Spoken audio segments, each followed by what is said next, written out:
Ladies and gentlemen, mothers and motherfuckers, welcome to the premier, inaugural, and annual Overdrive Championship Wrestling Draft, the premier event in virtual wrestling promotions. You all should know who I am by now, but if you don't, I am the manager of champions.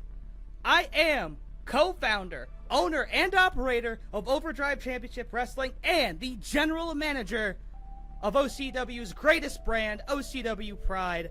My name is Stanley Brewer, and I'm kind of a big deal.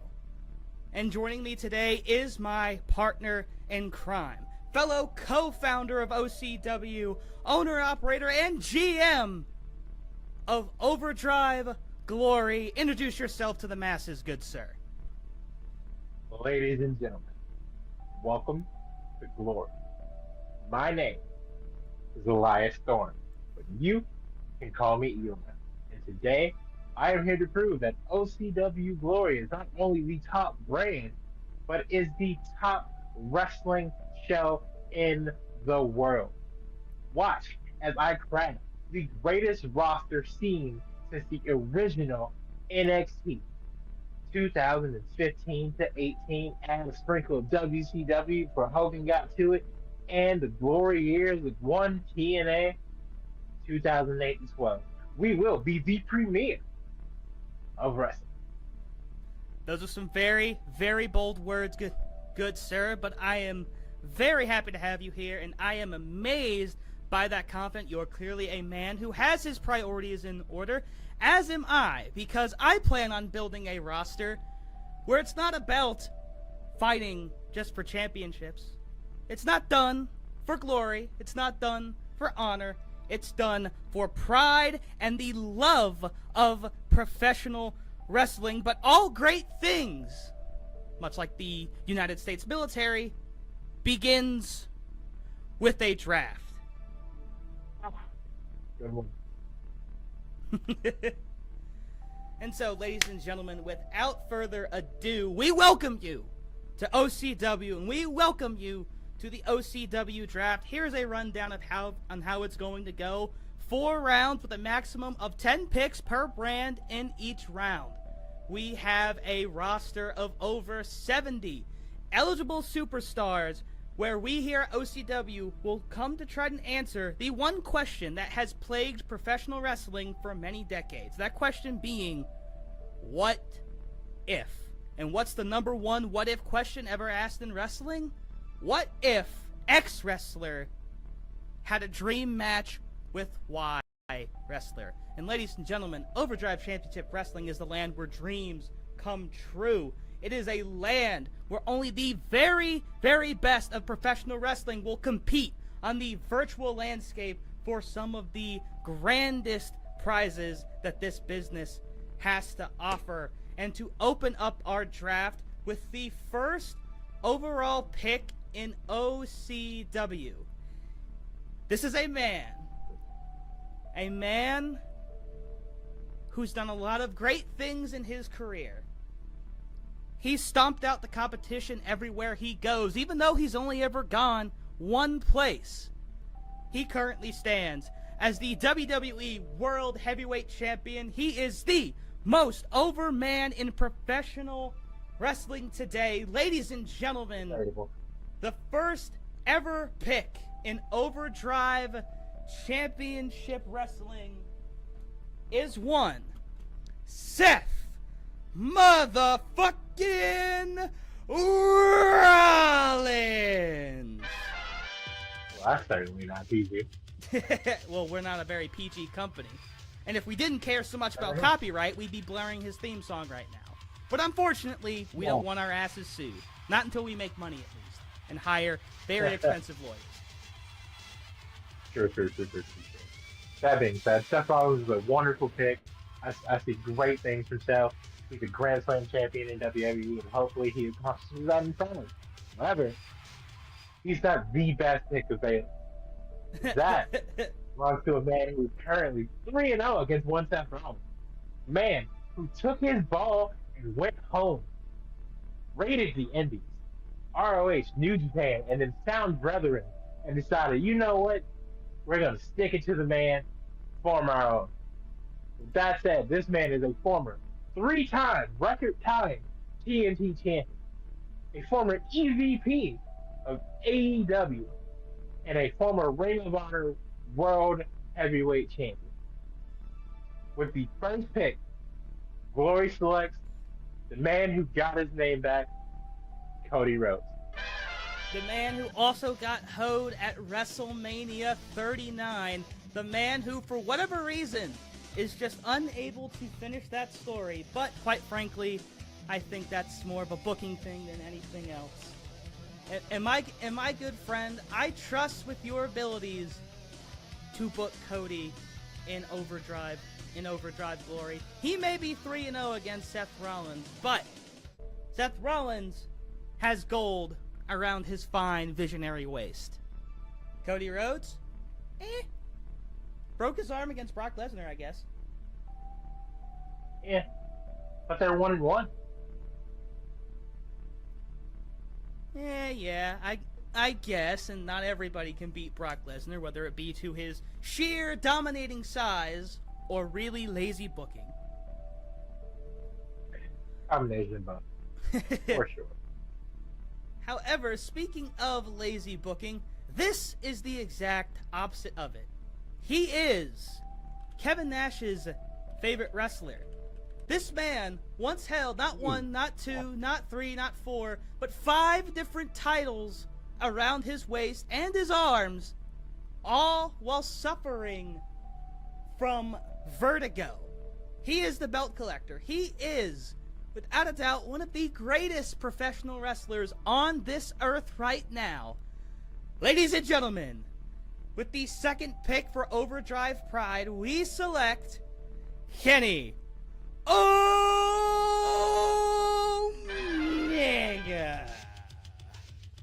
Well, that one, I'm not gonna lie, that one hurt a little bit. Kenny Omega was definitely on my list of picks to pursue Fort Worth. But things happen, and we will cover it best as we can. But unfortunately, that means Cody Rhodes versus Kenny Omega will not be happening in North Carolina. And that's okay, because with the second pick, I will be drafting a man who has completely revitalized his career after coming back not only from leukemia, but COVID. A man who has not lost in over 3 years. Oh, you son of a man bitch. Who has reigned supreme for over 1,000 days as champion. A man who has elevated his bloodline, you could say, to the next level. With the second pick, Glory selects the one and only WWE Undisputed Universal Champion, Roman Reigns. Well, you beautiful... Because there is more than one royal family. You beautiful bastard, you just ruined my dream match of a Shield triple threat main event. Maybe we could come together and make that happen. But hey, eye for an eye. I steal one pick, and you steal the other. Absolutely fair play to you. And despite the fact that he looks like some guy named Joe... He does look like a guy named Joe. Roman being drafted doesn't mean we also secure the services of the wise man, Paul Heyman. You know, someone told me that I was a rip-off Paul Heyman once, but here's the thing. I don't have a Heidenreich in my repertoire. I have wrestled all manners of freaks and lowlifes in my career as the manager of champions. But the reason why I earned that moniker was because everything I touched indeed turned to gold. And speaking of gold, this next pick, or should I say, these next picks, they know gold all too well. Their Wikipedia page is way too long for us to read off of all of their accomplishments. But out of everybody in All Elite Wrestling, there are no 2 wrestlers on that roster who are more elite than the EVPs of All Elite Wrestling and current stablemates with one Kenneth Omega in the Elite. With the third pick, we take the first tag team in the Young Bucks. Phenomenal pick. The Young Bucks are multi-time tag team champions the world over. Unfortunately, this is another pick that has been sniped, but I feel like while they have super kick parties, they aren't the master. Because this pick will be a follow-up to the bloodline. Because Oh, you gotta son of a keep bitch! family close, right? I will be drafting the greatest tag team of our generation, the 8-time tag team champion, Jimmy and Jay, the Usos. They have absolutely been down since day one, and they will likely be day one favorites over on Overdrive Glory, and I really hate that you took that from me, because quite frankly, I've had my eyes on main event Jey Uso for quite the while. However, we have to the main event Jay. however, when he's paired with his brother Jimmy, you could argue that main event Jey Uso is elevated to an entirely different level after that. And as you said, these two have done nothing but dominate the tag division, not just throughout their careers, but they currently stand as the longest reigning WWE Tag Team Champions when they held not only the SmackDown Championships, but eventually claimed the Raw Championships off of RK Bro and held them up until WrestleMania 39 in a phenomenal match with Sami Zayn as well as Kevin Owens. Now, this next pick for me may be a surprise, it may not. But you know, they say that there was no bigger rock star in the world than Elvis Presley. And the thing about Elvis is that his legacy lives on today in the form of many Elvis impersonators. The thing is that these Elvis impersonators got so powerful that one of them somehow kabonged his way into the longest reigning intercontinental title reign of all time. A reign that will soon be broken by one of the most accomplished wrestlers, not only overseas, but here in the United States. He is the current reigning and defending Intercontinental Champion, a championship that many say he has brought new prestige to. He is the Ring General, Gunther. Hell of a pick.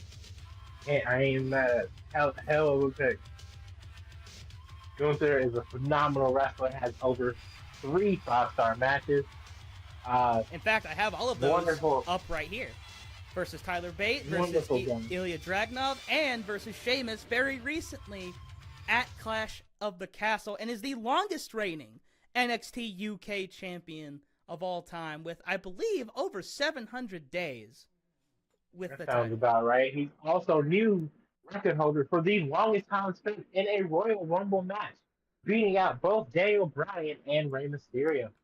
Well, I don't know. Daniel Bryan may still have the greatest Royal Rumble record, but for traditional Royal Rumbles, Gunther has indeed broken Rey's record. And I believe Gunther has the means to not only break the Intercontinental Championship record, but extend it to an even higher level. Thankfully, the Honky Tonk Man's record looks to be ending in September. So we'll see how that goes. But with that being said, I think a pick to match the level of Gunther needs to have heart and soul. And some people may assume this is a reach, but I have great plans for this man and his eventual hopeful world championship run. Because not only is he the heart and soul of NXT, he is the heart and soul to my love of professional wrestling, because he and Tommaso Ciampa reignited that. With that being said, I proudly draft the first ever NXT Triple Crown champion, Johnny Gargano, aka Johnny Gargano. That's an absolutely phenomenal pick. You know, very recently, Gargano spoke about his time in WWE. He used to be a prolific pro wrestler in PWG, Pro Wrestling Guerrilla, He got signed to the Performance Center, where he just went from another Performance Center wannabe to, as you said, the heart and soul of NXT. Has back-to-back Pro Wrestling Illustrated feuds of the year in 2018 with Tommaso Ciampa, and then in 2019 with his feuds with Adam Cole over the NXT Championship. He is also a member of possibly one of the greatest tag teams to ever live in NXT, Team Do-It-Yourself, aka DIY. Now, why don't you tell us a little bit about DIY while we're here, Mr. Eli? DIY is a team that formed through happenstance. They both, Tommaso Ciampa and Johnny Gargano, have been friends for a very long time. They both get signed to the Performance Center, and they kind of just thrown together as a tag team. And no one really cared about it first.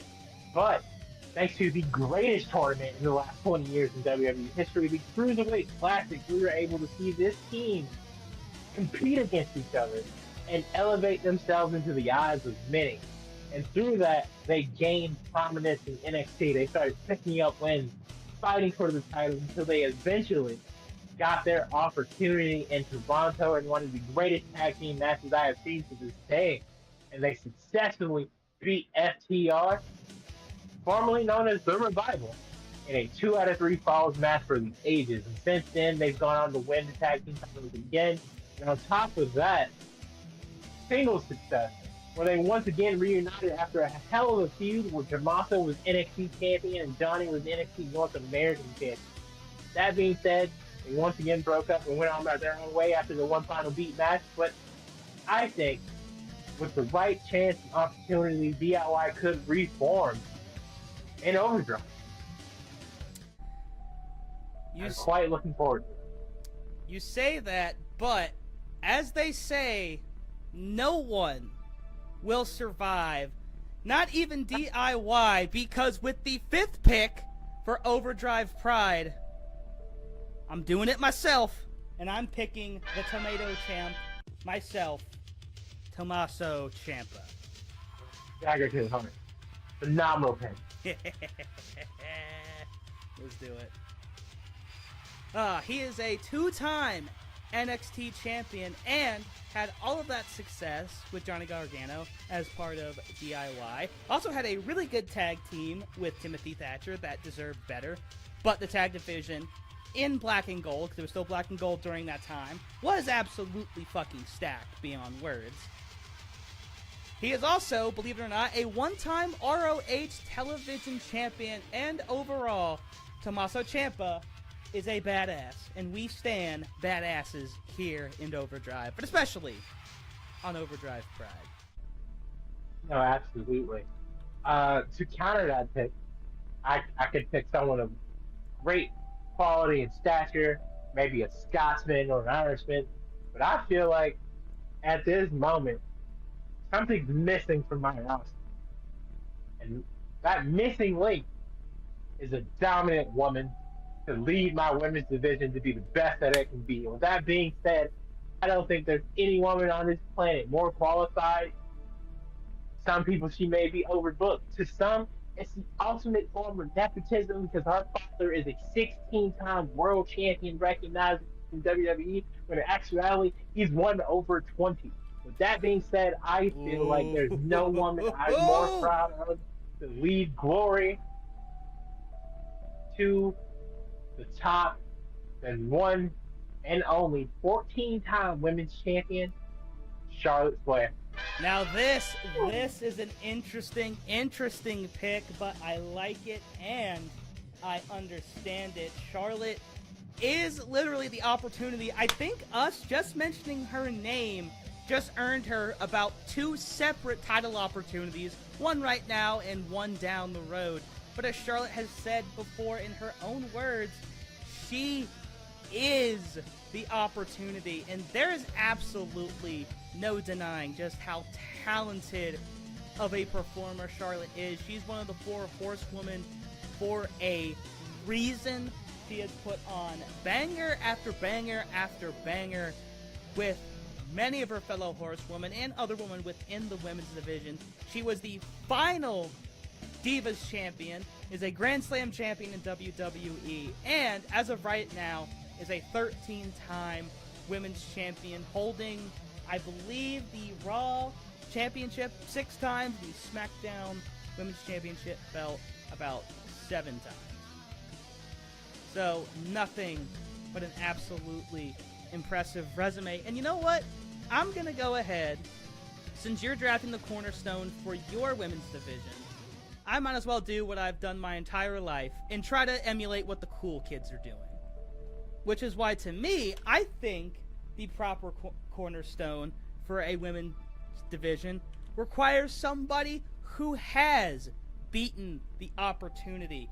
Someone who at one point suffered from Charlotte's constant presence on whatever brand she is on, but this woman has absolutely overcome, has gotten her revenge on Charlotte, and did it at the grandest stage of them all, no less. Ladies and gentlemen, Mommy is coming to Overdrive Pride. BAM! Hello, thing. I wasn't even thinking about that. How could you not draft Mommy? All right, number one, Dominic is one lucky son of a bitch right now. He is living the life that all of us want to live. I didn't remember if she was Judgment Day Rhea in the game or not. Either way, we can always download an update if we have to. But anyways, Mommy, number one, has phenomenal legs. I just think everybody needs to know that. But number two, she is the current SmackDown Women's Champion, taking it off of Miss Opportunity herself at WrestleMania this year. She is also a Women's Grand Slam Champion and has captured both the NXT and NXT UK Championships and sits among probably one of the best, not just female, but one of the best overall wrestlers on Earth right now. If you watch Rhea Ripley come out for a pay-per-view match, you will know just how on point her presentation is and how on point she is as a performer, and we are beyond proud to have her represent the women's division here on Overdrive Pride. Completely understandable. Great pick. Honestly, wasn't even thinking about it. Shout out to Rhea Ripley. She's done tremendously these last 2 years. I'm so proud of her as an NXT UK fan specifically. She's also the most legit Grand Slam champion currently, besides Austin, because she's won, obviously, the NXT UK Women's Championship, which was absorbed by the NXT Women's Championship, which she's also a former champion of. She's been Raw, SmackDown, and Women's Tag Team Champion, and she's won a Royal Rumble. All that's left for her at this point is Money in the Bank and Queen of the Ring. Will we see that happen anytime soon? Who knows? And don't forget, she entered that Rumble in at number 1, and in fact made it to the final 2 in 2 straight Women's Royal Rumble matches, if I'm not mistaken. I know that, right? If not back to back, she's made it to the final 2 in 2 different Women's Royal Rumbles. No, for sure. With that being said, there are still a lot of great picks on the board. Mm-hmm. A lot of great picks. I'm still frothing at the mouth just seeing how much talent that we have coming to our promotion. I am insanely erect right now, to put it bluntly. With that being said, I feel like we haven't really given wrestling outside of America the opportunity to shine yet. Ooh. Here in. Okay. And with that being said, I feel like the perfect opportunity to do that is to draft probably one of, if not the greatest champions in the history of Japanese wrestling.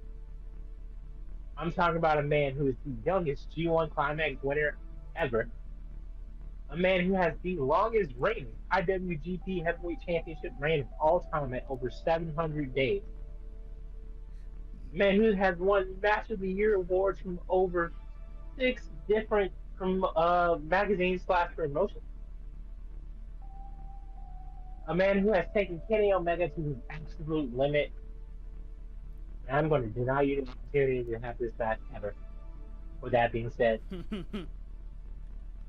Glory selects the Rainmaker, Kazuchika Okada. Yes, sir. You talk about all of those wrestling, all of those match of the year matches. Literally, he has 5 from Wrestling Observer, 9 from Tokyo Sports, 4 from, I think you pronounce this, Nikon Sports, Nikkan, and 2 from Pro Wrestling Illustrated. And both of those matches with PWI were with Kenny Omega. And in fact, while you may deny the audience their match for now, don't forget that these two are set to face off in a match for the ages at Forbidden Door coming up later this month for the IWGP United States Championship. Well, no, unless you're alluding to your next draft pick, that's not a true statement. Because Okada will be facing the American Dragon, Bryan Danielson, to me, to decide the best wrestler on the planet currently. Oh, I was wrong and I done fucked up.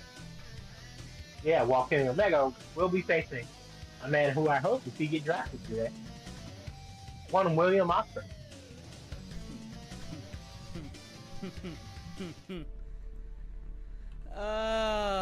You really need to stop feeding me ideas. You realize this?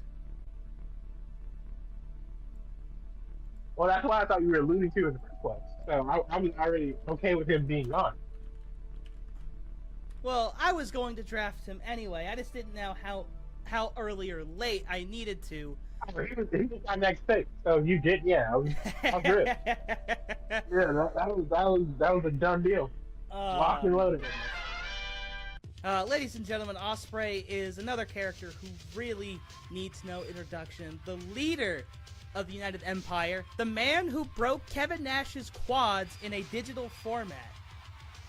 He is the longest reigning Revolution Pro Wrestling champion, holding the undisputed British Heavyweight Championship, and is a multi-time champion in New Japan, being a one-time IWGP World Heavyweight Champion and a 3-time Junior Heavyweight Champion. We love our Aussies here at Pride, and we are more than happy to welcome Mr. Ospreay into our loving and caring arms. Solid pick. Will Ospreay is phenomenal. He has more 5-star matches probably than anyone currently still wrestling. And he actually has more 5-star matches in WWE and NXT combined with 25. So I can't wait to see what Will Ospreay gets up to over there in Pride. Maybe a trade will come up in the near future. We'll see. You're gonna have to trade me the house if you want my Aussies now. Oh yeah, we'll see. However, with that being said, I think a man of culture, a man of stature, a man who speaks over 4 languages, a man who is a 2-time ROH World Heavyweight Champion, with an 11-year tenure in WWE, being a multiple-time tag team champion, and a former United States champion. Unfortunately, the big one eluded him, even on his way out, because they had to feed him to Roman Reigns. But we are going to run that match back, and I expect very different results with the new and improved Claudio Castagnoli, the King of Swing. You son of a bitch! Oh, now that might be my favorite pick that you have made so far. You know what? This is on me. I completely underestimated Claudio's value, as did the WWE. You are right, the King of Swing, over 11 years in WWE. He and Sheamus didn't just set the bar, they were the bar. And to see him now be at the top of Ring of Honor is absolutely phenomenal. He will absolutely be a main event player over on Glory. You son of a bitch, I hate you. But again, that's on me for underestimating the King of Swing, the Swedish cyborg, Tony Khan's best friend and possible love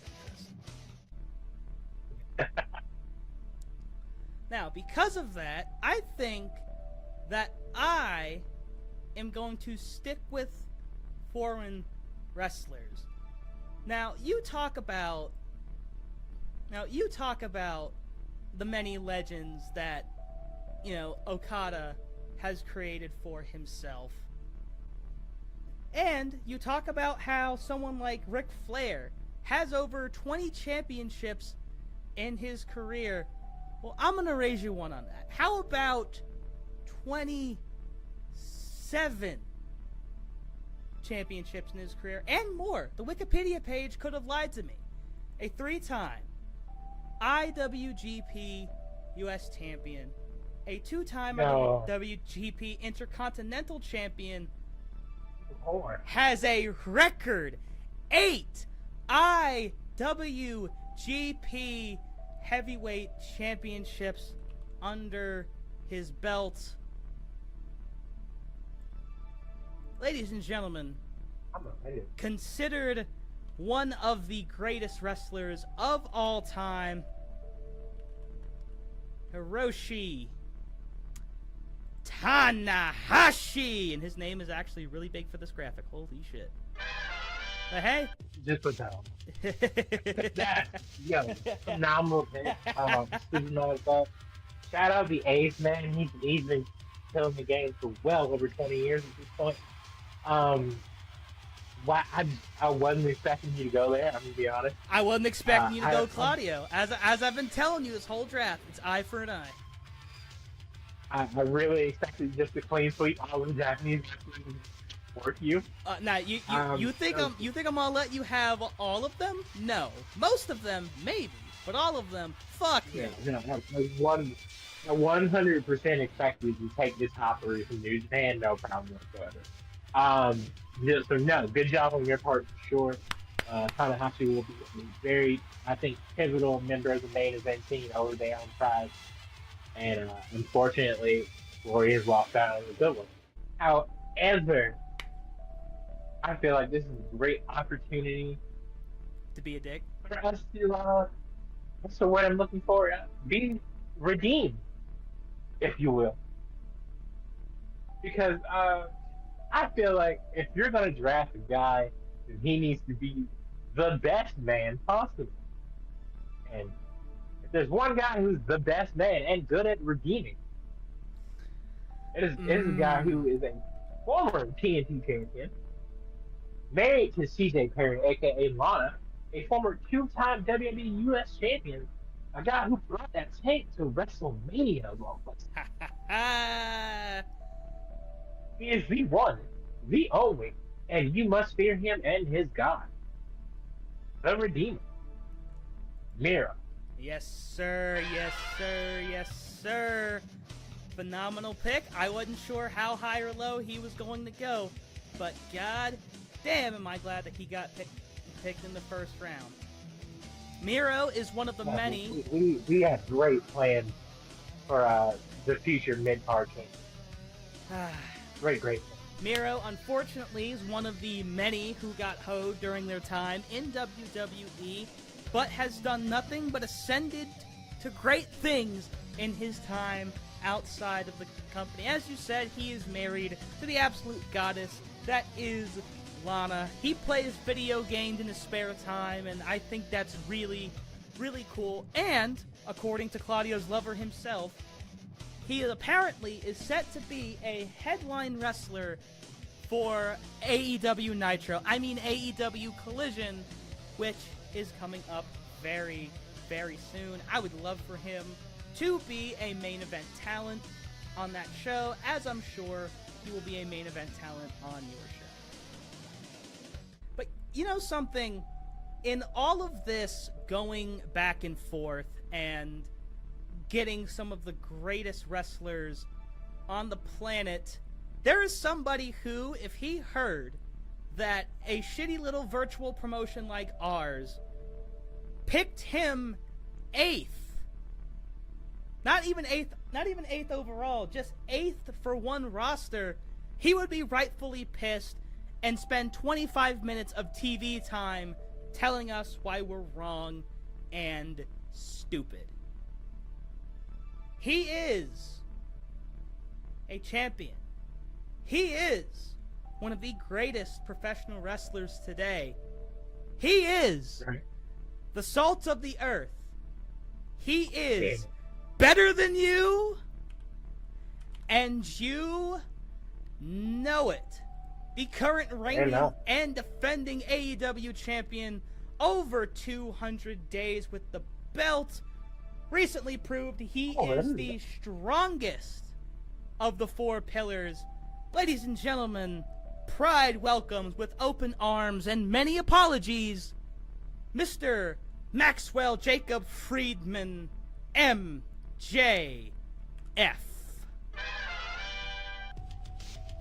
Solid pick. I am a very big fan of Max. I expect great things for him in the future in AEW and here in Pride. Honestly, wasn't expecting him to go in the first round as great as he is. That's on me. How dare. He's going to be sending you hate. No. He'll be around the 9th pick, and I definitely have 3 guys ahead of him. So yeah, it's fair enough. But with that being said, I feel like the counter pick to this has to be the guy who a lot of people say he's the discount version of. A guy who has carried the mid-card and lower main event scene of WWE for the last 10 years. The guy who has had some of the greatest feuds for the Intercontinental Championship with one Dolph Ziggler. A guy who has starred in over 4 Marine movies. He is the A-lister, married to the hottest woman on Instagram, Maurice. Correct. And on Mike, the Miz Mazanin. Welcome. This was a man who got kicked out of locker rooms when he first started, a man who was reviled because he came from the complex land known as reality television. But keep in mind, in his career, not only does he have the hot wife, not only does he have the big house, but he is the only 2-time Grand Slam champion in the WWE. There has never been a single camera this man has said no to. And while there's many matches that he has said no to, the amount of things that a guy who came from the real world, the number of things that he has managed to accomplish in his career is just absolutely stunning. And you know what? I should say I didn't expect him to go this high, but at the same time, he is the Miz. He is the A-lister. He is must-see TV. And you know what? Even if he won't be coming to the Orange brand, it does fill me with a good amount of pride to see him go in the first round. No, for sure. I felt like I couldn't leave Miz hanging there. I felt like this was the right move for the brand, and I can't wait to see what he comes up with on Twitter. But you want to know something? With there being so much talent on the board, I think we've forgotten about one of the most talented people in this entire draft pool when you really think about it. But the thing is, the fact that we've forgot about him, unfortunately, kind of speaks for his career up to a certain point. The man was once a part of one of the most powerful groups in WWE. A man who held a mid-card belt for longer than anybody, but no one ever seemed to remember it. A man who wrestled more matches than anybody else one year, and pretty much was told to fuck off not too long after. A man who has redefined himself and has helped reiterate the fact that the Shield runs pro wrestling. Ladies and gentlemen, with my final pick in the first round, things are about to get pretty goddamn wild, with arguably the second best member of the Shield, Jon Moxley. And again, this is where we would play the song, but we don't want to get sued. Oh yeah, we definitely can't play Wild Man. Yeah, we don't have Tony Khan money. Yet. No, that's a phenomenal pick. I expect great things from John over there. That roster definitely seems up his alley for dream matches for sure. Um, Kenny and he can definitely reignite some stuff along with the Bucks. Him versus Gunther is something that definitely got missed out on by the time Gunther got called up. He and Tanahashi has already happened. I'd love to see that again. Obviously, Never you know too the late to history run it back. with Seth Rollins and MJF. I said it's never too late to run it back.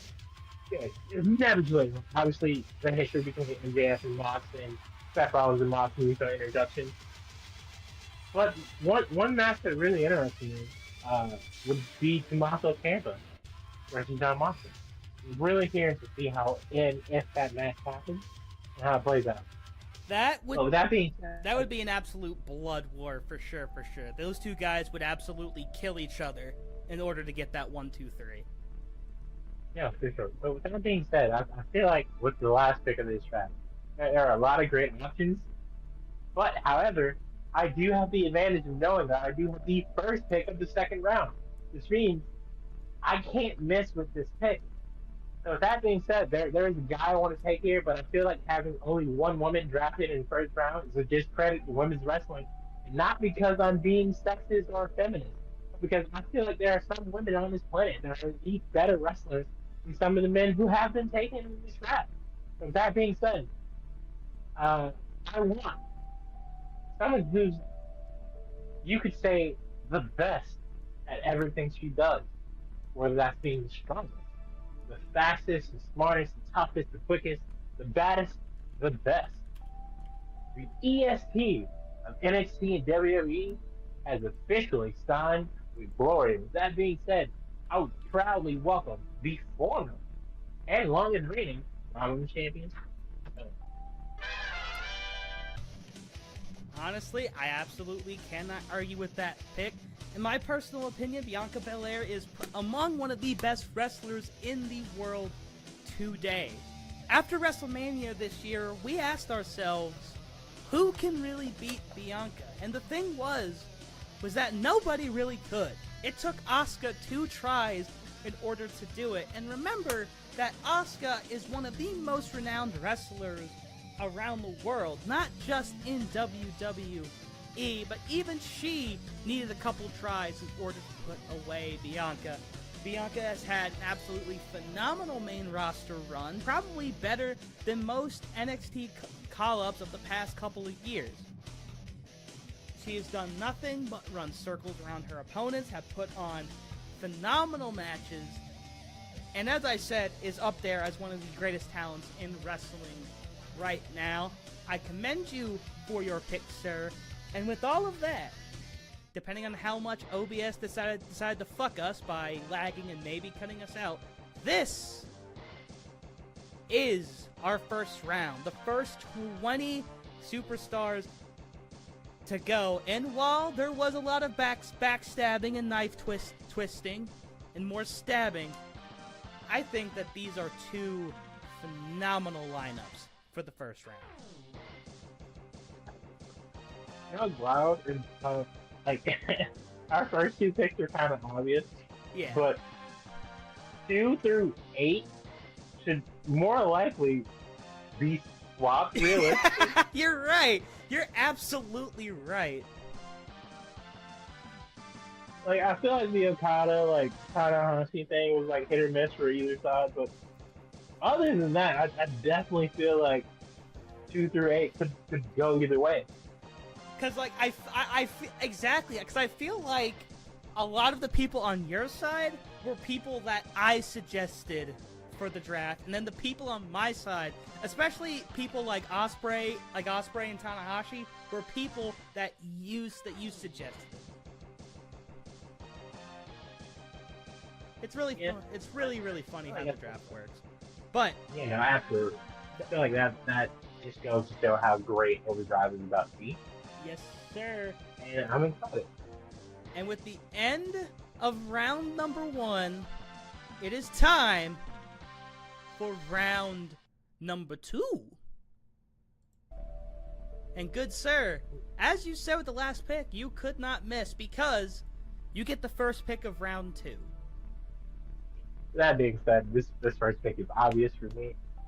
Hate that I couldn't take him in the first round, but the way I currently had planned for this brand, I needed a guy to be my pitch hitter, my relief, the guy who came in to close things out. That being said, I can't think of anybody who I would trust more to have my back in the ninth inning than a guy who has won world titles everywhere he's been. Mm-hmm.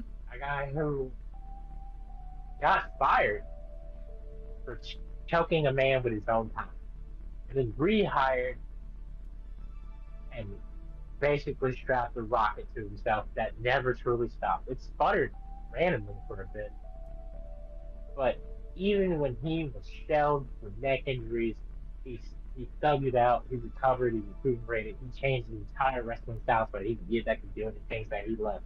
This man is a former United States champion, a former Money in the Bank winner, a former staple in Ring of Honor, and a man who now gets to live his dream about wrestling in Japan. He is the one, the only American Dragon, Bryan Danielson. If we had a live audience, they'd be going, yes, yes, yes, right about now. Bryan Danielson, also known as Daniel Bryan's in certain other promotions, really is a miracle kid. Somebody who, even before his stints in WWE, was already a well-accomplished, well-renowned, and very well-traveled wrestler. He's grown and shaved many different beards at several different times. He's been on the reality shows.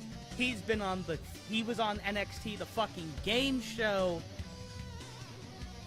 Yeah, no, it's amazing he didn't go in the first round, but it makes all the more sense that he would get picked at the start of the second round.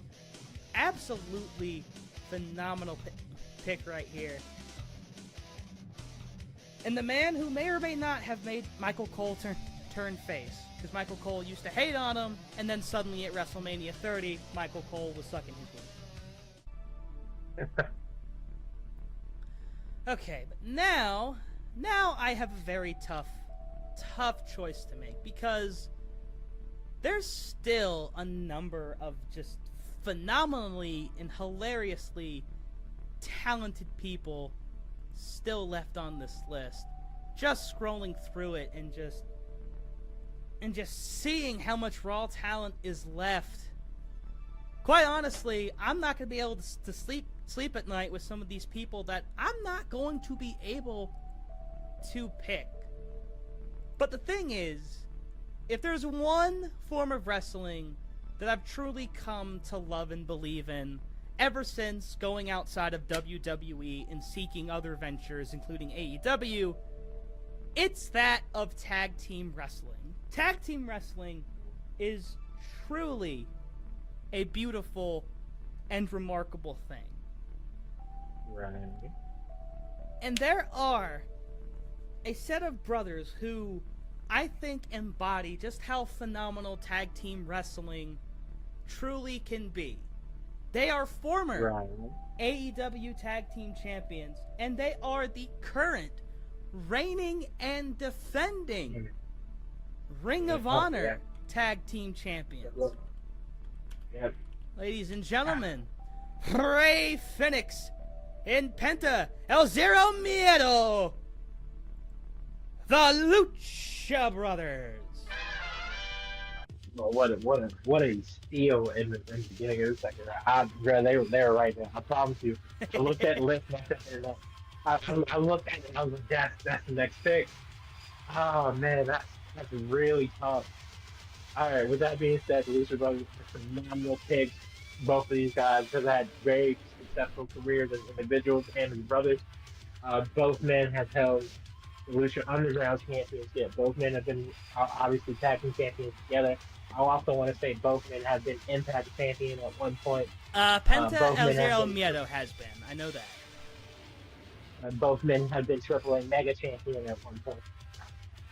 I do believe both men will be future AEW World Heavyweight champions. But with that being said, because I have been preaching tag team wrestling for years, you could say, I am a very big believer in that, same as Xavier was who we'll get to later on in the draft. Um, with that being said, if you're going to take the Lucha Brothers, I feel like you have to take the guys who've been their rivals since the moment they arrived in AEW. The guys who are the current AEW World Tag Team Champions. The guys who are, if I am correct currently, 8-star FTR. I am talking about the Revival, now named dearly thanks to Cody Rhodes, Forever the Revival, aka Foster Revival. Yes, sir. 8-star FTR, my friend. Yeah, so Dax, go ahead and grab your boy and come to glory so that we can show the world that we are elite. Oh my goodness! You know, how did these guys even fall out of the first round when you even think about it? Because literally every match I have seen these guys in, it has just been banger after banger. They had their recent, very, very tense rivalry with the Briscoe brothers, resulting in probably some of the greatest matches that I've ever seen in my entire life. That 2 out of 3 falls match they had was phenomenal. The top guys will likely be the top team in Overdrive Glory. So congratulations to you, sir, on such a great pick. Yeah, absolutely. Dax and Cash have very bright futures. Honestly, they might even get their old names back. That's how I feel. Anyways, phenomenal pick for the top guys, but now I think I'm just going to go with a top guy. Okay. This is a man who, in his career, has been an accomplished singles and tag team wrestler. Even as of late, he has had success in both divisions, has almost had success in the trios division. He is a former member of the Bullet Club, a kind of member of the Dark Order, Okay, I know where this is going now. and somehow manages to be a former and current member of the Elite, the king of cowboy shit, and a former AEW World Heavyweight Champion, one Hangman Adam Page. Phenomenal pick. Hangman going this late, while not unexpected, is kind of shocking. Definitely could have been a first rounder, but I'm glad to see him go early enough in the second round to be relevant. Honestly, unfortunately, I was one of those people who weren't looking at his direction, but honestly, I feel like you can do Hangman justice. I'm really excited to see where you take him in Pride. Mm-hmm. But with that being said, if you're gonna go Hangman, I'm gonna go a guy who's probably also on his way out of the company right now. Because he seems to be directionless at times, just like Hangman was until recently. Not the Elite storyline's kind of picked back up. A guy who left WWE and had to reinvent himself from the bottom because I he know was exactly. the chosen one, and he failed to be that chosen one. So he left WWE and he went on this journey. He wrestled in Lucha Underground. He wrestled in WCPW.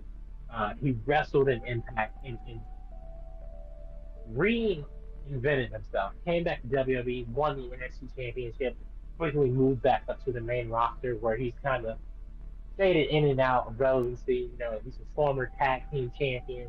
He's finally won the big one with the WWE Championship, but it wasn't in front of fans, so it wasn't the same. He's put on banger after banger with Sheamus and Gunther respectively. And I feel like Glory is the perfect place for Drew McIntyre and or Galloway, depends on how you feel when he walks through the curtain, truly once again reinvent himself. So that being said, Scottish Warrior, welcome home to Overdrive Glory. Drew McIntyre into life. I'm only mad because, goddammit, I wanted Pride to be the chosen one's home This man has become one of my absolute favorite wrestlers ever since I got into professional wrestling. The first Royal Rumble I ever watched was when Drew not only managed to eliminate Brock Lesnar, but managed to go all the way, somehow outlasted Roman Reigns, who was still face at the time, mind you, and threw him over the top rope, pointed at the Mania sign, and as you said, unfortunately had to win his title in front of 0 fans, thanks to the greatest heel in all of professional wrestling that's not named Vincent Kennedy McMahon, the coronavirus. Right. But congratulations to you. You got yourself one hell of a pick.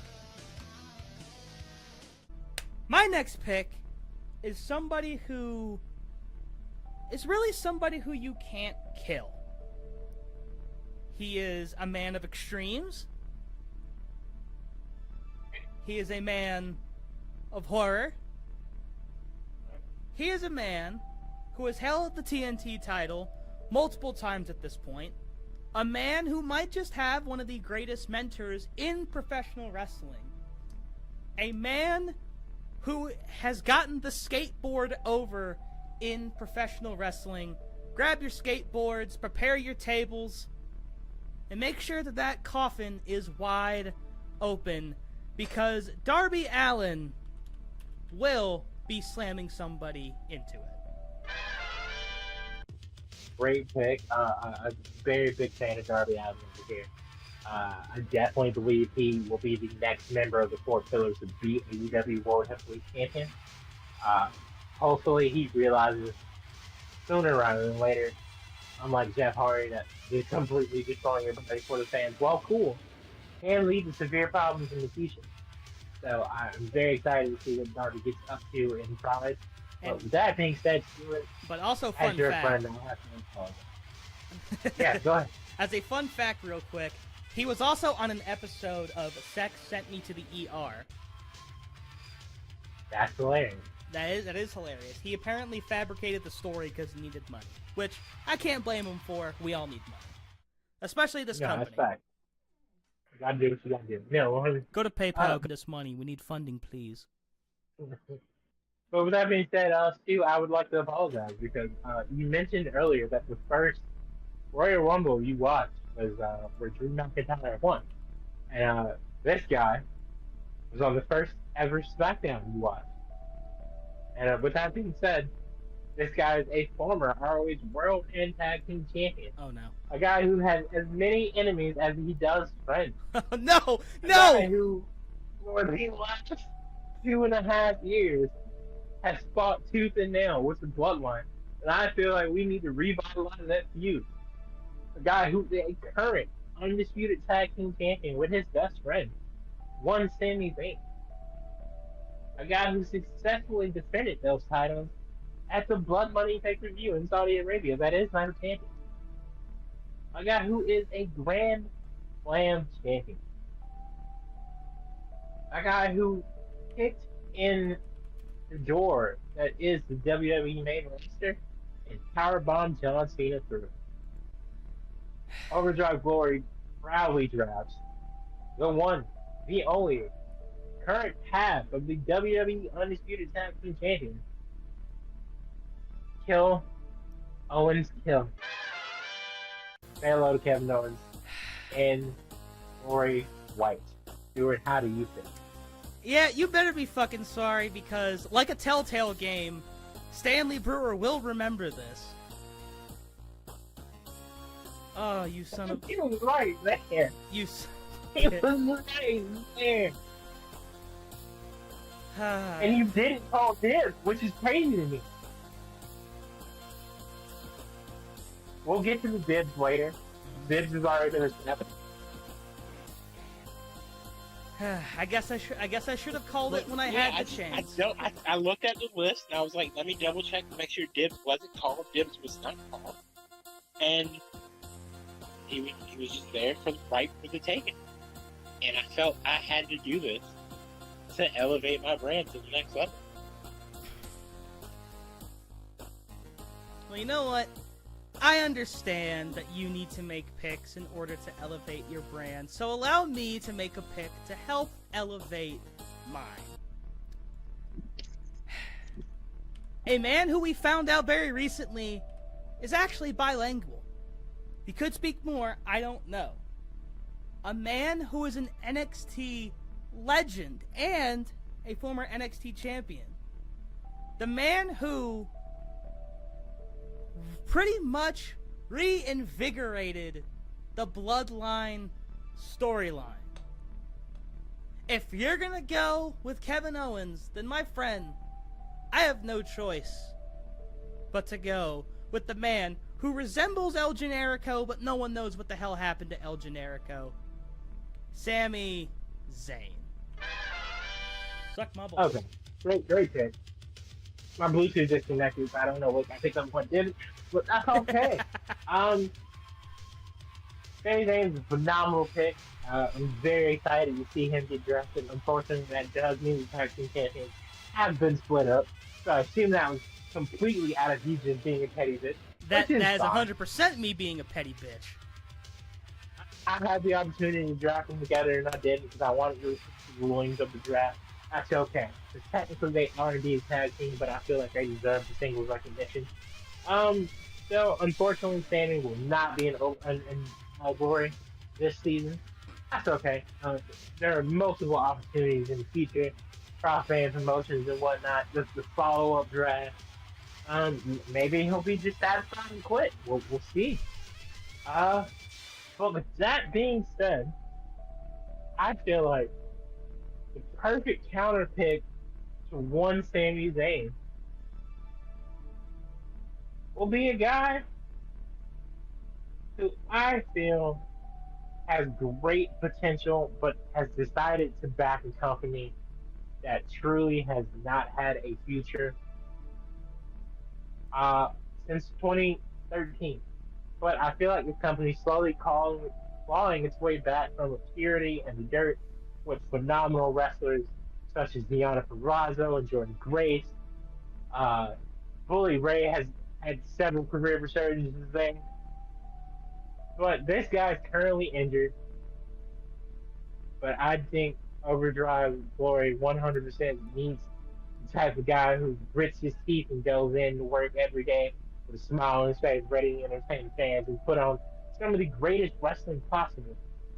A guy who's Canadian. So maybe Sami Zayn's former partner Kevin Owens has a new tag team partner to rely on. A guy who is the longest reigning Impact World Champion of all time. A guy who made the X Division feel important again. A guy who was a two-time tag team champion with one Ethan Page.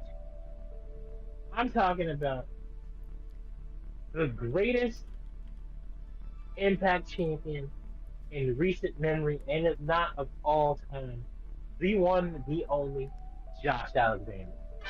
Now that is an absolutely phenomenal pick. I know we say that a lot, but you are the reason why Josh Alexander was even in this draft to begin with. I don't think we have enough Impact love on here, but Alexander, absolutely, he definitely gives me that kind of heart and soul vibe of a company that, Impact's not exactly doing too terribly bad, but Hogan almost killed them and everything, and that shit takes a while to recover from. Hell, WCW never recovered. Sure. But you are right. A one-time X Division champion, a two-time Impact Tag champion, has a Wikipedia page as long as fuck, but just about every tag team championship he's held has been with Ethan Page. A very accomplished Canadian wrestler, Joshua Alexander, ladies and gentlemen, is now a member of Overdrive Glory.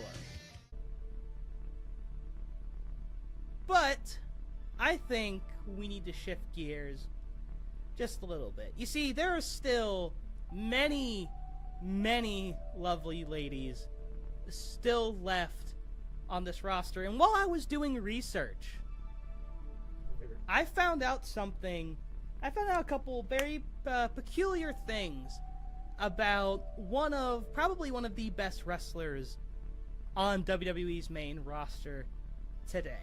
This is a Right. woman Huh? who was a shining star in Stardom, has numerous 5-star matches and championships with the promotion, There you go. and Great pick. and was their Yeah. first Grand Slam champion. She is a former NXT Women's Champion, as well as NXT Tag Team Champion, and has had tag team title runs on the main roster. She may be lost in the sky, but she is. I don't really know how to finish that. Ladies and gentlemen, we proudly select Io Sky.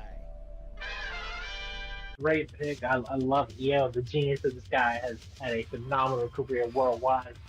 As you said, Grand Slam champion in Stardom. Where her former tag team partner and friend Kyrie Zane is doing great currently. No, this is definitely a pick I wasn't expecting to see personally. This was definitely a pick I was going to get towards the end of the second round or beginning of the third. Proud to see her go here. And I expect great things from her in your women's. But with that being said, I feel you're right. There are a lot of great women on the board, so I'm going to start snatching a couple of them up right now. Such as the former Raw. I'm sorry. The current Raw Women's Show. I knew this one was coming. A woman who has revitalized her career by returning to her roots in Japan. She has awoken her inner Kana-chan, and I am proud to see it as not only an Asuka fan, but an OG Kana fan before she even got to NXT.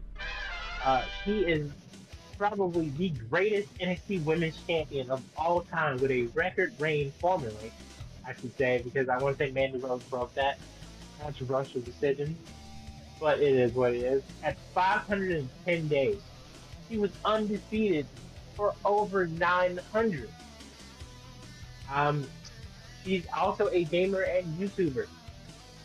And she designed With that graphics being- for the Nintendo DS, believe it or not. That's a very interesting fact. She is a titan in this business, and I expect great things from her, not only in glory, but in the future of WWE, as long as she continues to stay there before moving on to greater country.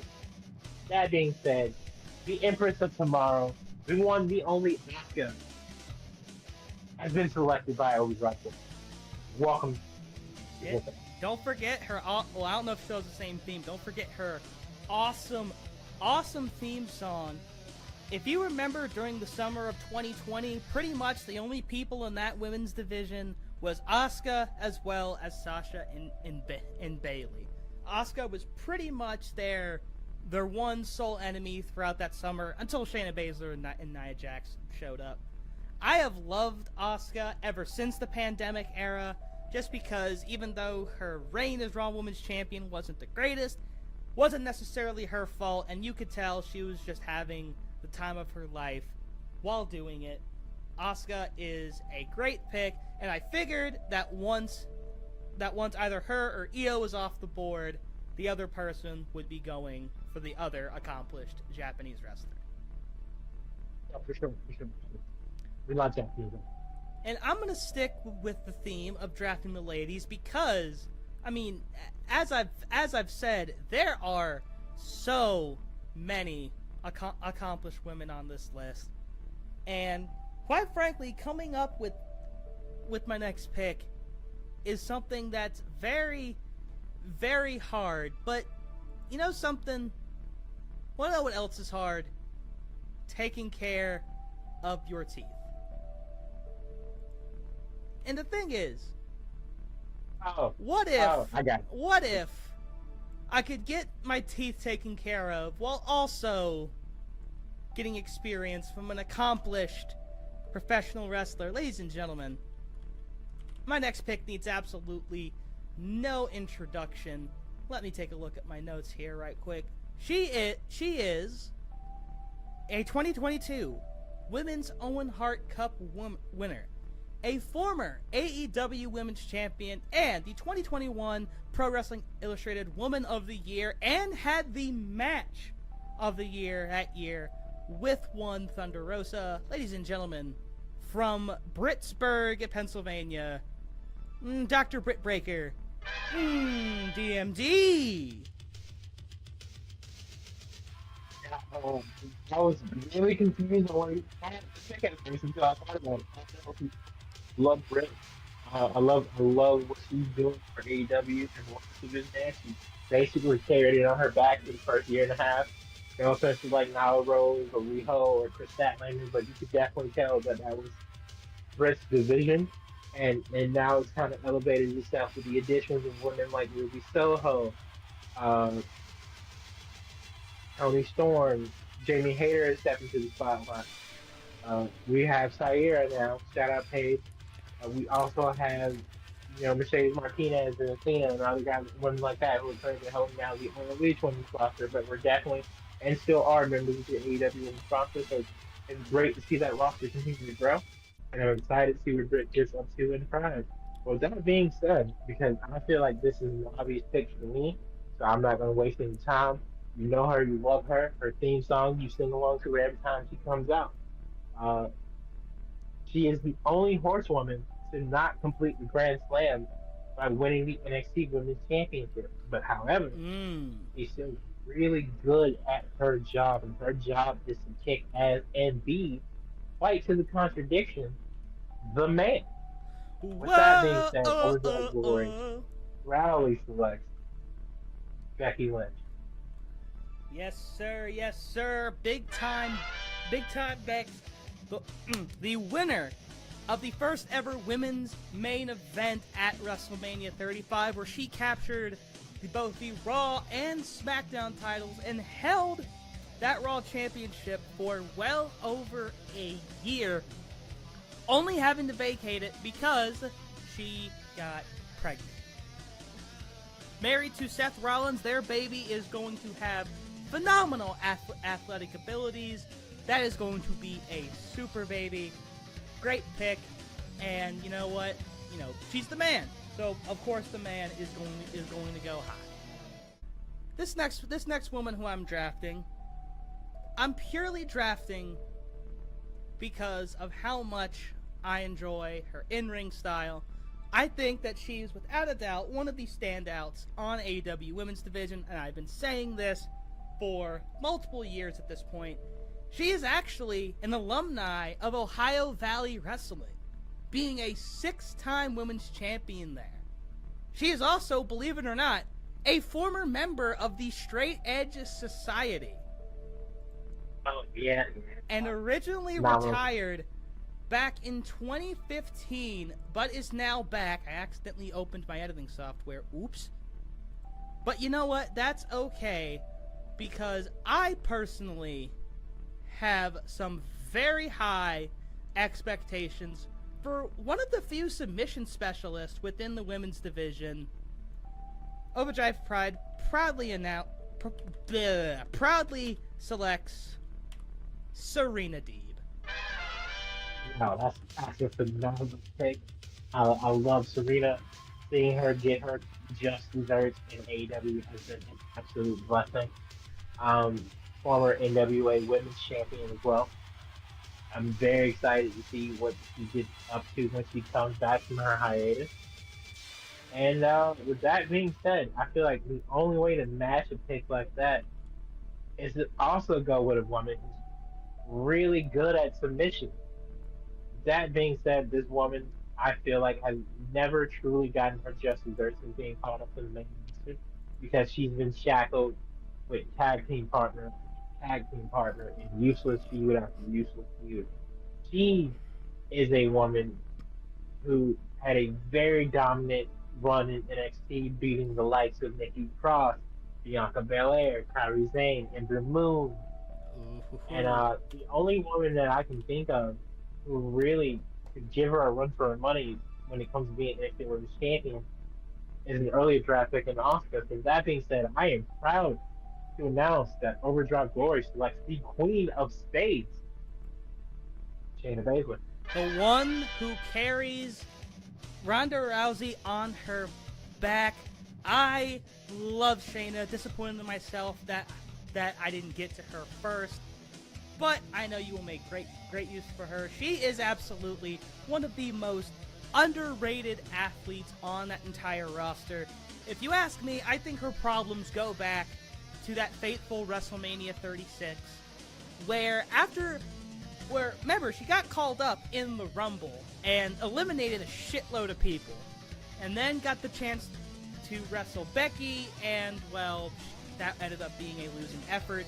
Since then, she really has not been able to get hers again. Meanwhile, Ronda keeps getting opportunity after opportunity. Maybe this current tag champ run will launch Shayna somewhere. I really hope so, because, goddammit, she is absolutely phenomenal, and that is a phenomenal pick. Well, there are definitely some guys who I feel like will be making appearances who won't be drafted. That's what free agency pool is for. Mm-hmm. But we'll see. We still got a couple rounds to go, so you never know. I mean, both of us have TV championships, so I mean. Yeah, for sure. But with that being said, your next pick, I'm very curious to hear about that. So here's the thing. I'm a little stuck because while I am building what I think is a pretty competent women's division right now, there is one guy who I feel that we've kind of forgotten about, and it kind of feels like, even though he is one of the workhorses of WWE and has been his entire career, I feel people forget about just how good a wrestler this man is. This man has captured the highest prize in WWE 4 separate times. One time doing it at a rate faster than Goldberg, believe it or not. Oh, okay, I know you're saying. Yeah. He has been one of the most dependable workers in WWE for years. His partner went earlier. Ladies and gentlemen, I think that it's time that we give the leader of the Brawling Brutes, Sheamus, his due here in OCW, as we bring one of the hardest working men in professional wrestling to the Orange brand. And hey, he has the hair to match. Yeah, for sure. Phenomenal thing. I wasn't even, I saw Sheamus, but I was like, Sheamus will go when Sheamus goes. Sheamus, not worried about it. This is definitely, I feel like, a very good place for him. I didn't want to see him fall to the third round. So I'm not mad at him. Sheamus is a phenomenal worker. Like you said, 4-time WWE champion. All those deserved. Former World Heavyweight champion as well. Beat Daniel Bryan in 18 seconds for that. I thought it was 13. Now, I want to say, no, it was 18. I remember following that. That was a very big thing when they made fun of me for it. Regardless, sucks to suck. But Bryan Danielson will never have to face that kind of humiliation ever again. That being said, I feel like the perfect counterfeit, because I agree, there are a lot of guys who are workhorses. I feel like this guy's a workhorse in AEW. He's currently on his New Japan excursion in the G1 Climax, a guy who I feel like definitely should have won more gold since he's been in AEW. A guy who likes to beat people up before his theme song even finishes. A guy with a phenomenal theme.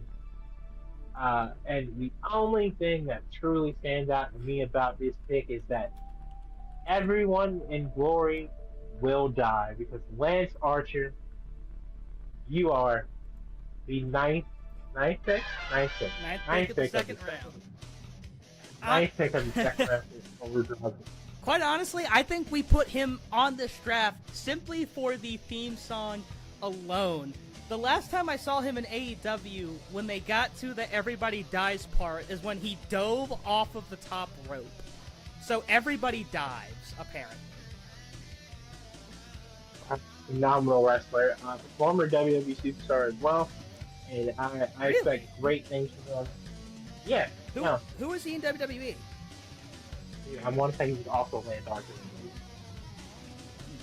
I mean, quite honestly, like, I was surprised that a lot of these people from, like, Impact and AEW that you don't typically associate with WWE have WWE backgrounds. The fact that Serena Deeb, like... He was Vance Archer in WWE. That's what it was. But, like, the fact that someone like Serena Deeb, like, actually has, like, ties to, like, OVW and was actually, like... I think she wrestled in NXT. She's been training people, honestly. I want to say, out of her initial OVW run, she's been a trainer her entire career. Even while with WWE. Like, even during, like, the training and stuff. Yeah. She was brought on as a trainer and was fired in 2020 due to COVID-19. It's honestly probably the best thing that ever happened to her. Career resurgence for sure. 100%. So yeah, I definitely feel like the other companies deserve some love, and you'll be seeing that in my next few drafts. Gotcha. Well, let's see. I have 2 more picks left in this division. I'm sorry, left in this round. Trust me, when I'm on an actual house mic, I'm much more of a wordsmith than I am here. Just have to take my word for it, because you assholes weren't there. Anyways, you know, this is another one of those picks that I really feel should have been obvious from the get-go. As accomplished as the Horsewomen are, outside of maybe Charlotte, I feel it's kind of hard to say which one is truly the most accomplished. Great pick. But you know what? Ding dong, hello, it has finally hit me. Overdrive Pride opens its doors to Bayley, a woman who at one point was one of the Ultimate Women's Division baby faces, and then one night cut her hair, cut down her inflatables, beat Charlotte Flair, and then had a phenomenal SmackDown Women's Championship run that lasted from late 2019 all the way until the fall of 2020 when she lost it at Hell in a Cell. Ever since I started watching wrestling, which the first night I watched wrestling was when, well, not the first night, but one of the first nights I watched wrestling was when Bayley turned heel, and that has forever been imprinted into my mind. Bayley has reinvented herself when she's needed to. She has always found ways to stay relevant and to stay at the top of the card. She is the leader of Damage Control and Michael Cole's #1 hater. As I said, we open our ding-dong door to Bayley. Welcome to the Orange Brand. We hope you enjoy your stay. Okay, we don't matter that at all. Bayley is a Grand Slam champion. She's the first of the Horsewomen to do it, if I remember correctly. I was honestly probably going to take her at the beginning of the third round if she didn't go here. Because I've taken Becky and Charlotte. I figured I shouldn't take all of them, so I was leaving it up to chance, and then she was there to take her, but I'm glad she got picked. Yep. With that being said, there are a lot of guys still here available that I think have a lot of potential. And with that being said, I feel like it's time to fill out my tag division just a little bit more. Now again, there are certain guys who've already been claimed by us. Dibs will be revealed later in the draft. But with that being said, there is a tag team that I'm looking forward to signing the glory. With that being said, one is a former Olympian, the other is a former Money in the Bank. No, you asshole! No, you shush your goddamn mouth right now. And I will not shoot, sir. You shush your goddamn mouth. No, that was my next pick. Fuck you. Overtime Glory properly selects. That's what happened. God, Simon Gotch once referred to Chad Gable as hilariously talented. Chad had to rise above size as well as really, really shitty gimmicks just to get to where he is now. He is one of the most undervalued wrestlers in that entire company. But he also saved Otis from possible obscurity, because after the whole Mandy Rose relationship, it seemed they didn't really know what they wanted to do with it. But since then, Otis has just become a big bad wrecking ball, as well as kind of a male model, I guess. I mean, he'd be damn good at it. That is a team that has a very, very bright future, not only in this industry, but within our company as well. The only thing I ask is that you make sure they are a fixture in that tag division, because god damn it, they were gonna be a fixture in mine. No, for sure. No tag team left behind here on board. Well, that means I get these next two picks, and quite honestly, you threw a bit of a wrench in that, because those boys were my next pick. Piece of shit. Alright.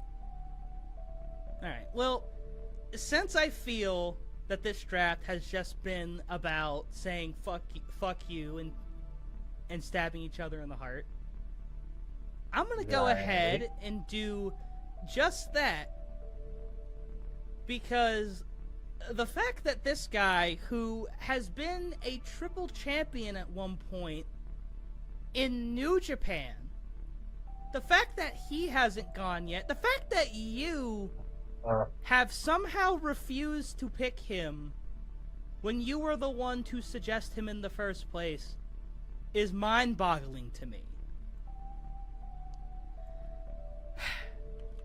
I'm going straight evil with this next pick. Boom. Fair. No, Evil's a phenomenal pick, former leader of the Bullet Club, when there was like the Splinter faction during the Jay White era, former IWGP heavyweight and Intercontinental champion, former never openweight 6-man tag champ. Great guy. I expect great things from you booking him. Evil, honestly, was somebody I wasn't worried about being picked, because I don't think you can book Japanese wrestlers. No offense. We'll see how that turns out. So I wasn't really worried about him being stolen, but clearly I was losing taking him off, and it happened.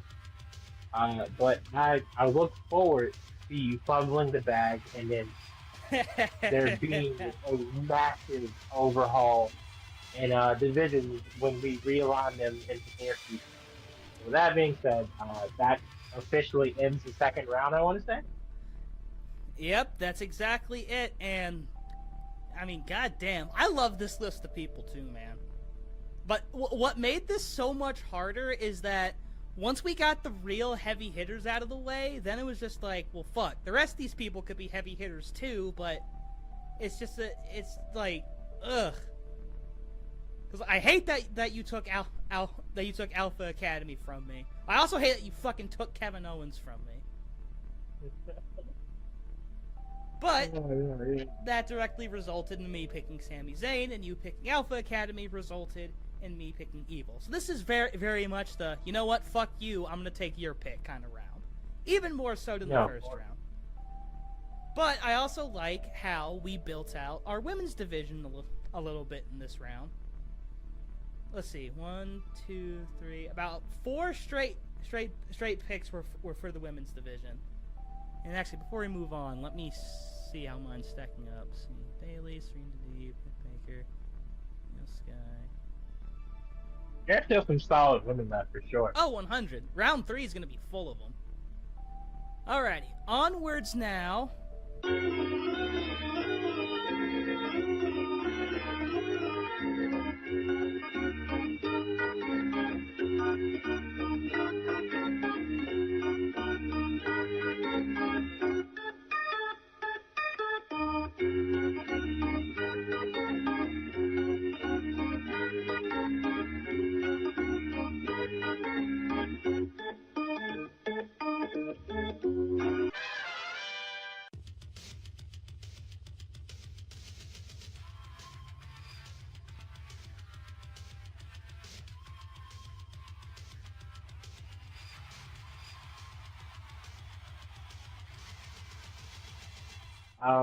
with that being said, I feel like the counter pick here is obvious.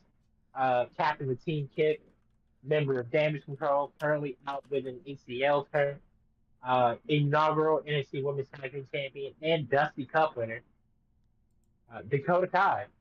Welcome to Overdrive Board. That's a great pick. As I said, I was really stuck between the both of them. I think both of them had phenomenal careers in NXT. My Dakota Kai, absolutely great pick. One of the people... Also just realized that I just successfully split up Damage Control. Or rather, you successfully split up Damage. What are you talking about me? This is a dual effort here, buddy. No, you picked Io, you picked Bailey. There was one left, and you said, nah, fuck her. Why would I draft a faction when I can create a new faction? One with blackjack and male hookers. If we're talking about the women's division, it has to be male hookers.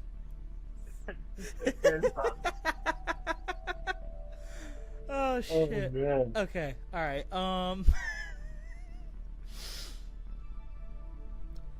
Alright, well now, I'm still stuck, because now I'm stuck between a deluge of phenomenal AEW talent. Mhm.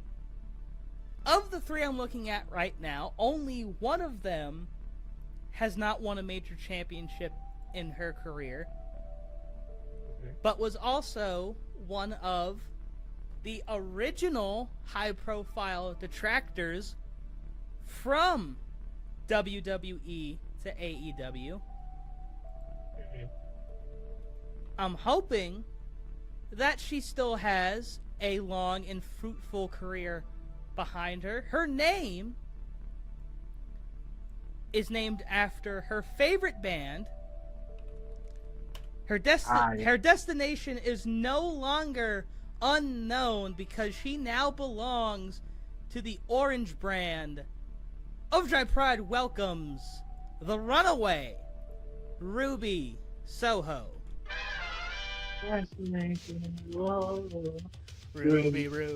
Ruby Soho. Phenomenal pick. I love Ruby to death. Recently got a nose job because she got her face smashed. Feel like she'd come out better for it thanks to the Outcast. Really excited to see where that goes for her. Hopefully that turns back into a face turn when she wins the title from Tony. We'll see how that goes for sure. With that being said, however, you said something earlier about why would I draft a faction when I can just make a new one. Mm-hmm. And I with blackjack and male hookers. believe that yeah, but I however believe that if the faction is there, you should take them. And there's one faction left in the women's division that I feel very strongly about, who I felt was broken up way too early due to unfortunate circumstances. And I feel like this pick will also help me finalize my women's division besides one more pick. So I can kill not one, not two, but three birds with one stone. Toxic Attraction. Welcome to glory. The faction that may have single-handedly revitalized the career of one Mandy Rose, but joining her are former tag team champions as well, and staples of NXT 2.0, JC Jane and Gigi Dolan. I gotta say, I like that pick. I do absolutely like that pick. My next pick is absolutely settled, and this will, I believe, if not complete, get close to completing my women's division. Give me former NXT champion Roxanne Perez for 500, please, Alex. Not expect great things from Roxanne in the immediate future. I'm happy she got taken this early. So there's only around that, but I definitely thought Roxanne and women of her current stature would definitely be fourth round picks. So that's wonderful to see. Your women's division is going to be very interesting in the immediate future. I definitely can see that. Um, with that being said, I feel like there's one woman left to round out my women's division, and I hate that she fell this far. But sometimes life happens. And with that being said, um, I would like to say that this woman is a impact staple, and she has been for the majority of her career there. She just recently lost an opportunity at the Impact Women's World Championship, and thanks to Mickey James' unfortunate injury, her and Deonna Purrazzo put on a phenomenal match. She is thick mama pump. She is married to the former ROH World Heavyweight Champion, one Jonathan Gresham, and I Ooh. expect great things for her on Glory. Glory proudly selects to round out its women's division one Jordan Grace. Amazing Grace, how sweet the sound. Whew. I mean, again, just you cannot argue with just the amount of talent on this list, and this is where you have an experience not only with watching old school TNA, but still having some kind of vested interest in Impact. Really does come in handy, because you just gave an absolute 401 on this girl. She is the first Knockout Triple Crown winner, a two-time world champion, the inaugural digital media champion, and a one-time Knockout Tag Team champion. Jesus Christ, I'm sweating at how stacked both women's divisions are about to be. Jesus Christ. But you know what? I think that I'm going to make an impactful pick of my own. This is a man who has very recently come into his own as an Impact star. This was a man who originally, despite playing for a god-awful Syracuse football team in the mid-2000s, did well enough to get drafted to the NFL. And in fact started over 20 games, which is really nothing to sneeze at. Given how many wrestlers or football players that don't even sniff anything outside of a preseason. This man accomplished what Brock Lesnar couldn't do. This man accomplished what Roman Joe Reigns could not do. Over 20 games started, 60 games participated in overall, and since retiring from football, he has become a legend in his own right. He's big, he's bad, you might even say that he is an animal. Ladies and gentlemen, the Prideful Orange will proudly welcome one Moose to our Moose chance on Glory. No, great pick. I love Moose. He's definitely starting to come into his own in Impact now that he's been able to be a focal point for sure. Former Impact World and Grand Champion, had a feud with Cody Rhodes over being Brandy Rhodes' friend for a little bit. I was interested to see. Beat Josh Alexander for the world title in front of his wife and child while they were in the ring. Crazy moment for sure. Definitely expect very interesting things from Moose over there on the Orange brand. Was that when he cashed in the Feast or Fire? Yeah, he won a Battle Royal, got the trophy, walked out after Josh had a hell of a match and said, "Hey, yo, bruh, run them high." I was offended for Josh. But yeah, no, unfortunately, Josh will not be getting that rematch here on Glory, but that's okay because I would like to give light to a guy who used to be the heart of 205 Live, a guy who had many great battles with the likes of Drew Gulak, Cedric Alexander, and Buddy Murphy. A guy who's trying very hard to have a career resurgence now that he is a free agent and had a phenomenal match with Gunther at Night of Champions just over a week and a half ago. One Mustafa Ali. The former leader and possibly only good thing to ever come out of the faction Retribution. A man who was originally slated to be in Kofi's spot at WrestleMania before he got injured, leading to the advent of Kofi Mania, which I'm sure you have at least some mixed feelings about. Yeah, no, for sure. It's weird. 'Cause I love Mustafa. Like when 205 Live got introduced after the Cruiserweight Classic, I was like, yo, Cruiserweight Wrestling's back. I'm a very big junior heavyweight guy from my New Japan watching. Hmm. So I was expecting great things for a lot of people. Seeing Kota Ibushi even like on WWE programming was crazy to me. It was I never thought I would do that. And then obviously he didn't sign because we signed with New Japan after the Cruiserweight Classic. But we got Grand Metro Elite, we got TJ Perkins, we got Cedric Alexander, Mustafa Ali, obviously Johnny Gargano, Tommaso Ciampa, um, Gentleman Jack Gallagher before he turned out to be a douchebag, Enzo Amore. You know, I would love to see Cruiserweight Classic too, but I just don't think we're in the era for that to happen anymore, and that's really unfortunate. But I have very big plans for Mustafa, and what I would like to call like the light heavyweights on my roster. There are a couple more guys I've got to draft, but yeah, mid card slash lower main event is going to be very interesting in the future. So I can build some of these guys to be the normal talent. Well, I feel like I might be taking one of those main event projects from you here, because this is a guy who, quite honestly, I am shocked was never made into a main eventer, because in his early days with the company, it looked like he was going to be just that. This guy was a staple of TNA and Impact Wrestling. This is a man who took NXT by storm, but yet for whatever reason seems to always be relegated to the tag division nowadays.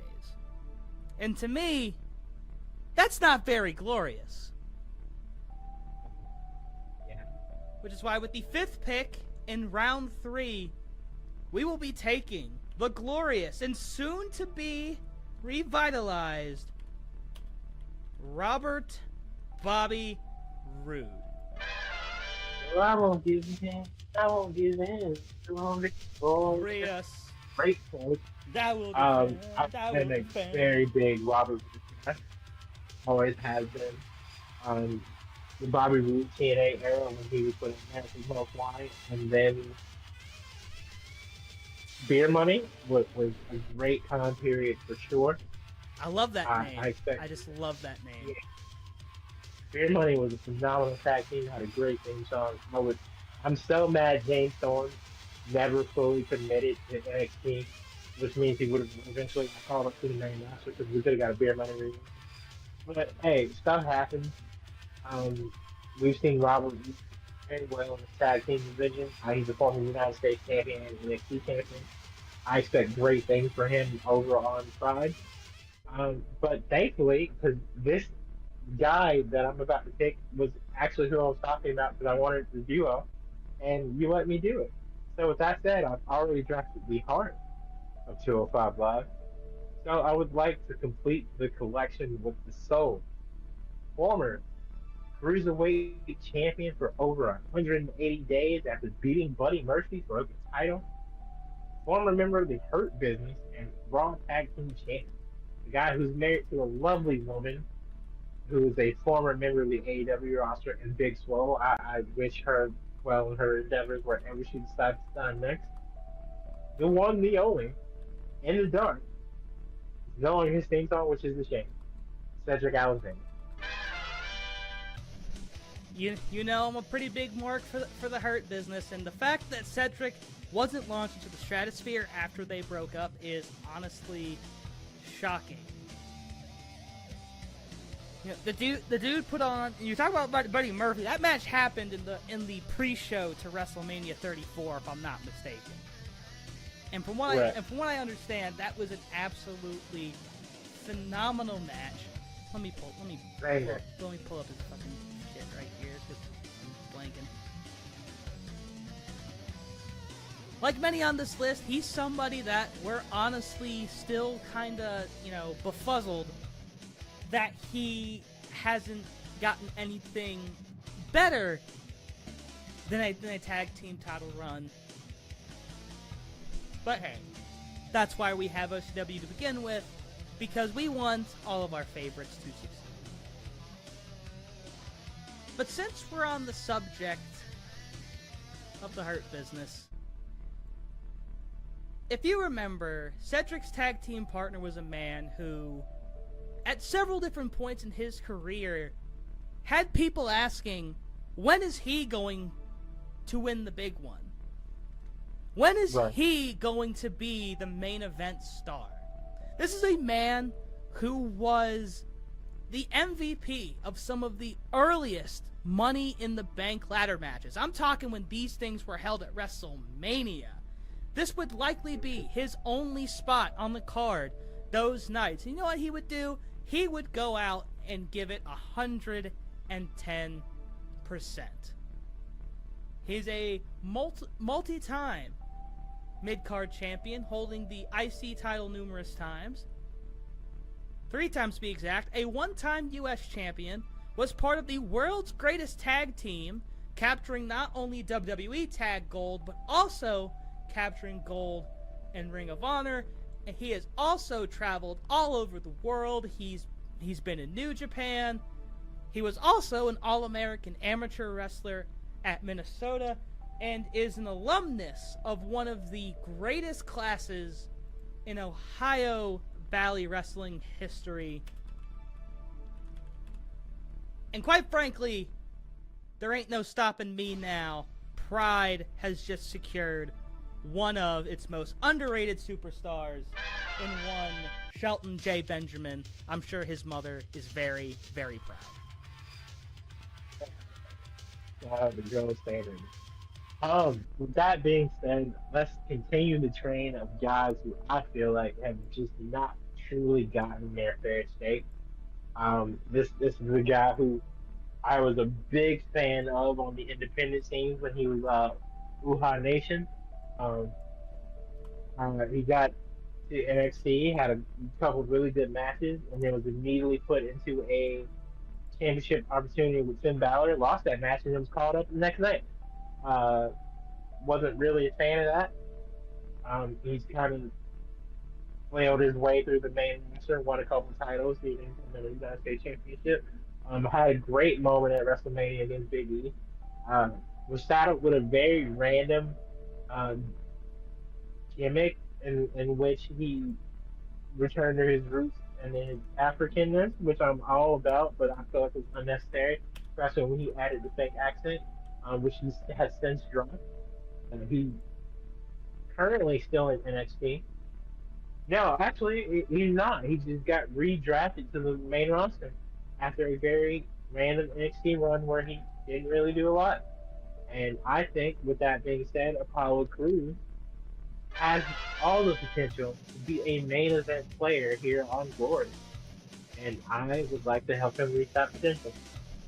Crews was absolutely an MVP of the mid-card scene during the COVID pandemic. You know, he had his feud with the Hurt Business, got to be U.S. champion for a little bit, and then ultimately ended up being the sacrificial lamb for what began the greatest run in Bobby Lashley's wrestling career.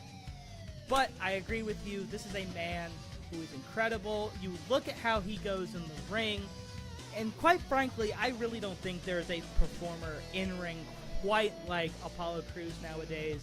And the fact that he's just kind of whittled around doing nothing outside of the occasional mid-card title victory, I think is an absolute shame. I mean, they put this man over Big E in Big E's hometown for WrestleMania 37. I feel like there were plans, long-term plans, that ended up just not happening. And I don't even know where the fuck Commander Aziz is nowadays. Or did he become Shanky? NXT again. NXT again? Okay. I thought he became Shanky for whatever reason. No, I want to say he jumped Apollo, and then they just never resolved that feud because Apollo got drafted. Yeah, sounds like WWE booking. See, this is why OCW exists. We don't forget about storylines. We end them one way or another. True. How we end them, though, well, that's yet to be seen. There's still a good handful to pick from the women's division, but I think I'm gonna make one more pick for the male roster before going back. And you know what? I'm picking this guy mainly just because I like him so much. This is a man who has literally redefined himself everywhere he's gone. This is a man that has a truly unique approach to wrestling, combining wrestling with parkour. This is a man that should have beat the shit out of Austin Aries, but was too nice of a guy not to. This is a man who, unlike CM Punk, has actually won a real fight. He might change his name everywhere he goes, but there is nobody else out there quite like Johnny Overdrive. I get it. That's the new name. All right. Okay. yeah. And listen, this ain't no make-believe, baby. Johnny Overdrive is on the orange brand. And former Tough Enough standout winner. Of Tough Enough 3, I believe. Yeah, with the men's, I want to say. Guys won world championships everywhere but WWE and Lucha Underground, Impact, MLW, former multi-time tag champ, former 3-time Intercontinental champion, has had many last names, including Mundo, Nitro, Morrison, and now Overdrive. As well as Game Changer and Impact. Andy Lee. I'm excited. Very excited to see what John comes up with. Very big fan. I love him and his wife Kaya. He's doing great things with AEW. I expect her and Chris Statlander to have a very interesting feud for the CBS title soon. With that being said, I feel like it's finally time to take a guy who has been away from the company for a couple of years now. He was part of the COVID releases, and his last big moment was at WrestleMania, where he captured the Raw Tag Team titles with his best friend, who had been on a 300-plus day losing streak. This man is an indie god. He has won world championships in NWA and GCW since leaving the WWE. He is collecting belts quicker than even Kenny, by God, Omega. Overdrive Glory is proud to select the man who officially murdered Zack Ryder. He won the only, always ready, Matt Cardona. You snake, you absolute snake. I didn't think you had any interest in the Deathmatch King and the Indie God. I have absolutely fallen head over heels for this guy ever since he became an indie wrestler. I liked his work as Zack Ryder just because I loved the fact that he's one of the earliest wrestlers to really use outside social media, primarily YouTube, as a way to get over. And in fact, that ended up being so frowned upon that he got pushed off a stage and buried by Kane. A very shameful night. Yeah, well. But even then, he still managed to find success in WWE. As you said, he and his friend Curtis Axel became Raw Tag Team Champions practically out of nowhere at Mania 35. He also, at Mania 34, I believe, joined the IC title ladder match at the 11th hour, managed to climb the ladder, and managed to take the belt home, all complete with a bear hug from his dad. Truly an amazing moment. But since then, ever since getting released, he had a cup of coffee in AEW, and had another one in Impact, and then became public enemy #1 in GCW, turning their belt into a spinner belt, literally pulling off the do-rag look better than Vince McMahon ever could, and he is the final ECW television champion, taking it off of Rhino, who held the vacated belt for well over a decade and a half. I am jealous, but phenomenal pick, and I really hope that you treat him well, because otherwise, I will never forgive you for disrespecting the death match. God. No, I have a lot of really good plans for my boy Zack. And now, first of all, how dare you? But now, I'm going to go with what might just be one of the safer picks in this draft, I'm going to go ahead and select somebody who, while is mostly well known for being a tag team guy, is somebody whose singles runs have honestly gone vastly underappreciated. A man who you cannot do WrestleMania without, even though they've done WrestleMania without him. A man who has redefined himself time and time again, whether he's riding a lawnmower or collecting big money. His wife is hot as shit, holy fuck, and he's one of the possible pioneers of the cinematic match. He's been broken, he's been awoken, and he's had an attitude. Ladies and gentlemen, the less problematic of the pair, Overdrive Pride, will gladly select Matt Hardy off the board. Oh, Matt, love broken Matt and finding ways to always recreate stuff, whether that's the one Matt Hardy, whether that's I'm gonna stab my brother in the back of the WWE Championship Matt Hardy, or that's drunken Matt Hardy, or that's woken Matt Hardy. No, definitely fun to see. I can't wait to see what shenanigans he gets up to over there on the Orange brand. But with that being said, I feel like there's an obvious caveat pick here for me to pivot to. But before that, some correction. Cedric Alexander beat Mustafa Ali at 34 for the vacant cruiserweight title, not Buddy Murphy. Also, Zack Ryder won at Mania 32 for that ladder match, and then won the tag team titles with Kurt Hawkins at Mania 35. Why did that Just to make sure we do know what we're talking about. Yeah, we do know what we're talking about, but hey, that's a lot of wrestling. I've been watching this shit since I was like 6, and Steve's been watching like 4 years, but he's been in and out at moments. So we do know what we're talking about. Just wanted to make those corrections. But that being said, a guy who has had very interesting WrestleMania moments, good and bad. A guy who can indeed be a bit problematic at times, but is a fan favorite to specifically, millennials and then even more clearly, randomly, for some odd reason, the African American community, because everybody I know who's ever watched wrestling is a very big fan of this guy. Black people just love him. And then obviously, like, hardcore wrestling.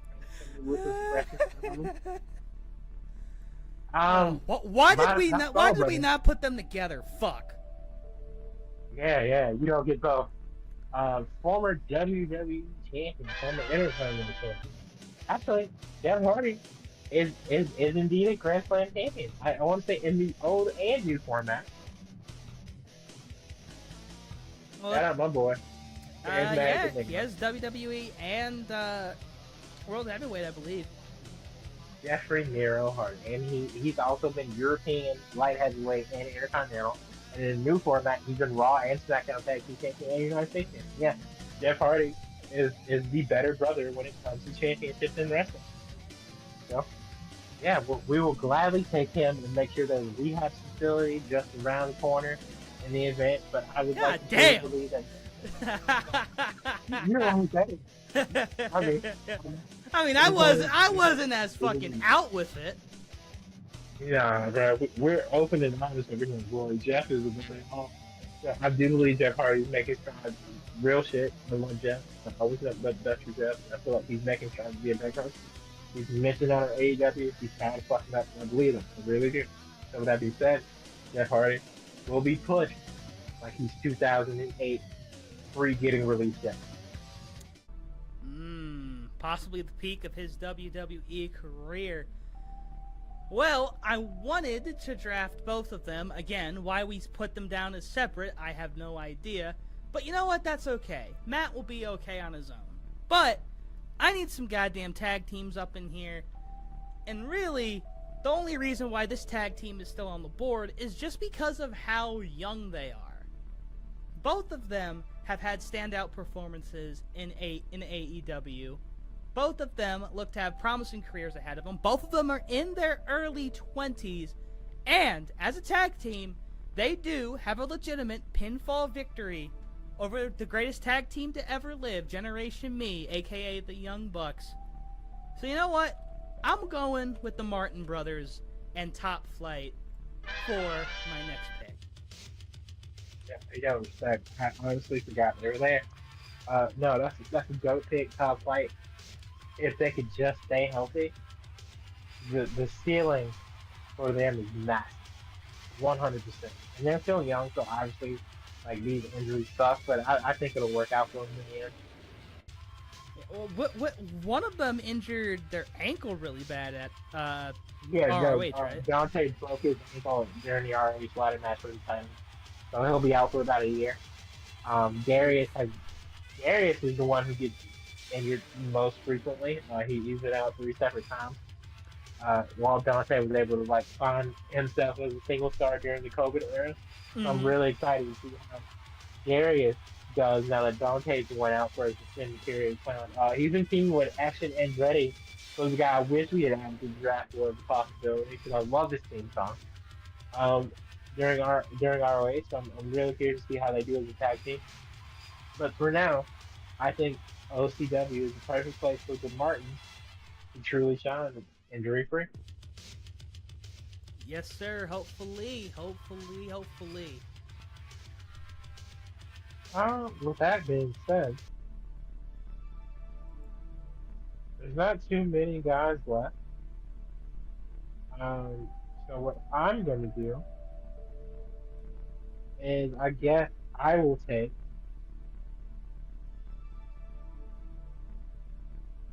yeah, we need some guys to just kind of be there.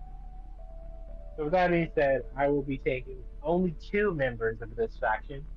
I will be taking Cruz del Toro and what's Joaquin Wild's WWE now? I think that is the WWE now. Is it really? I think No, so. I swear. Alright, anyway, I'll be taking the tag team from Legado del Fantasma. AKA Yeah, also known as the LWO. Newly formed LWO. Yeah, currently LWO. Like I could take all. I don't really want Julia, and I feel like Santos.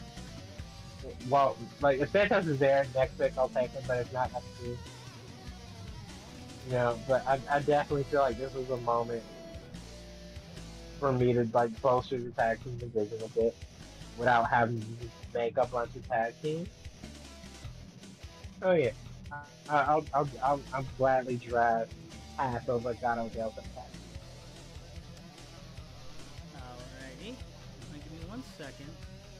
Okay, there's Joaquin. Yeah, okay, alright. Joaquin Wild and Cruz del Toro are now the newest members of Zucker. Because, you know, Cruz's name changed, so I didn't know if they changed his too. Well, we are nearing the end of round 3, and while I think my women's division is fairly stacked, I still, you know, there's still somebody up on this board that I think will be an integral piece. Someone who I think I can depend on as a workhorse of sorts. Someone who, if she's ever needed, and if God forbid we ever have to crown an interim women's champion, she'll be right there, ready to take on the field in the tournament. She is the longest reigning AEW Women's Champion. She's also a fairly prolific Japanese actress. She's a veteran of several overseas wrestling promotions, including Ice Ribbon Wrestling, Pro Wrestling Wave, and Oz Academy. It is with great pleasure that with our final pick of round 3, the Orange Brand will, and this is where the drum roll would come in, welcome Hikaru Shida to its women's division. I'm not mad at it at all. That's a great pick. I honestly forgot about Hikaru. That's my fault. So I'll have to try and work something out. But it's not, you know, what happens. But that being said, I did say that if he was here, I would immediately take him because I didn't want to draft this action off there. And I wanted to give you the opportunity. But since you didn't, uh, I will gladly complete the faction here. Former NXT Cruiserweight Champion, a guy who is a second generation, guy who's a second generation superstar, uh, a guy with uh, all the potential in the world to be the next great Mexican superstar for the WWE. I thought that'd be Andrade, but it didn't happen. But I definitely think Santos has the potential. So that being said, uh, easiest pick of the draft so far for me, Santos Escobar. Welcome to the white brand. I thought about it. I really did because I do like Santos a good deal. But you know what? I honestly felt like you'd be able to do better things with him than I ever could. So you know what? Congrats on yet another phenomenal pick. And with that being said, here are your results for round 3 of the OCW draft.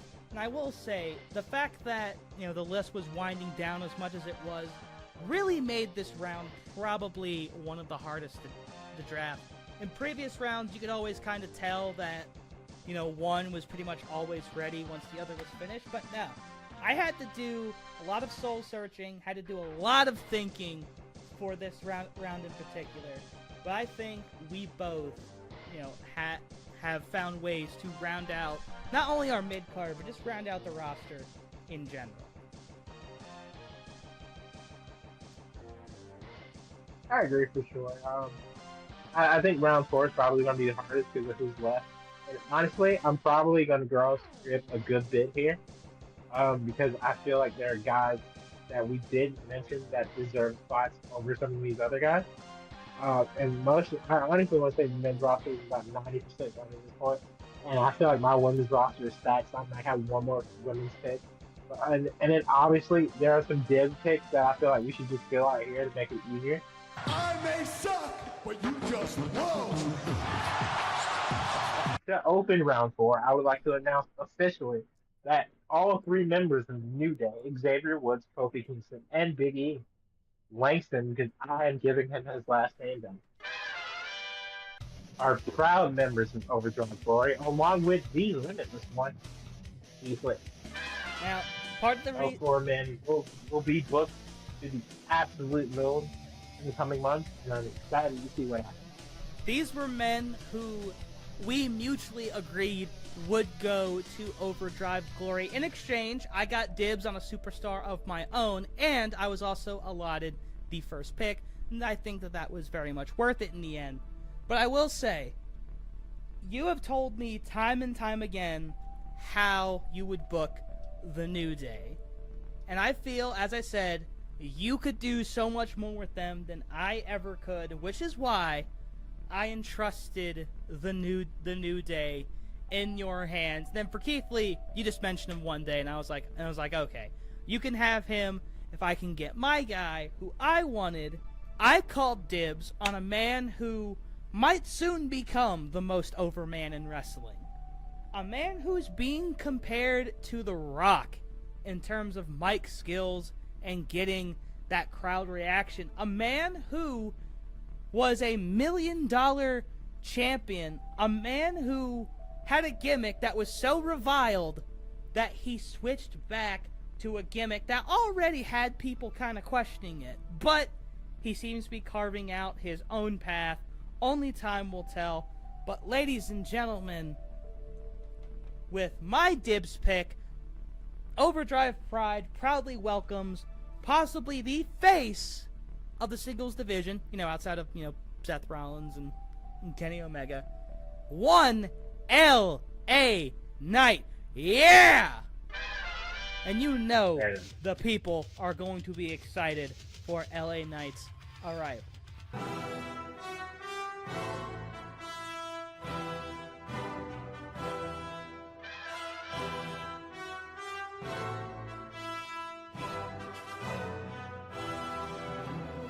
All right, with that being said, who has the first pick in the actual beginning of the 4th round? You do.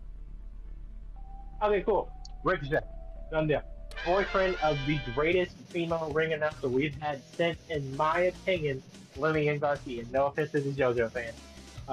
Samantha Irving is killing the game right now. Ricochet is a former United States champion. I expect big things from him in the future. Ricochet is the only man to complete the mid-card Triple Crown, which is the NXT North American Championship, United States Championship, and the Intercontinental Championship. He's also the winner of the SmackDown World Cup, which got him a rematch for that Intercontinental Championship. And he's a Dusty Rhodes Classic, Tag Team Classic winner. Obviously, while in Lucha Underground, the big Lucha Underground guy, as I said before, as Prince Puma. He's a former Lucha Underground World Champion. And I want to say a Lucha Underground Trio Champion with Dragon Azteca Jr. and Rey Mysterio. I have big plans for Ricochet. Again, I'm going to rebuild 205 Live from the ground up inside Original Glory, and I feel like he'll be a very good part of that. Sorry, but no. Ricochet is another one of those people that, I mean, every time he steps in the ring, that athletic ability just oozes out of him. I mean, you look at his stuff in NXT main roster, like, you put him with another acrobat, like, you put him with somebody like John Morrison. Some of Morrison's best matches came with Ricochet before Morrison was out of WWE. Or there was his match with motherfucking Logan Paul at the Rumble, where they both just dove and hit each other. Like, that shit probably hurt. You know, Ricochet might just be one of the best athletes in all of WWE. I'm gonna go ahead and try to finish up who's still on the list. And there is something that you said earlier that struck me. For even though you have 3/4 of Legado del Fantasma, you seem to not really want its fourth and sole female member. And quite frankly, I'm offended. Which is why the Orange brand is going to welcome Miss Zelina Vega, former Queen of the Ring, with absolute open arms. That's cool. I ain't mad at Zelina. I just felt she wasn't necessary because I feel like my women's division is stacked. But since we're trying to finish the list, there is one more woman I have my eye on. She is a former AEW Women's Champion. She's also one of the top 10 women's wrestlers currently on the planet, according to Sports Illustrated. That being said, she is also a member of the Outcast, Jamie Hayter. Welcome to glory. Up until only very recently, she was the AEW Women's Champion, losing it to Toni Storm, who, probably very much deserved it as well. To go off topic a little bit, I really don't like how Double or Nothing handled those women's matches. I really don't. No, that's completely fair. I get it. I mean, at least for the Jamie Hayter match, it made some kind of sense. Got jumped beforehand, by Tony's group and everything. But the fact that you don't save Statlander and Cargill for All In is an absolute crime to me. Because I actually do think that could have been a pretty good money match. And it like, literally, you could have just changed... Championships could have changed hands there. Like, just... Because I don't know how they're going to book All In, but that's an easy just match where it could be like, all right, you know what? We're going to have a new champion, like, right here. Like, dude, at Wembley... a major streak coming to an end and a championship changing hands like that, that's big. Those are literally the kind of matches and moments that you save for big events like this. And I'm really surprised with how they ended up booking it at Double or Nothing.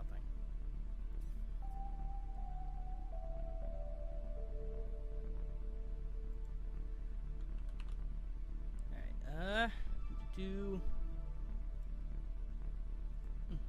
anyways, this will be my final pick for the women's division.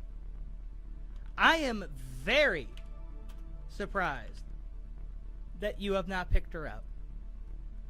Not only was she a mainstay and also deserved better in WWE, being a 5-time women's champion, but she's also managed to find herself outside of WWE in Impact. But even then, she couldn't stay away for long, as she became the first Impact champion to make an appearance at the Royal Rumble.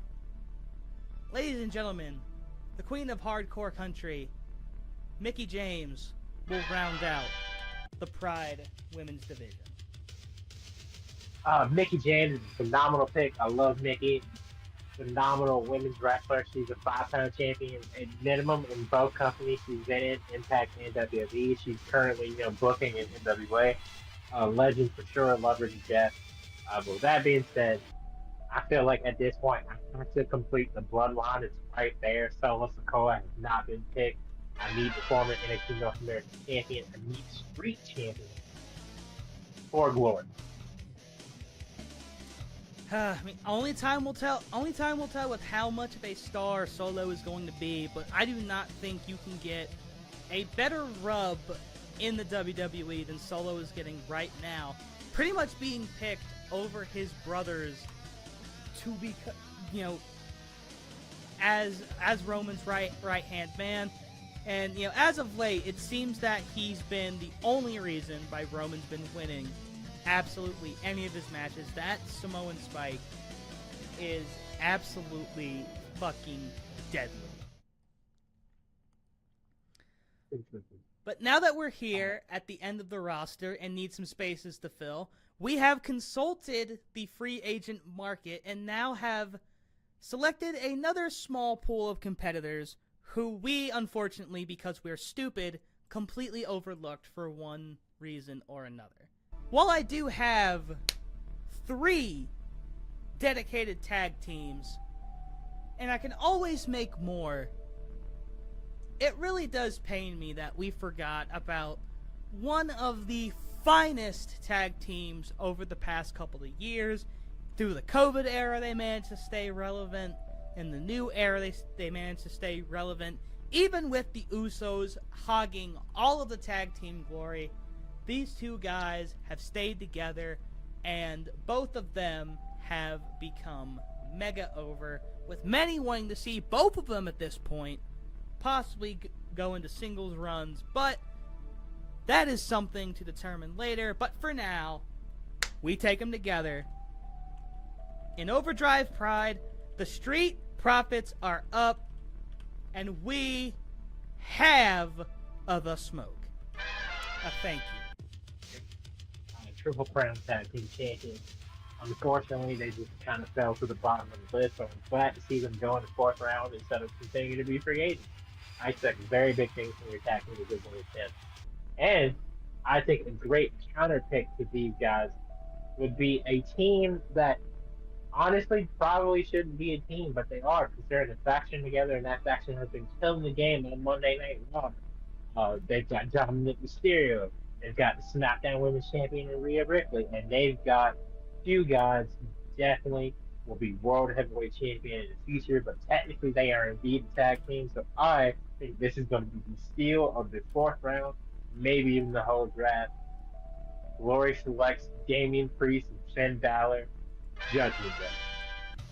Damian Priest coming off a World Championship opportunity against Seth Rollins, and of course, as we know, Finn and Seth have a lot of history, with Seth nearly killing Finn's entire career. Only time will tell where that feud is going to go. But really, you cannot get any bigger than the Judgment Day. I think there was a lot of hesitancy when they first came on the scene, especially after they kicked out their leader Edge so quickly. But the fact that Judgment Day has managed to stick around and is currently going stronger than ever, with not only some of the most talented people in the business right now, but also a blossoming young superstar in Dominic Mysterio.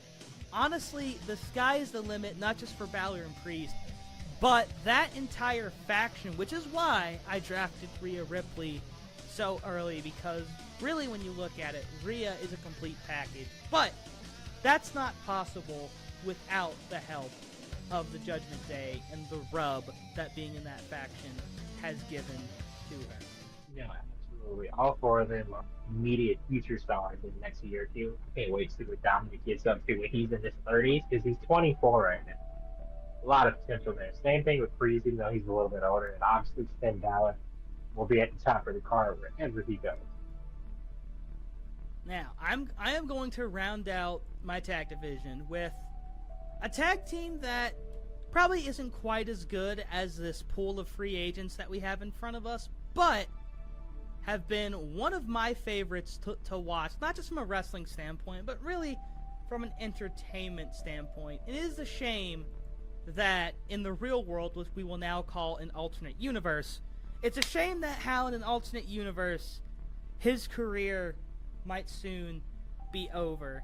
But in the virtual world, their run is just beginning. Ladies and gentlemen, I hear voices in my head, bro. RK Bro will round out our phenomenal tag division here on the Orange brand. Yeah, solid pick for sure. Randy Orton is the Hall of Famer 2 times over. Matt Riddle, as much as I personally don't like him, has a lot of things going for him. Definitely a tag team that I low-key missed from the COVID era. For sure, Randy's a 14-time world champion. Off that alone, he's phenomenal. He's also a pretty decent mid-card guy, and he's won tag team championships with multiple partners. Riddle is kind of finding his footing, and I'm very curious to see what happens when he gets his first major singles push. And we'll see how it turns out for sure. Now, to piggyback off that, there's one more tag team that I'm very interested in seeing, because this is where I start to go younger to plan for the future of Glory. That being said, these guys are former NXT Tag Team Champions. They could be called diamonds in the rough, you know? Former members of Diamond Mine. Give me the Creed brothers. You're going to have to fill me in because I actually know very little about these guys. The Creed brothers are a tag team that Roderick Strong kind of adopted as his own. They're both amateur wrestlers, and they're pretty good. They work singlets. They go to home now. These are like nail fighting, good old fashioned punch you in the mouth, out grapple you. I could definitely see them following FCR in the way in the future. They honestly kind of remind me of the Steiner brothers. Shout out Braun Breaker. I definitely think they have the potential to be very, very good tag. The New Day recently said during their NXT run, that was one of the tag teams they wanted to work with besides Pretty Deadly. And I just think the brothers, Julius and Julius and I don't remember Brutus. Julius and Brutus, which is funny, have a lot of potential. Diamond Mine was a very interesting faction while I was in NXT. Obviously, Roger Strong's doing pretty well for himself in AEW currently. But these guys had solid showings during their 2 times in the Dusty Cup, and I expect great things from them in the coming months as an up-and-coming tag team with potential.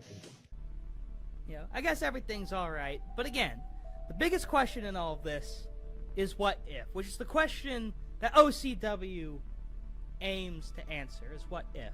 And speaking of what if, this wrestler might be one of the bigger what ifs on this entire board. He's also one of the most underrated, which is why he wasn't even on the draft board to begin with.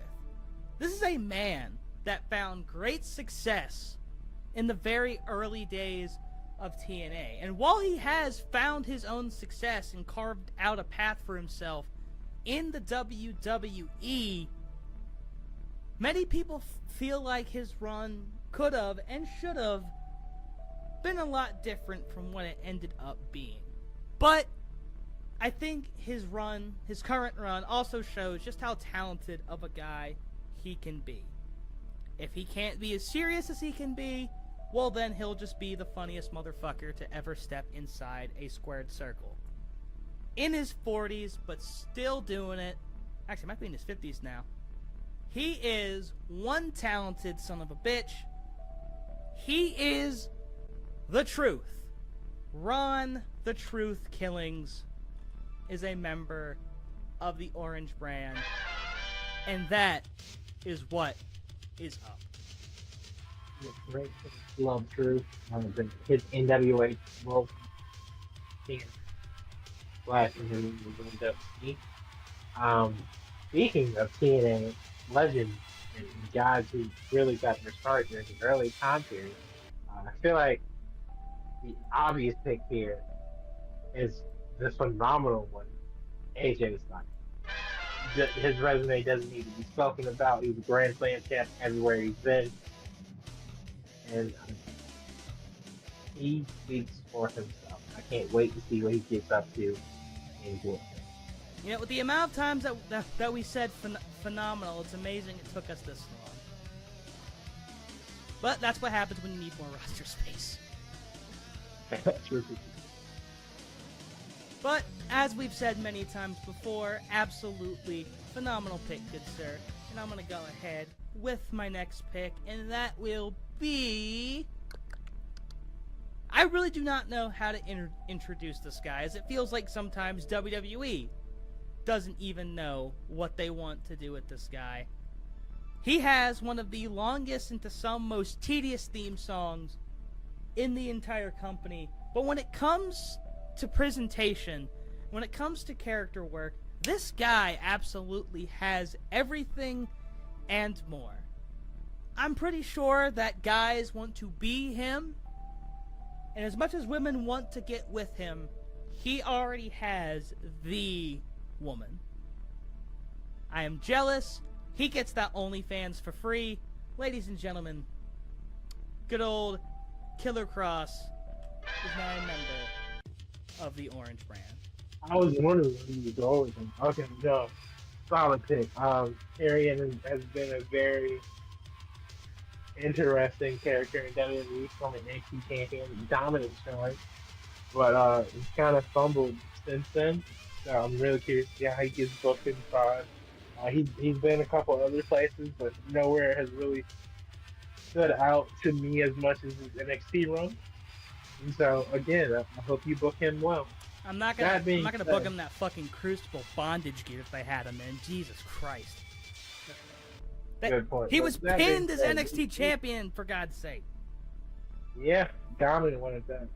We at Gloria again are looking towards the future. I'm going to take a former NXT North American champion, a guy who merged the NXT Cruiserweight Championship with that title, and he is the NXT champion after successfully defeating one Braun Breaker. Say hello, Gloria, Carmelo Hayes. I'll never forget this guy's performance in the NXT Breakout Tournament near the end of Black and Gold's original run. I mean, this guy really fits the bill of the modern, of the modern day wrestler. He's someone who's very quick, very agile, loves doing the flippy shit, and as far as I've seen through my limited knowledge of current NXT, he has absolutely been killing it. But you want to know another guy who's been killing it? Somebody who I really thought was probably going to be dead in the water, but has instead gone from a tag specialist to a really, really long reigning and constantly fighting North American champion. Ladies and gentlemen, one half of NXK, Mr. Wes Lee, is joining the fray. Not mad at him at all. Shout out Wesley. He's been killing the game. He's very close to being the longest reigning NXT North American champion of all time. I want to say he's about a week and a half away from breaking Velveteen Dream's record. Mm-hmm. What wasted thing for that guy was. But with that being said, I feel like we need some good old veteran experience on this roster, and I have two options. Both of their names start with T, but there's one guy who I feel deserves this more than another. He is a former NXT Tag Team Champion, and he is the first ever and longest reigning left, right champion. recently unifying to become undisputed left right champion on the Up Down Down channel against Shayna Baszler. He is gorgeous. Welcome to glory, Tyler Breeze. The man who had the honor of wrestling Houston Thunder Liger himself. You know, I only ever got to see his work with Fandango as part of Breezango, but the amount of effort and just character that those two put into their work was absolutely phenomenal. I'll never forget when they ripped off Imperium's theme and just became Emporium. That shit was absolutely hilarious. And hopefully you can right the wrong of 0 singles titles. Oh, absolutely. But then again, there's a lot of rights, or there's a lot of wrongs that we are going to have to right in this company. Jesus. I agree. And you know, speaking of righting wrongs, if drafting him is wrong, then I don't want to be right. Who knows where his career in an alternate universe and in this universe is going to go? But when it comes to solid, dependable workers, I really don't think it gets any better than the show-off himself, Ziggler to Wiggler, Dolph Ziggler. Great pick. Multiple time Intercontinental champion, former 2-time World Heavyweight champion, and Money in the Bank winner.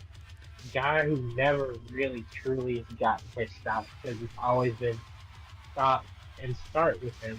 Former NXT champion, elevating, in my opinion, Braun Breaker's title reign and not be boring as shit. Mm-hmm. Love Dolph, former male cheerleader as well. So I'm very curious to see how Lawrence Reigns handles Dolph Ziggler. Which member of the Spirit Squad was he? Yeah. Uh, the actual name. So yeah. And don't forget, it was thanks to the Spirit Squad that Vince McMahon has a pinfall victory over Shawn Michaels and God. Yeah. What a fucking match. What's the nice? Was the penultimate pick of this draft? There we go. Nice and important. What's the penultimate pick of this draft? I'm gonna take a guy who I feel like is about to get a very strong push in the near future now that he's on the Raw brand and the World Heavyweight Championship exists. A guy who was the final opponent of one, the Great Muta. A guy who is one of the greatest Intercontinental champions in any company in history. A guy who really transcends championships, but definitely needs more. He has one of the best theme songs in professional wrestling, and I'm glad to see it back. The King of Strong Style. Shinsuke Nakamura. Well, now.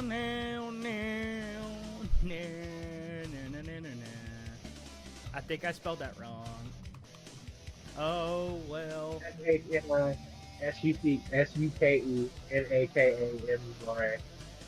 His last name is too long to fit in the graphic. So I'm just gonna do Shinsuke again.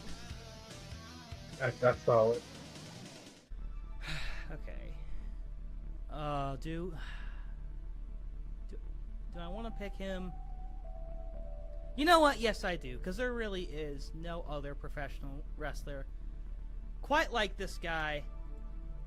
He may not exactly look like it at first glance, but this man is probably one of, if not one of the best brawlers I have ever seen. This is a man that took the current Intercontinental Champion to the limit multiple times, and the second time around was able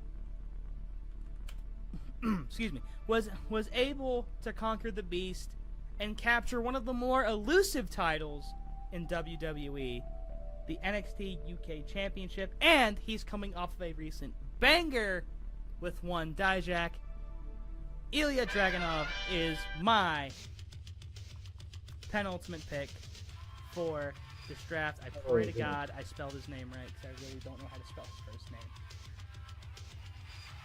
I can't tell if it's two I's or I-L.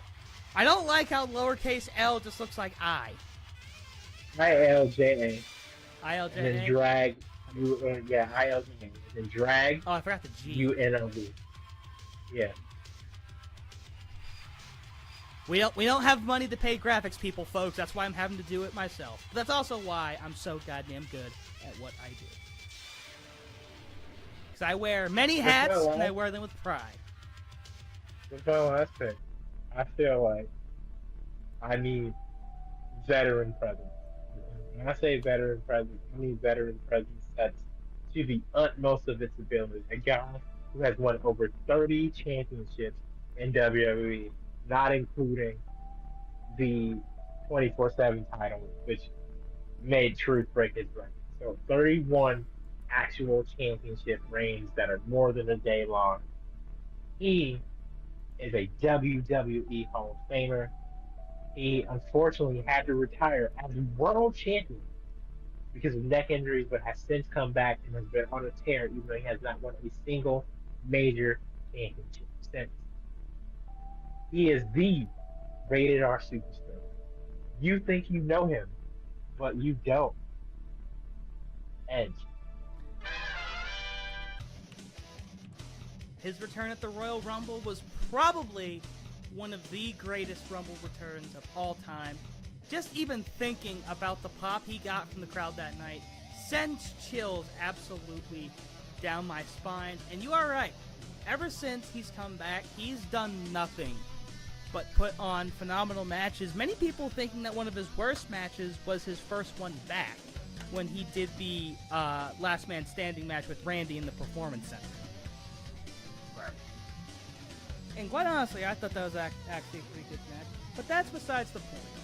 He's had legendary feuds, not only with his own group, The Judgment Day, but also with Seth Rollins. I got to see him come out as Brood Edge at SummerSlam a couple years ago, and that was fucking awesome.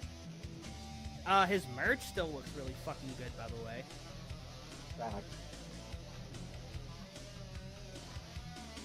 And quite honestly, he makes me feel. Oh yeah, actually, no, I'm not gonna finish that because I was probably about to fuck up the lyrics. Anyways, but you know what? I'm gonna pull out a bit of a wild card. Okay. Somebody who I don't think any of us really thought about before this draft started. But you know what? This is a man who lives in the shadows to begin with. So I think he will forgive us. He is one of the biggest missed opportunities in the WWE in the past 5-10 years. He was almost a missed opportunity in AEW, but is now riding high with one of AEW's premier stables. We welcome the leader of the House of Black as the final pick in the inaugural annual OCW draft, as the Orange brand welcomes the leader of the House of Black to the House of Orange, Mr. Malachi Black. What do you think? I'm not mad at it. My former NFC champion, my former Dusty Cup winner. Guy has had several amazing matches with a lot of people. I expect great things from him. I want to say he's still currently one half of the PWG Tag Team Champions with Brody King. He's also 1/3 of the House of Black and the AEW Trio Tag Team. One day I do believe I'll see him host the main event World Heavyweight Gold. Whether that's in AEW or return to WWE, will need to be seen. I think all of them at some point are going to be holding gold. For sure. If it's not Malachi, I mean, I think it'll go Malachi, and then it has to be Brody next, because Brody is just too good of a big man not to be holding championship gold at some point. Agreed. Singles gold, because we're trying to champ from Nah, trios champs. Super. Trios champ. Singles gold is in their very near future, I believe. But with all of that, with that being said, great draft. Phenomenal draft. Let's just take a quick look through every single round. Number 1 and 2, two of the just best superstars in the world right now on the WWE side of things, Seth Rollins and Cody Rhodes. But then you have the rest of the elite going in the top 5, as well as the bloodline.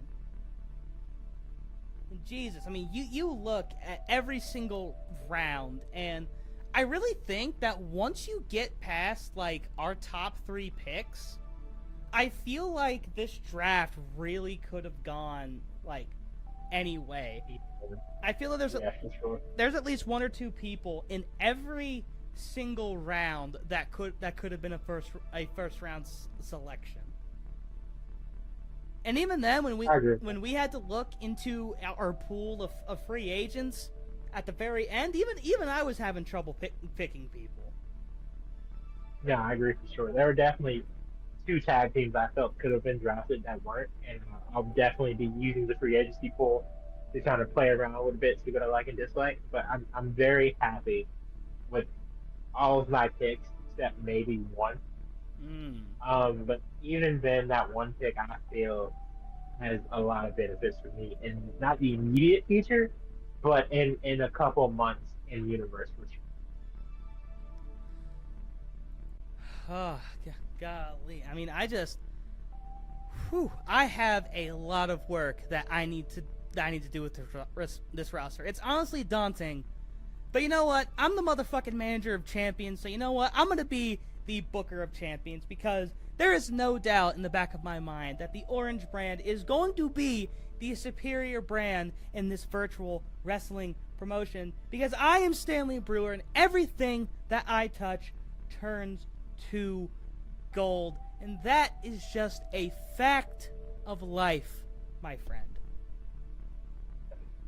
That's a huge catchphrase, Stanley. But I just want you to know that with over 20 plus years of wrestling experience, Eli Storm and the Overdrive Glory brand will be bringing thunder.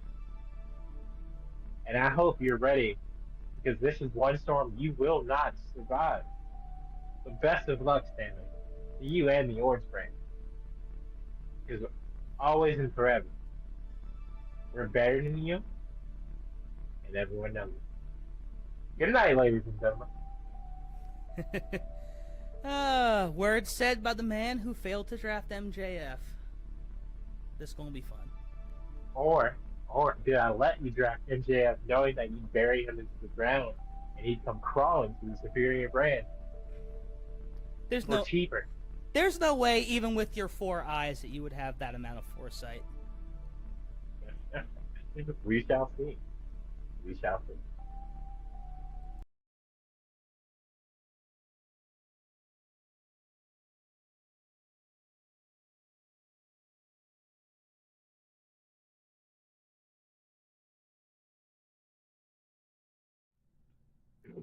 Up shit. I knew I would do that.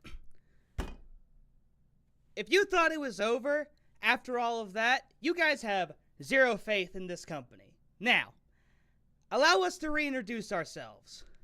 You should know who I am by now. But in case you don't, my name is Stanley Brewer. I am the manager of champions. I am one of the founders of Overdrive Championship Wrestling, and I am one half of the undisputed kings of commentary. And I'm kind of a big deal. And joining me tonight is my partner in crime, my yin to my yang, my Corey Graves to my Michael Cole. One Mr. Elias. Your contract says Thorne, but you wrote it in Crayola crayon, so I don't know what the fuck your last name is. Ladies and gentlemen, as the other half of the Kings of Commentary, undisputed champions of the world of commentary, watch out, Pat McAfee and Michael Cole.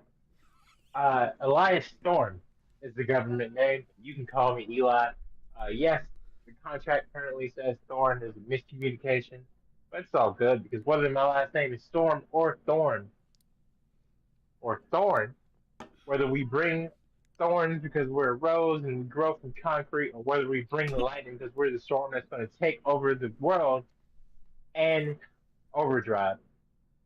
It doesn't matter because we breathe excellence here on Glory, and I can't wait to see the night's cards for the official draft show.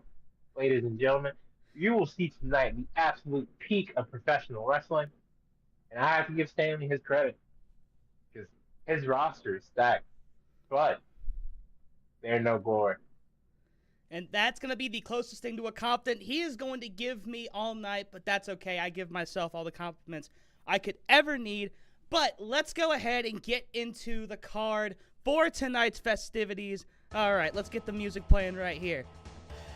So, to kick off our festivities, we have a prideful Women's Championship qualifier as Bayley will take on Dr. Britt Baker, DMD. The winner of that will go on to the Women's Championship match at our first ever pay-per-view, Wrestle Mayhem. More on that later. But then, going to the Glory side of things, it is Carmelo Hayes, joined by Trick Williams, as he'll go against Mustafa Ali in an International Championship qualifier. But the kicker is, every International Championship match that is one-on-one is a 2 out of 3 falls match. Then after that, it's tag team action time, as the Young Bucks go up against RK Bro in a prideful tag team championship qualifying match.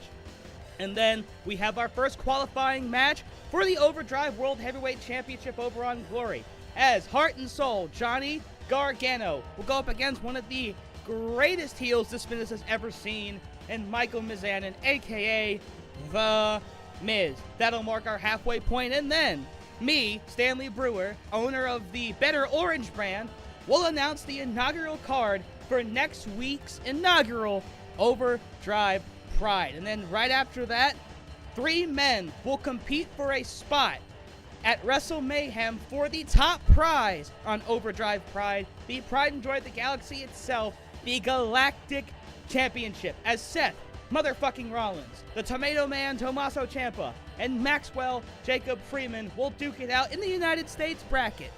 And then, after that, Cody Rhodes Solo Sikoa, a grudge match in the making, and this time, there's a lot more at stake. It is an opportunity at the World Heavyweight Championship. Then in our semi-main event, Hangman Adam Page, excusez-moi, will go up against Moose in a United States Championship qualifier. One of these men will move on and take one of the 4 spots in the Wrestle Mayhem United States ladder match. And then after that, Elias will announce, it's supposed to say Storm, not Thorn. He will announce the inaugural card for the lesser brand Overdrive Glory. And then in our main event, he had to pay me off big time to make this happen. It is the Break the Ceiling ladder match between Miro, Kevin Owens, Matt Cardona, and Finn Balor. Now, Eli, I want you to go ahead and explain the concept of Break the Ceiling to the people out there. And foremost, don't appreciate that shot, but let's see what happens. The better brand speaks for itself. Second, what an absolutely stacked card we have tonight, ladies and gentlemen. Getting into the Break the Ceiling ladder match, it goes like this. You've heard of Money in the Bank, you've heard of Feast or Fire. Well, the concept is the same. However, the difference is that Break the Ceiling will occur on Overdrive Glory once every 6 months. Once you compete in Break the Ceiling, you are no longer qualified for Money in the Bank that year, which gives more people opportunity. However, caveat being, with Break the Ceiling, unlike Feast or Fire or Money in the Bank, is that your cash-in will be announced 2 weeks prior, which means you will be going into this match with a prepared champion. You have to prove that you are worthy of attaining glory and becoming the champion of your choice. With that being said, every man in this match have no doubt whatsoever in believing that they have the power to announce that, call their shot, and to succeed. Because none of these men, in my opinion, miss when they shoot their shot. And quite honestly, those are all 4 men I would have wanted for my brand, especially Kevin Owens and always ready Matt Cardona. I also love the diversity between brands here. You have AEW, WWE, and Impact all being represented But ladies and gentlemen, enough talk. It's time for the moment you've all been waiting for. Let's get things kicked off. Right here. Let's get the audio back on. All right, so for the opener tonight, we have a very interesting match. We have two people who I believe have very, very interesting futures ahead of them here in round 5. Bailey obviously is a veteran at this point. She's wrestled for WWE for several years, former NXT Women's Champion. She has successfully completed the Grand Slam. And her opponent tonight, Dr. Britt Baker, obviously, outside of being a dentist, has almost single-handedly carried AEW's women's division for the past 2.5 years through the COVID era. Who do you have going into tonight's match, Stanley? See, quite frankly, I don't know. The reason I wanted to book this match is because I believe that both of these women are some of the best women on the roster in each of their respective businesses. Bailey, of course, has carried the roster on her back multiple times throughout her career, and as you just stated, Britt Baker pretty much was the heart and soul of that AEW's women's division as it went through its growing pains. And Britt has one of the greatest matches in AEW history. Bailey has one of the greatest matches in WWE history on NXT in her epic NXT title bout with Sasha Banks. I am very curious to see who's going to win here. Both very much experienced women.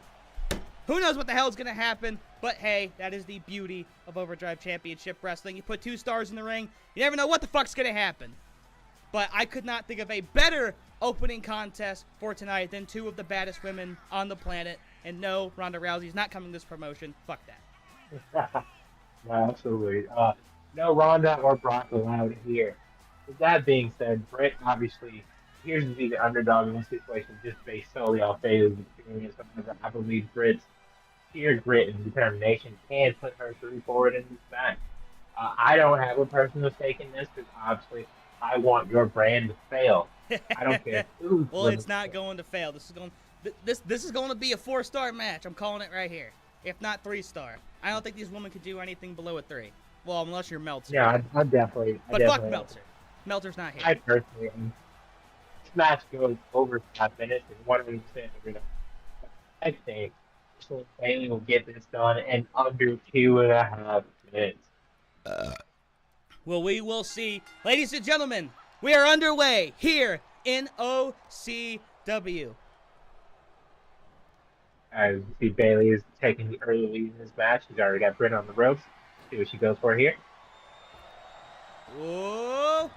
Oh my goodness, absolutely destroyed her. Going for the early pin. Cover here. And then over the letters. 1, 2. And that, not gonna lie, I shit my pants for a second there, but thankfully Britt kicked out, and we go on.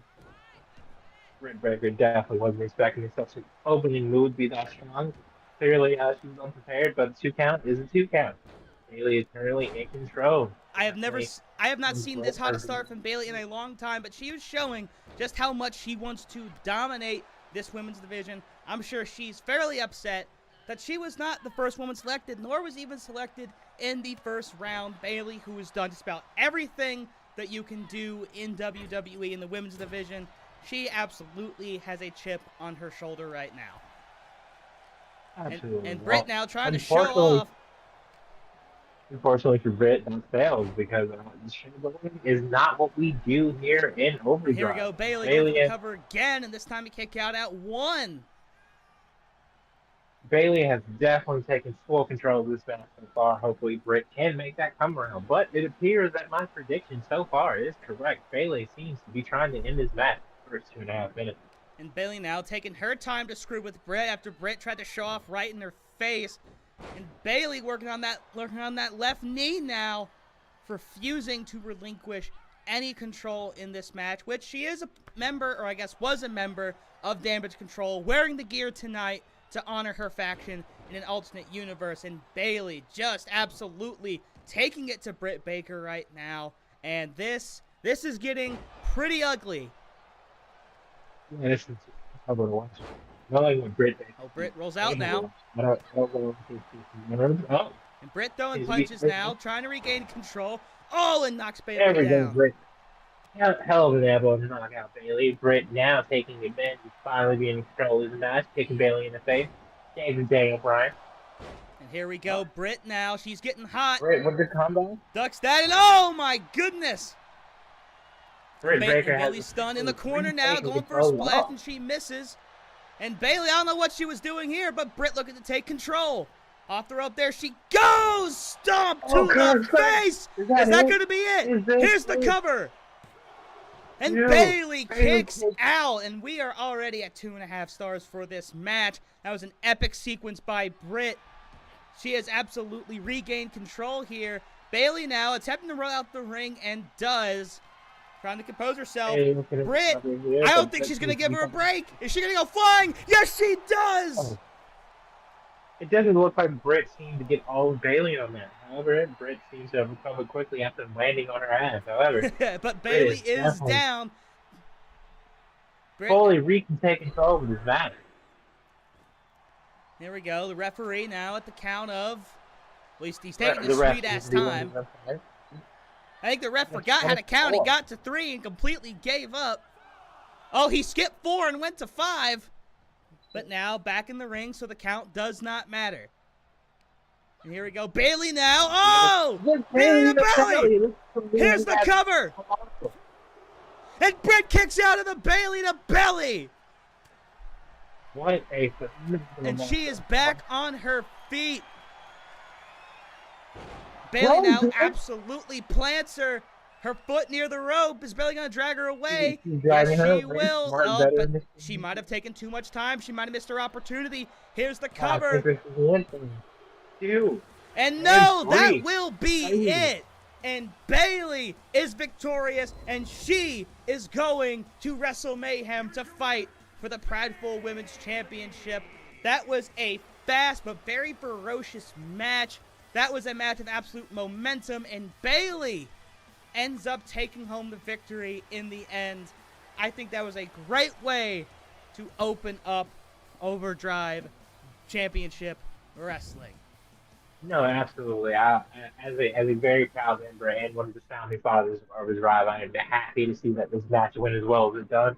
Bailey getting it done in record time. Currently the fastest match in the history of Overdrive Wrestling.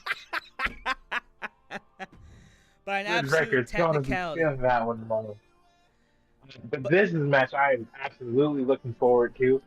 Carmelo Hayes, former NXT champion, obviously relinquishing that title once he signed here to Overdrive, going against one Mustafa Ali, former member of Retribution. This match, I feel like, is a very good start to the International Championship scene and the revival of guys under 225 pounds.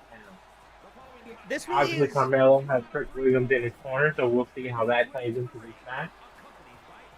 This is an absolutely interesting as fuck matchup to me, because you have Mustafa Ali, who for years has been one of the best high flyers in the WWE. As you said, the leader of Retribution, the only good thing about that faction. But then you have Carmelo Hayes, who hasn't been in the company that long, but has already gotten a shitload of opportunities that Ali himself has not been able to get. Now, granted, Ali was not around, or at least was never in NXT, unless I could be mistaken about that. But I feel a couple matches, nothing significant until recently.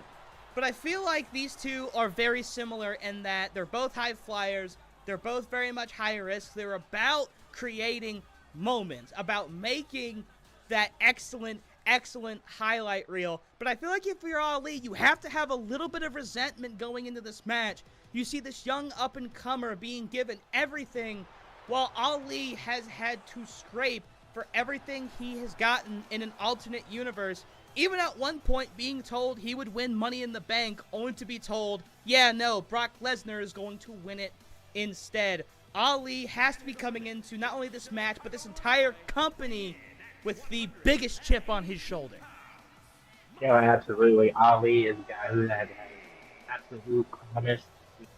Obviously, in that other universe, being stuck with the traditional gimmick of a man of his stature, and race, unfortunately, being that whole, oh, he can't be top guy because he's Muslim. And unfortunately, that's kind of held him back in WWE. Obviously, the network executives felt that that name can't be pushed on major television, and that's unfortunate. Here in Overdrive, Mustafa has the opportunity to show the world that not only he's a main event talent, but that anyone in the Muslim culture deserves the same opportunities as anyone else.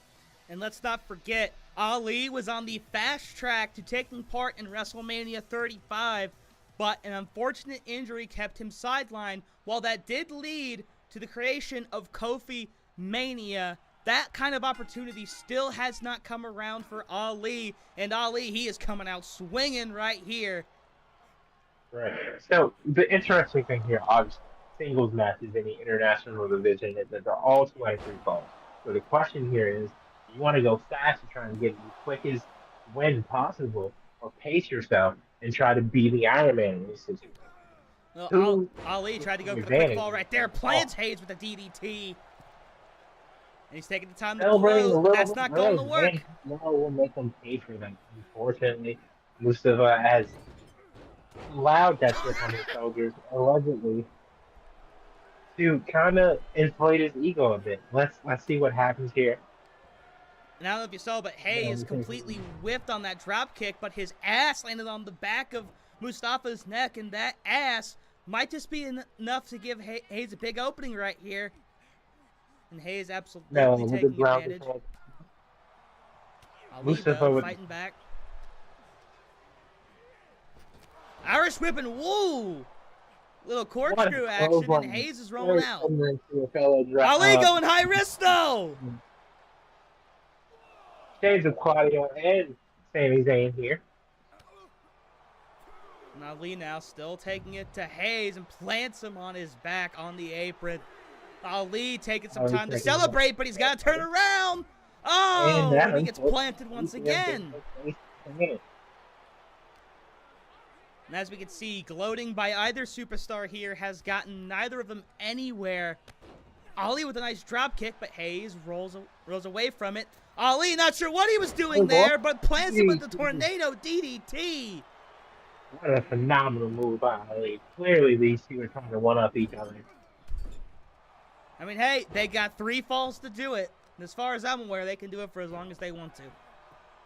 As much as I hate Glory, tonight is about making a statement. And these two, even though they're the second match, the worst match on the card, these two could very much steal the show tonight. And that is the chip that every member of this roster has to have night after night. Steal the show. Absolutely, taking the words right out of Dolph Ziggler's mouth, a member of Pride.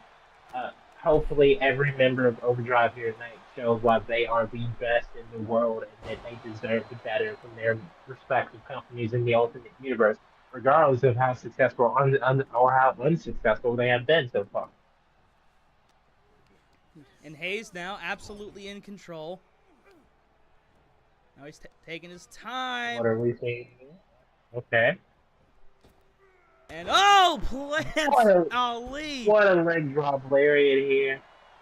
Here's the cover. And Ali manages to teleport over to the ropes. And we have a rope break. So far, Trick Williams has not been a factor in this match, but there's no way, speaking from experience of watching Carmelo and Trick in NXT, that'll stay that way. And Trick probably waiting for his moment. And what a springboard drop kick. What a springboard drop kick. Vanilla Hayes here. And Hayes is going to go high risk. Oh, and in the back of the neck. Ali is down. Here's the cover. Oh. And Hayes using the ropes. And he will get the first fall. Unfortunately, Ali could not kick out after taking such a devastating finisher and then having his weight being supported by the ropes. The first fall goes to Carmelo.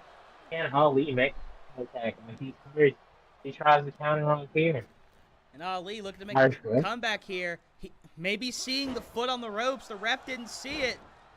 Ali now looking like he's catching some fire. But Hayes whips him to the ropes. Ali's going to back out. Trick Williams is right there. He's smelling his asshole. Ali! Ali with a rolling face up there. What can we expect from him next? Ali now. Okay. Fireman's carry going for a backdrop. Yes. And Hayes Will is he go for the down. pin? No, he's going to the top rope. Will Ali. we see Wolf on the floor? Can he hit it from there though? He's He's gonna go waiting. for a Oh, regular no. splash, but he nails it. Here's the cover. Two. And Hayes is gonna kick out of that. Unfortunately, it's not enough. I don't know why Ali did not go for his finisher, the 054 in this situation. A Well, reverse 450 definitely would have been enough. I think it was too far. I think it was too far. Oh, And now here is Ali. it. Oh my goodness, he my does it there. God. It wasn't too Is it far. there? Here's the One, cover. Two, And we are three. tied at 1. Ladies and gentlemen, it is now 1-1. The next ball will decide the match. And these two men going fast, but beating the absolute hell out of each other. And I don't know what the fuck that was, but it worked. Ali's head has got to be aching at the moment. Well, there's absolutely no doubt. The corner. Ali against the turnbuckle now. Hayes lifts him up. He's going to go for that leg drop lariat again. And he hits it. Once again, dropping the leg. Ali, though, close to the ropes, but Hayes not going for a cover. Now he is blocking the ropes. 1, 2. And a kick out at Ali 2. Hayes now. Ali- Hayes thinking higher risk. Ali's in trouble. Will Carmelo in the match here. Hello. Oh, power bomb. Ali insane. I couldn't even tell what happened there, but Ali's got Hayes lined up, going to the corner. Hayes stops him though. No, wait, no, the fuck he doesn't. What a magnificent counting here. Ali going for it. Oh, he misses the tornado DDT, but Pierce's elbow caught Carmelo in the face. What will happen now? This match is currently 4 stars. Is he going to do it? Is he going to go for the reverse 450? Measuring Hayes no, up. too much space. But Hayes is standing up. He waited too long, but drops the hammer on him. And Ali again now. Planting Melo. Ali looks to be Ali going sizing him for it. up. Oh. And he's going for a submission hold. Is Hayes going to tap? Is Hayes going to tap? All we can see is the referee's big fat ass, and Hayes is tapped. Mustafa Ali clinches a spot at Wrestle Mayhem. Mustafa Ali has got to be feeling the after effects of the match, but he can't be prouder of his moment. His first night here in Overdrive, he secured a spot at our biggest pay-per-view of the year. I was not expecting that shit in the slightest. These two going at each other. That was a very physical match for how big of high flyers those guys are. They went high risk only when they had to. Ali with the submission out of nowhere. And that is what you call a damn good match. I just hate that it happened for the wrong brand. But you know what? The right brand is coming up next.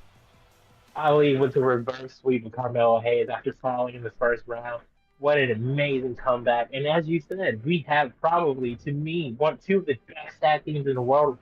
Unfortunately, Randy in another universe had just recently recovered from back surgery. We hope to see him well soon. But it's the Bucks versus Arcade Grill. I expect this tag team match to be bare minimum 4.5 stars. It was really hard, not just picking who I wanted to be in the draft in the inaugural Pride, because that meant one team had to get left out. But it was also, who would, Rick Boogs, what the fuck? Well, we are firing our Titantron guy right now. In fact, hold on 1 second. I'm gonna go make a call. And while Stanley makes that call, the Young Bucks, Matt and Nick Jackson, are making their way to the ring to qualify for the Prideful Tag Team Championship. Matt and Nick Jackson are World Tag Team Champions the world over, obviously, and New Japan Pro Wrestling, AEW, ROH, and they look to complete the quadrecta? Because it's trifecta. What would be next? I am not a thesaurus, ladies and gentlemen, so we're just going to go with the quadrecta and hope that they are successful in that endeavor. But Randy Orton and Matt Riddle are quite the competition for them. RK Bro will be making their way to the ring tag team for the first time in well over a year. Well, some And douchebag named Lester just got fired. Sorry, Lester. Not sorry. You fucked up. And his poor replacement Lester. already doing amazing. This time getting the right guy. Matt Riddle still making his way to the ring on that scooter. How much do you think that scooter caused Matt Riddle? Say that again. Matt Riddle has continued to make his way to the ring with the scooter. I mean, it scoots the Rationalizing scooter. It's the himself most with his- reliable form Yeah. of transportation around that arena. What the fuck are you gonna do? Walk Yeah, everywhere? absolutely. Fuck that. I mean, Hangman Page is a horse. Kenny Omega Exactly. up to the ring. But that brings up a very good question, Stanley.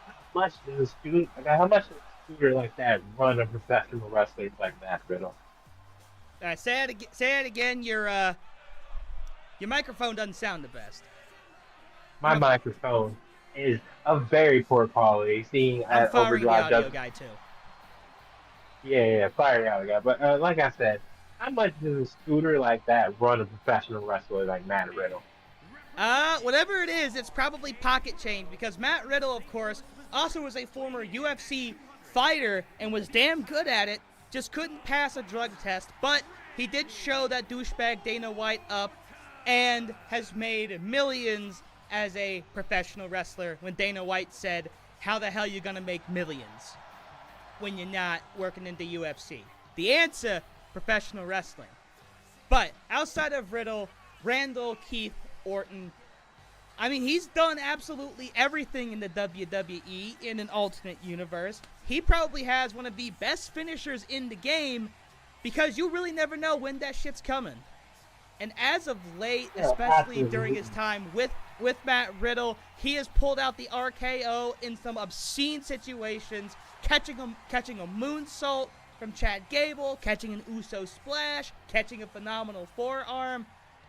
Maybe he'll come back in an alternate universe soon, but if not, we can at least preserve his greatness in Overdrive. And I'm gonna assume that you gave the Young Bucks the grand treatment because as much as you hate my brand, I know you like some Bucks. No. As much as I hate your brand, I do love the Bucks, and I expect it to be a phenomenal match. As said, the Bucks are World Tag Team Champions multiple times over in several different companies. I expect nothing but the best from them here tonight. Randy Orton is also a very accomplished tag team wrestler from his early days in his career. Matt Riddle, his current tag team partner, has just stepped it up as well. Also, he's a former tag partner of both Timothy Thatcher Oh my goodness! and Calvin Pete. What a start to this match. Matt Riddle got his clock absolutely rocked here. Did Nick Matt with a quick tag as usual. What a spear here. Matt versus Matt, and now Nick with similar looking offense to his brother. A little kick to the back of the neck. Matt Riddle probably already has a concussion. Oh, but here we go though. Riddle fighting back. German suplex. I'm about to say planting Nick Jackson. And now going for a power bomb. And oh, Jesus Christ. And he'll make a statement. He will tag in his brother Randy. Nick and Randy staring at each other. Randy now into the ropes, and they just kind of bounce off each other. All right, going to the corner. Randy now to the corner. Picking him up, gonna kick him right working the leg. thigh. And as you know, the Bucks are very pivotal with their legs when it comes to super kicks. Nick being unable to plant his leg if this continues. Oh, what a neck breaker. And Nick Nick now rolling rolling out. to the outside. And Riddle now getting involved, throwing him back in. It looked like Randy was thinking high risk, but Matt was like, no, you have your future to worry about. And he threw Nick back in. And now Matt Jackson tags in. Randy German in the match. Let's see. Are we going to see a tag here? We're going to see some tandem offense.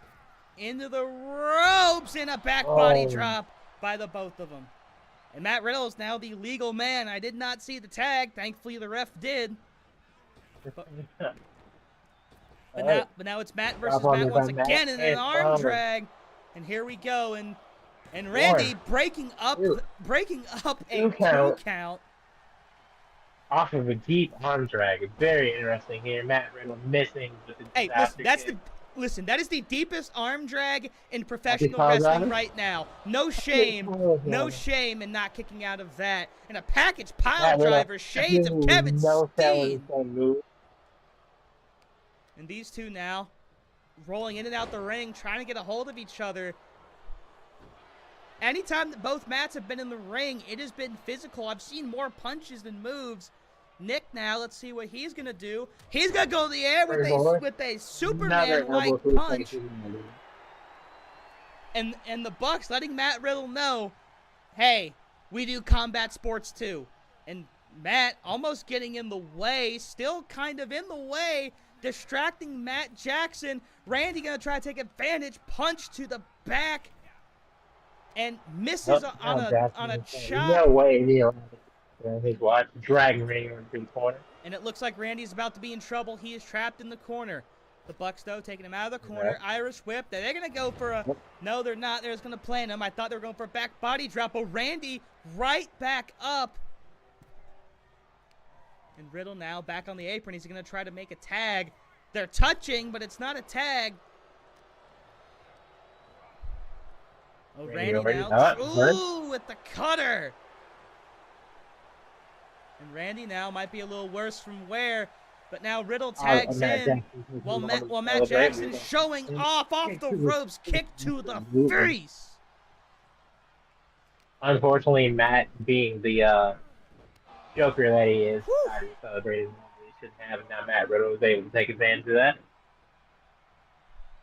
And here we go, Riddle now. Oh my God! Spears both of them off the apron. Matt Riddle is pissed off and beating the shit out of everybody. Somebody stop and this Riddle man. Now, gut-wrench suplex, I think. 1. And is he going for the triple bro right here? Nope, just the double bro. Completely triple bro. Oh, wait, no, wait a minute. Oh, bro, Derek! Is he going to go for the cover? No, he's calling in Randy. And Nick is just standing there, not doing anything. Randy, though, sizing him up. Completely unconscious at the moment. And now knees to the back. Randy letting him have it, probably calling him stupid and punching him in the back of the head. Nick's just watching his brother absolutely be demolished.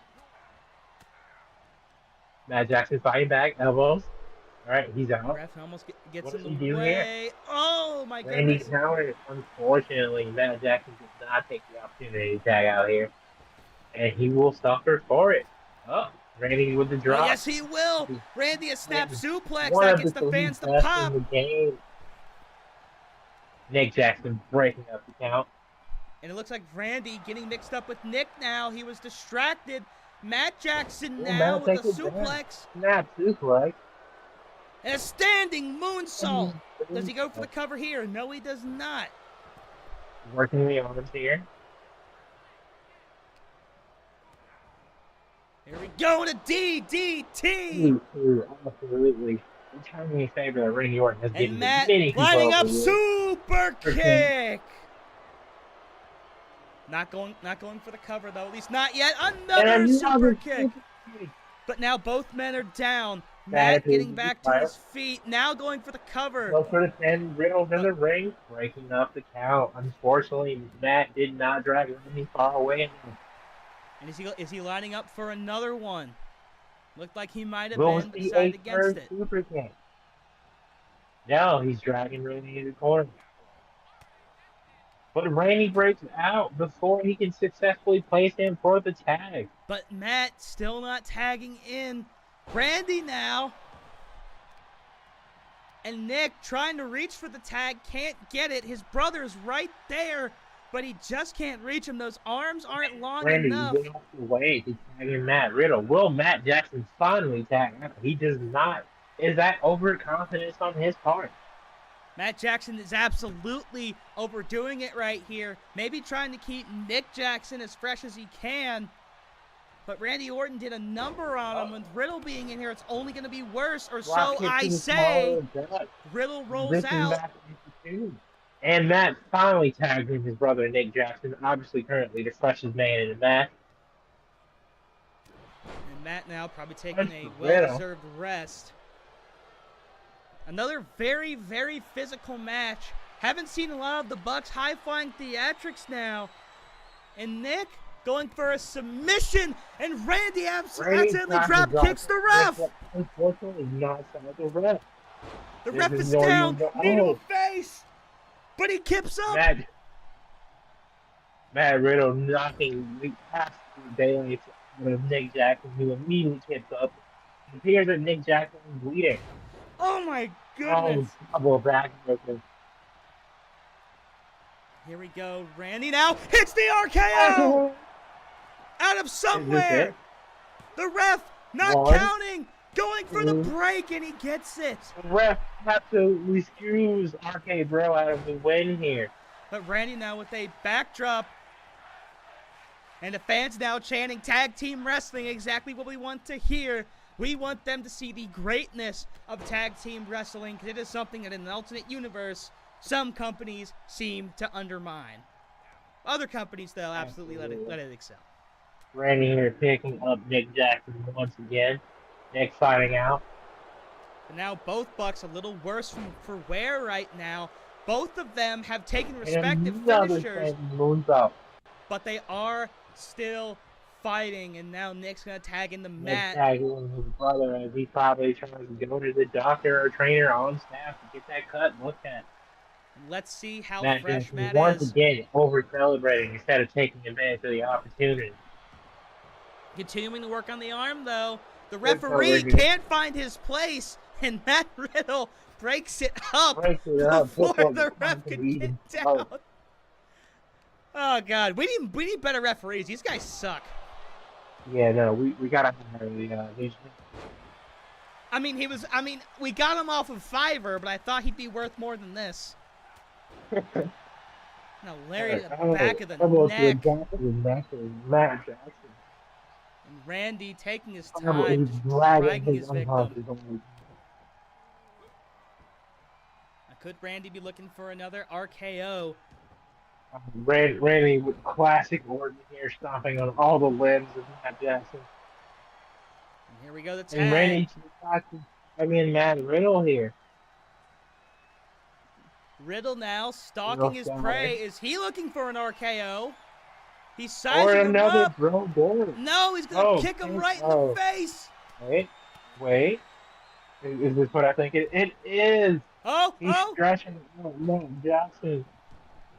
Going for the submission, but Nick finally getting out of the corner. But he gets hit with a spear. Both of the Bucks are down. Nick rolls out the ring, and Matt might actually be dead. I hope he's not. He did not sign the liability insurance. Randy now. Randy Orton going for the RKO. And he strikes! Middle of the ring! RKO! Here's the cover! 1, Matt Jackson 2, and he kicks out! Matt Jackson kicks out of the RKO. Unbelievable moment here, ladies and gentlemen. How the fuck is that shit even possible, bro? Randy attacking Nick now, trying to secure the win. But Nick couldn't even get in to break it up. That was just pure willpower by Matt Jackson. But he is still very much worse for wear right here. It's a little bit too much.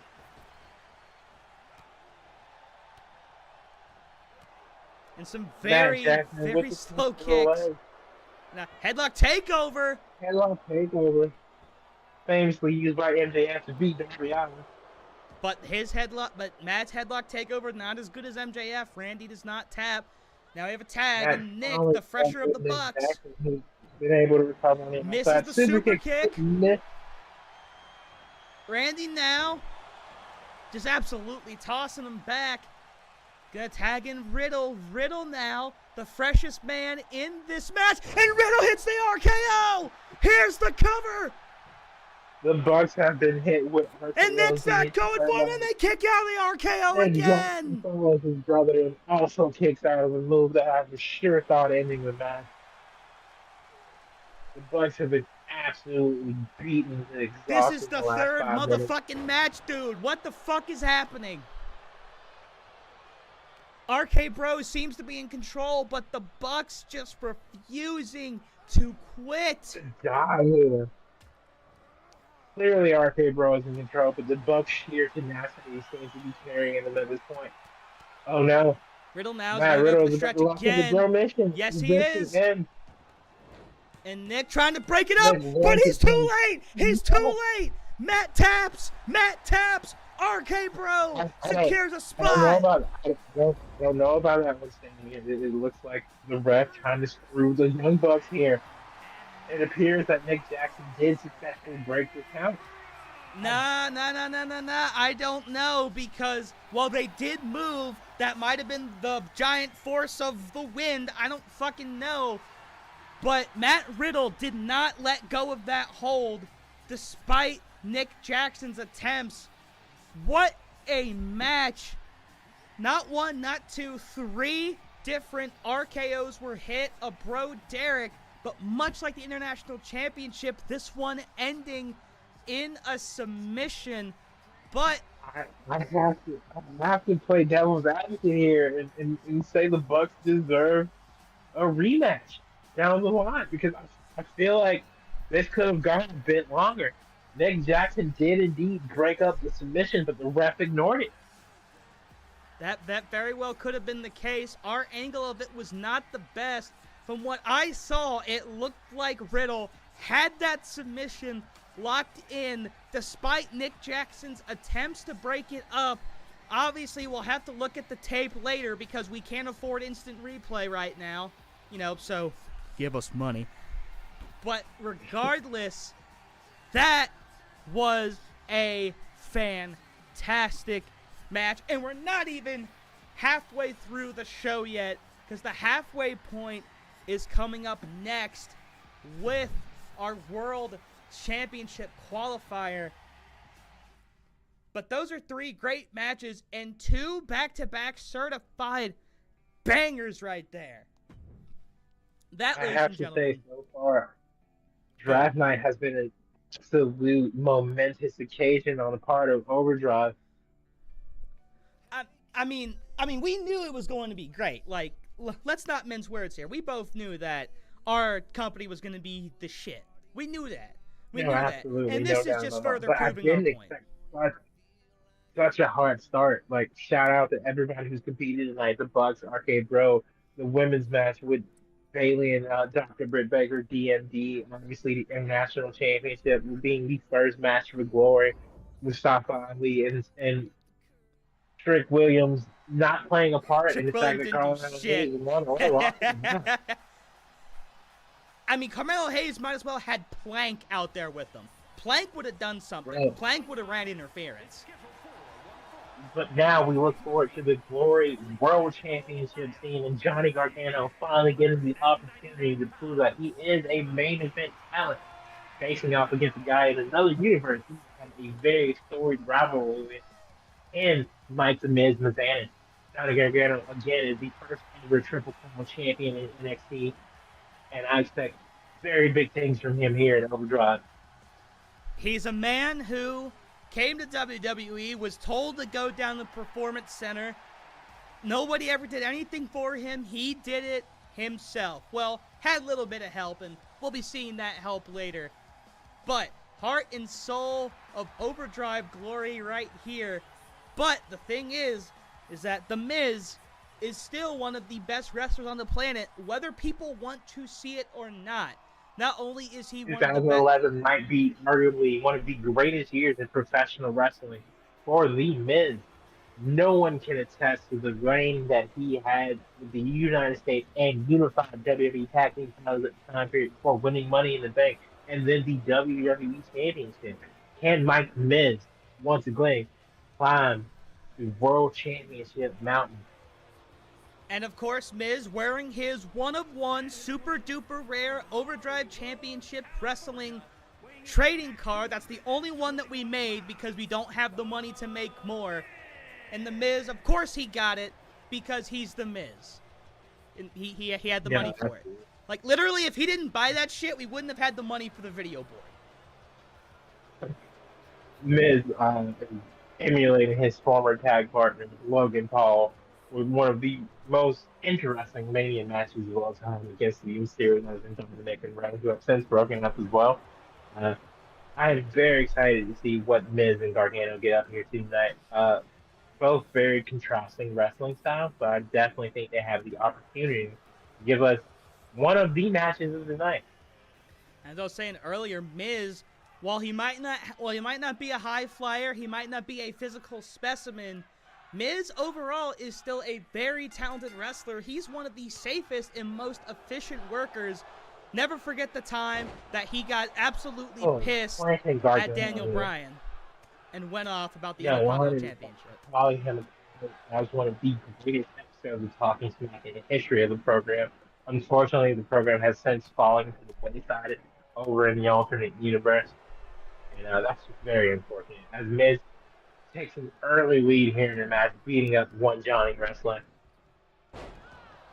And Miz now with a little twisty action. Not going for the pin quite yet. Locking up, but here comes Johnny. Johnny knocks him off. Is Johnny will we go? see it die here? We will yes, not. we will! Yes, we will. One of the banned moves and control your narrative. Wait, what? Wait, what?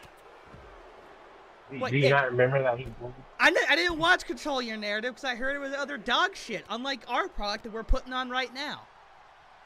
Right, Overdrive is definitely better than the banned and Control Your Narrative promotion. However, one of the 3 moves banned in that position was they died through the middle rope, otherwise known as the Tope Suicida. But you're supposed to control your narrative, which means, like, you know, controlling your story, doing your thing, doing your moves.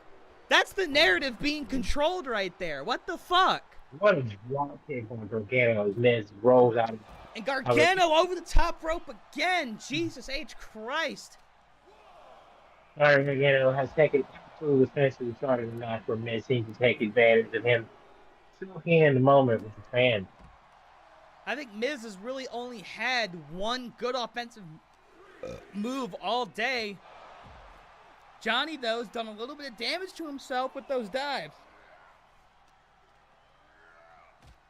Referee forgot how to count once again. Yeah, the wait, never mind, he found it. Which is something that I can attest to is the perfect way to be a referee. Johnny counting. Plants him on his back. Referee at the count of 6, though. We got to get this back in the ring, guys. And Johnny is a man of the referee, so he listens.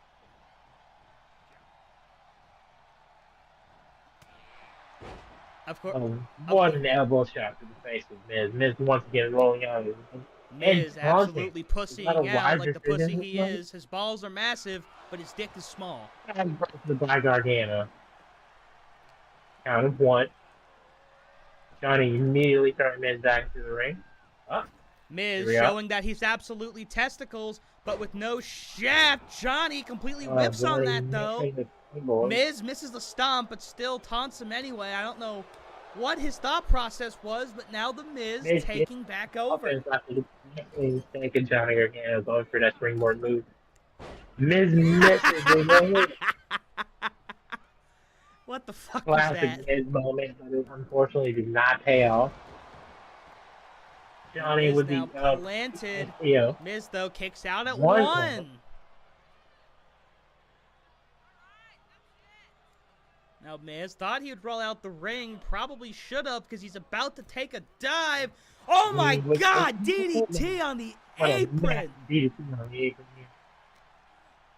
I'm surprised the Miz is still standing after that.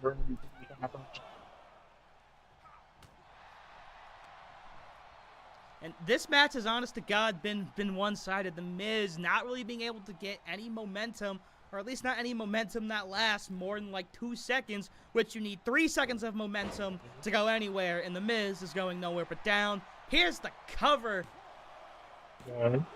And The Miz will kick out. County. I honestly Wait, thought he'd end this night Two earlier right offense there. here. Miz trying to count here. Miz now the neck breaker. Or I might have gotten that wrong. I don't know. No. Backbreaker. Who cares? This ain't my brand, ain't my superstars. I'll say all the wrong With the moves. close punches to the face, Miz bust open one Johnny Gargano. Ref allowing them to play, even though close punches are also banned in Overdrive Glory. Miz now just a light little stomp to the chest. Oh, now going to the leg. Miz now shin kicks to the face of Gargano, and Gargano is down. From one Brian Danielson. Will this be it? One. And two. no, Johnny's going to kick Gargano out of that kicks one. out. Miz seems to be setting up for his finisher. Are we going to get a skull-crushing finale right here? Miz grabs him, skull-crushing finale, but is that going to be enough for Heart and Soul? Maybe it's Gargano. Here's the cover. One, two, And Gargano kicks out. Everybody tapping in. Everybody tapping into their inner Super Cena tonight, kicking out at 2 to every finisher. What the fuck? Johnny Gargano is also known as the Kick Out Kid. His compatriot in that nickname is one Xavier Woods of the New Day. Can Kick Out Kid here convert all that momentum Miz, into what the fuck is he doing? Is he going high risk? Holy shit! And he we don't went see high risk for a little punch. Okay, then. One work. Yeah, but it didn't look Gargano impressive. That wasn't very glorious of him. No, Miz is not a very glorious high flyer. It's not what Why he's the here fuck did for. you draft him? I said he's not a very glorious high flyer, but he's a great mat worker.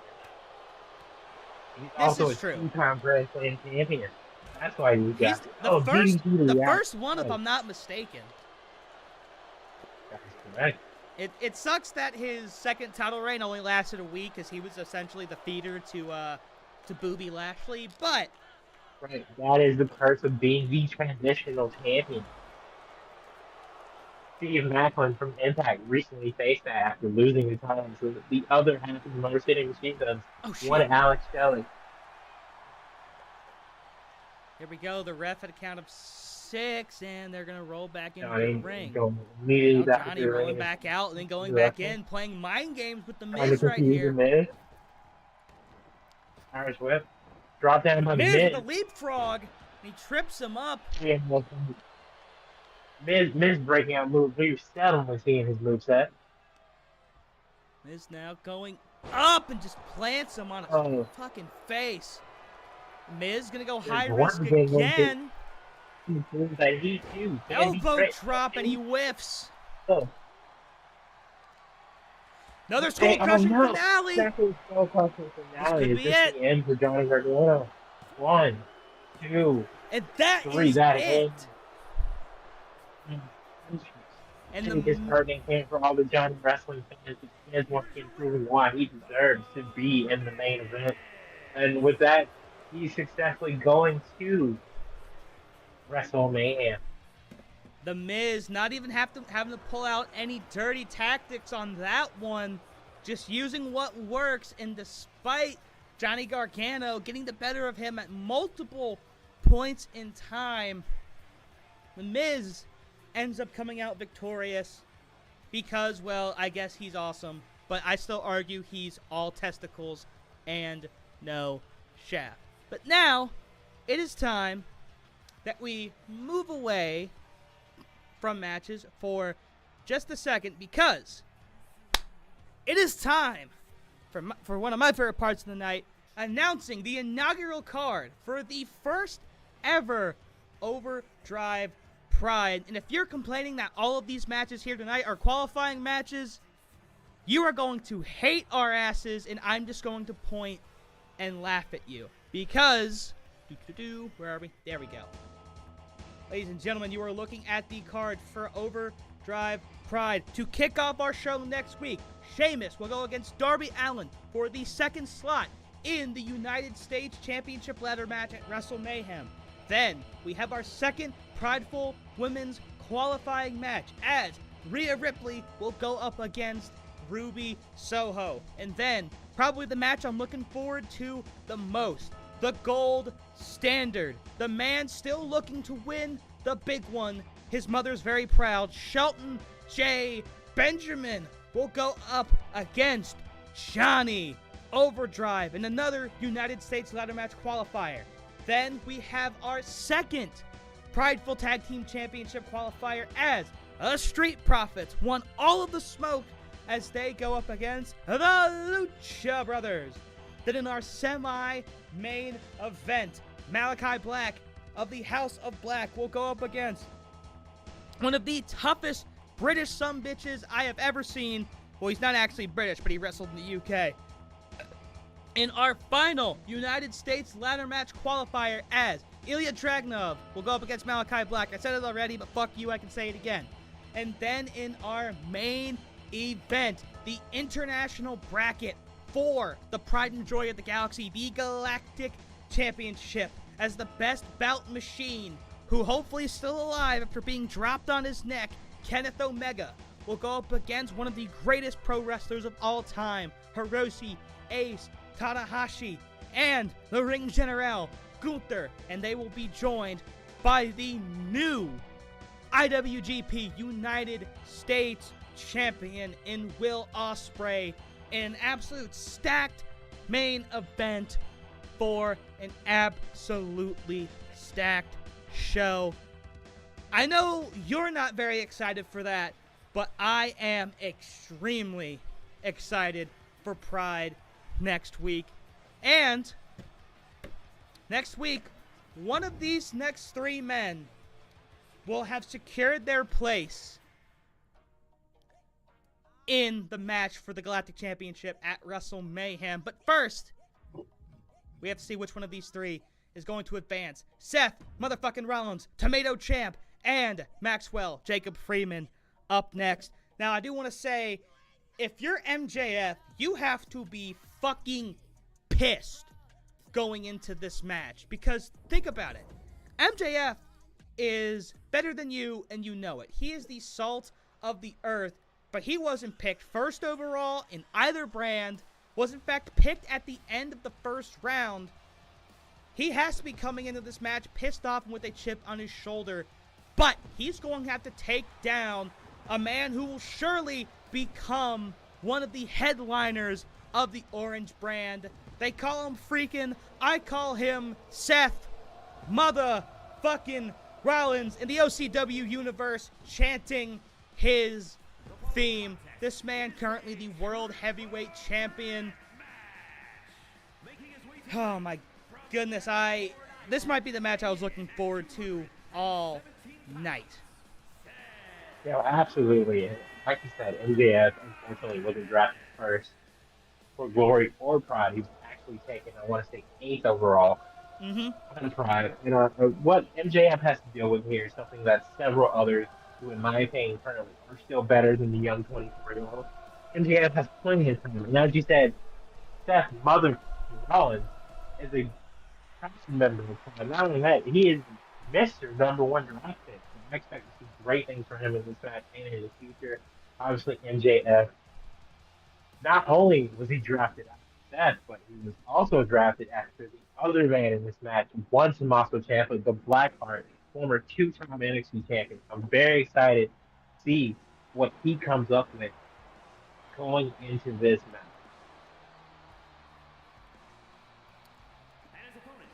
match. Now Ciampa is, I mean, just Jesus Christ. I was actually where he was from not too long ago. I was in Milwaukee. I don't think they build people in Milwaukee quite like Ciampa. Ciampa could probably kill a man just by looking at him funny. This man, possibly a future World Heavyweight Champion in an alternate universe, but tonight, looking to secure his place in the Galactic Championship match at Wrestle Mayhem. I think he can handle MJF, but can he handle the Architect Seth Rollins? Both those things are yet to be seen.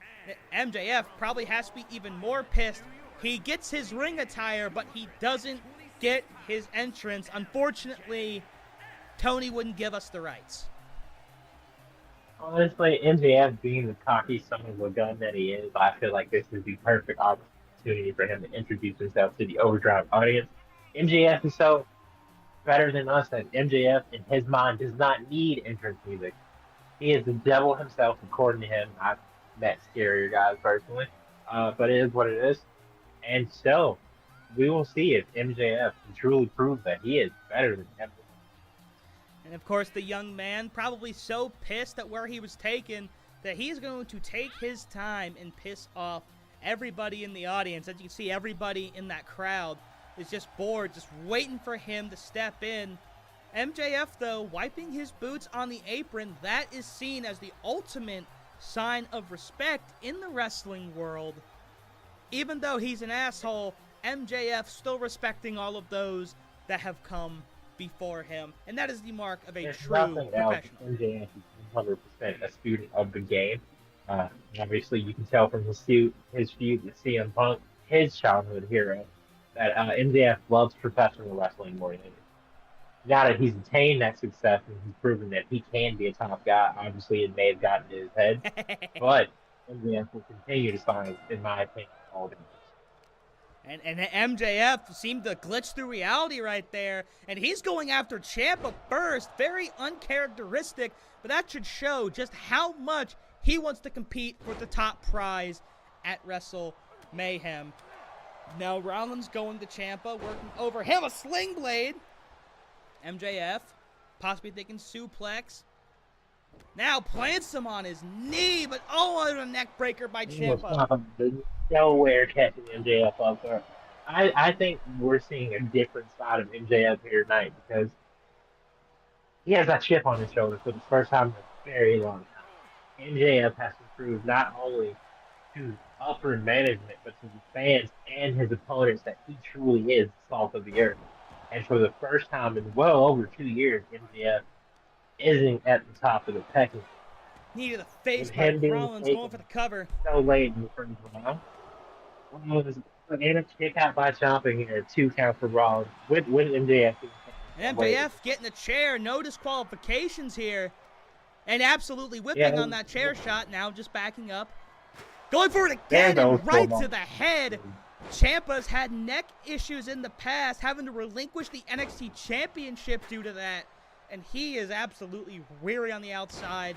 Meanwhile, Seth with the standing moonsault. Now Ciampa with a kendo stick. And this is going to devolve into a bloodbath very, very quickly. If only Mox was here. Standing slice bread by Seth Rollins. Rollins went for the pin, but Ciampa dropping the kendo stick just to hit him in the back. Now another neck breaker. And Ciampa, the hot one, coming out. Seth Rollins don't have the kendo stick. Rollins grabbing the cane, but not hitting anybody. Tries to hit Ciampa, but Ciampa intercepts. Ciampa now planting Rollins. I just noticed. Is this the first female referee of the night? I believe so, yeah. Congratulations to this young lady here. Obviously, Overdrive is an equal opportunity for her, and we just want the best available. Oh, of course. And oh my God, another one by Rollins, but that kick's intercepted. Costing the Bucks the tag title opportunity. Again, we'll have to look at the tape later, but I still argue that Bro Derek was still locked in. But regardless, these 3 men already resorting to weapons, everybody except for Rollins. Rollins now just kind of sitting back, and that's not Rollins being a pussy. That's Rollins being an opportunist. Rollins has been an opportunist. Rollins is known as the architect, the man who created and dismantled the Shield, one of the greatest factions in the history of the other company. And when I talk about opportunist, I'm referring to his famous Money in the Bank cash-in at WrestleMania 31, taking advantage of a very weary Roman Reigns and Brock Lesnar, pitting his former Shield buddy to take home the top prize in WWE. And Steph now all in with Ciampa in the ring, hits the splash, but MJF ain't having any of that shit. Yeah, of course, Steph was the heist of the century, still to this day regarded as the best Money cash-in of all time, and the only cash-in at WrestleMania. Which and is kind of crazy. So that success Overbred. Yeah, absolutely. When this concept was introduced, I really wondered why nobody cashed in at like one of the major pay-per-views. But I mean, well, Randy obviously cashed in at SummerSlam to get over on DB, but that was a mhm. whole nother thing after like the Cena exit because of his injury. I mean, if you ask me, I think it's mainly because, they use it as a way to pop a TV rating in a sense. Because you never know when they're going to cash in. If it's going to be on Oh, what pay-per-view, a move by if it's going to be on TV. And after talking about that, MJF doing his thing, staying out of it, while Seth Rollins and Tomato Champ have a wrestling match. Some lovely chain going on right here. But now MJF coming in, planting Rollins. Insert himself at the right opportunity, and immediately thrown back out by Ciampa as he and Rollins get back to their business. Ciampa now just dropping Rollins on the top rope. But MJF grabbing the kendo stick. No one really being able to use that kendo stick so far. Rollins, not sure what he was going for, but he missed. Rollins now watching on. MJF, what the fuck was that? Whoa. I don't know what that was. Yes, he But he got got hit hit with the kendo stick. but absolutely missed once Tommaso decided to just step to the side. Oh my god. And MJF just swinging around Rollins. Thought he might have been going for a tree of woe. MJF just... MJF gloating, and this is not cost him. He gets to successfully escape thanks to Tommaso Ciampa. MJF misses. Meanwhile, Ciampa... Oh, wait a minute. Ciampa Yeah, hits Rollins with Russian MJF. leg sweep. MJF now Now taking out where the big is man. All right. Oh, what do we have here? Backbreaker. Oh! Oh no! What? Oh. What was that? Ciampa. I know what it is, but Like, I thought that was going to be a pump handle, but that looked like a modified one-wing angel. And Ciampa with a fucking baseball bat. What the fuck? I want to say that was a variation of the Mission of the Dragon. Oh my goodness, Ciampa could kill a man with that bat. Thankfully, he missed. Well, I say thankfully, we want blood on the show. Drop kick by Ciampa. Really, I almost say this has been a wrestling match between... Oh, wait. Oh, is he going for it? Fairy Fairy tale Fairy ending! tale ending. MJF trying to come in and steal the pin. And not going for it. Punch Seth Rollins in the face. And I think Rollins is busted open. Here we go, Ciampa again. Going for a backdrop. Rollins jumping over MJF right into the flying fist of Ciampa. Ciampa takes him out with a hit to the back of the neck, and he's got that baseball bat again. MJF hitting the back, hitting the back of the head, hitting the face, and he might be dead. Here's the cover. And Maxwell kicks out. Had two and a immediately picking the baseball bat back up and working over Max. And Max with the spear. Andrea probably just stayed his career with that move. But Rollins now with the drop kick, but Maxwell with the kip up. Kip up. Another swing blade. And now Rollins has the bat. Ciampa rolls out the way, hits him with the right. Hits him with the DDT. Max immediately with the clothesline. Ciampa. And these men right back beating the hell out of each other. None of them staying down for long. I'm surprised Max still knows where he is. Stan Williams has been a minutes in the fight, and I love it. I have to admit, Pride has been showing itself very well in that. I mean, yeah, it's what the fuck we do. What do you think we were? What did you expect? The Muffin Man? Nah, y'all shit in the bed, lucky. But I expect. Nah, we don't shit beds. We have clean sheets. Meanwhile, Ciampa with a clean kickout. Yeah, no, I definitely expected all your matches to go the way of Bailey and Britt, just kind of fast and out the way. That's looking crazy. Nah, Bailey and Britt were just the opener. MJF, could he be going for Soul to the Earth here? No, Ciampa. Gets him with a couple elbows.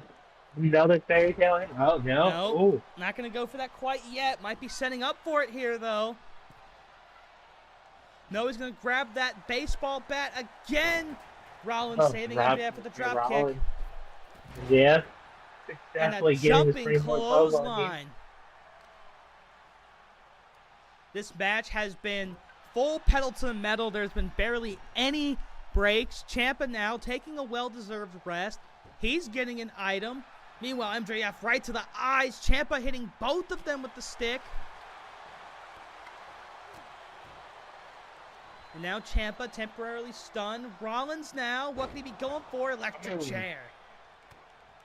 What a move by Ciampa Rollins. now Ciampa. going for, oh, Ciampa. backbreaker. Is this the end? Hold your breath and count to 10. Using that bat now. He's going to go for the cover. Using the bat to make sure. Hitting him in the fucking dick. Twirling the bat around. And oh my god. Ciampa is just ruthless here. But MJF. And he will pay for it because Seth Rollins, despite the pain, gets up and hits the successful dropkick. Honestly, MJF now at this point, have them fight forever. This could have easily been a championship caliber match. These people going in like it's fucking all in up in here. Jesus Christ. Seth Rollins pulling us an old school ROH move. Rollins hits the stomp! Rollins hits the stomp! Goes for the cover! Ciampa! One. And Ciampa, he seemed to be lost for a second. That head damage getting to him. What a match so far, ladies and gentlemen. Snap It can suplex. honestly go either way.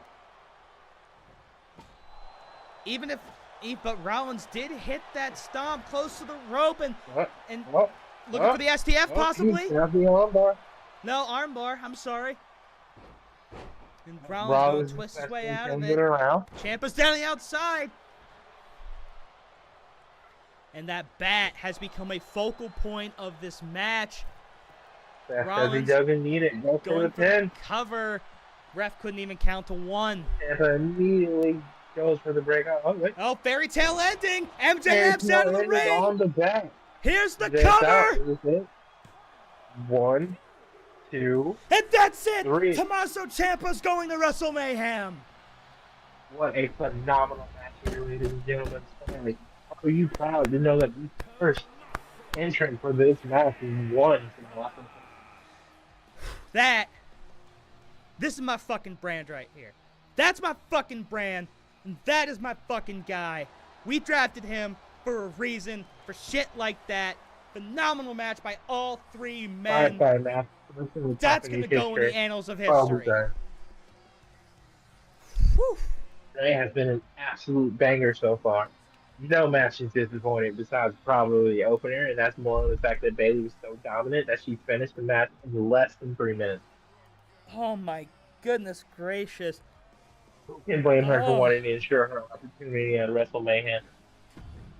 Well, listen, I'm going to have you take the wheel to introduce this next match. I need a second to step away. Number one, I got to go make sure that my superstars are all right, because I think MJF might have actually died. And again, we don't have liability insurance. So I have to go make sure that he's okay. But meanwhile, you can tell the whole world about the significance of this match. I will be back in a moment.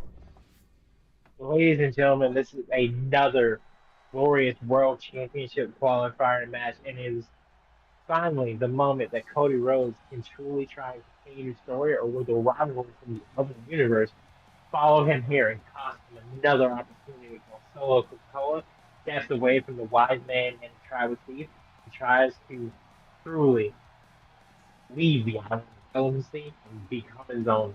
Cody Rhodes is the greatest thing on professional wrestling right now due to the adulation of he is a former 3-time team champion tied with Sammy Guevara and Wardlow. Obviously, Cody Rhodes has won many championships in WWE, the title, the tag team championship. Cody is the son of the American Dream, Dustin Rhodes, and the brother of the Natural, Dustin, a.k.a. Silver. Crowd singing along with the kingdom as usual. Cody is here in overdrive to try and finish the story. Obviously, in the other universe, WWE just got plenty of time to do that, but Cody here tonight. WWE done straight fuck that up. of another company from the ground up. Overdrive is very similar to All Elite Wrestling in the fact that it's a promotion by and for the fans of professional wrestling. Cody has the opportunity to not only secure a spot in the Fatal 4-Way at Wrestle Mayhem, prove that he is truly better than the NOI family and the Rhodes, the royal family. Alright, so I can confirm MJF is dead, but I'm told he'll be back next week, so that's a good thing. But as you were saying, in an alternate universe, they would not let Cody finish the story, even though it would make sense, and the fans clearly wanted it.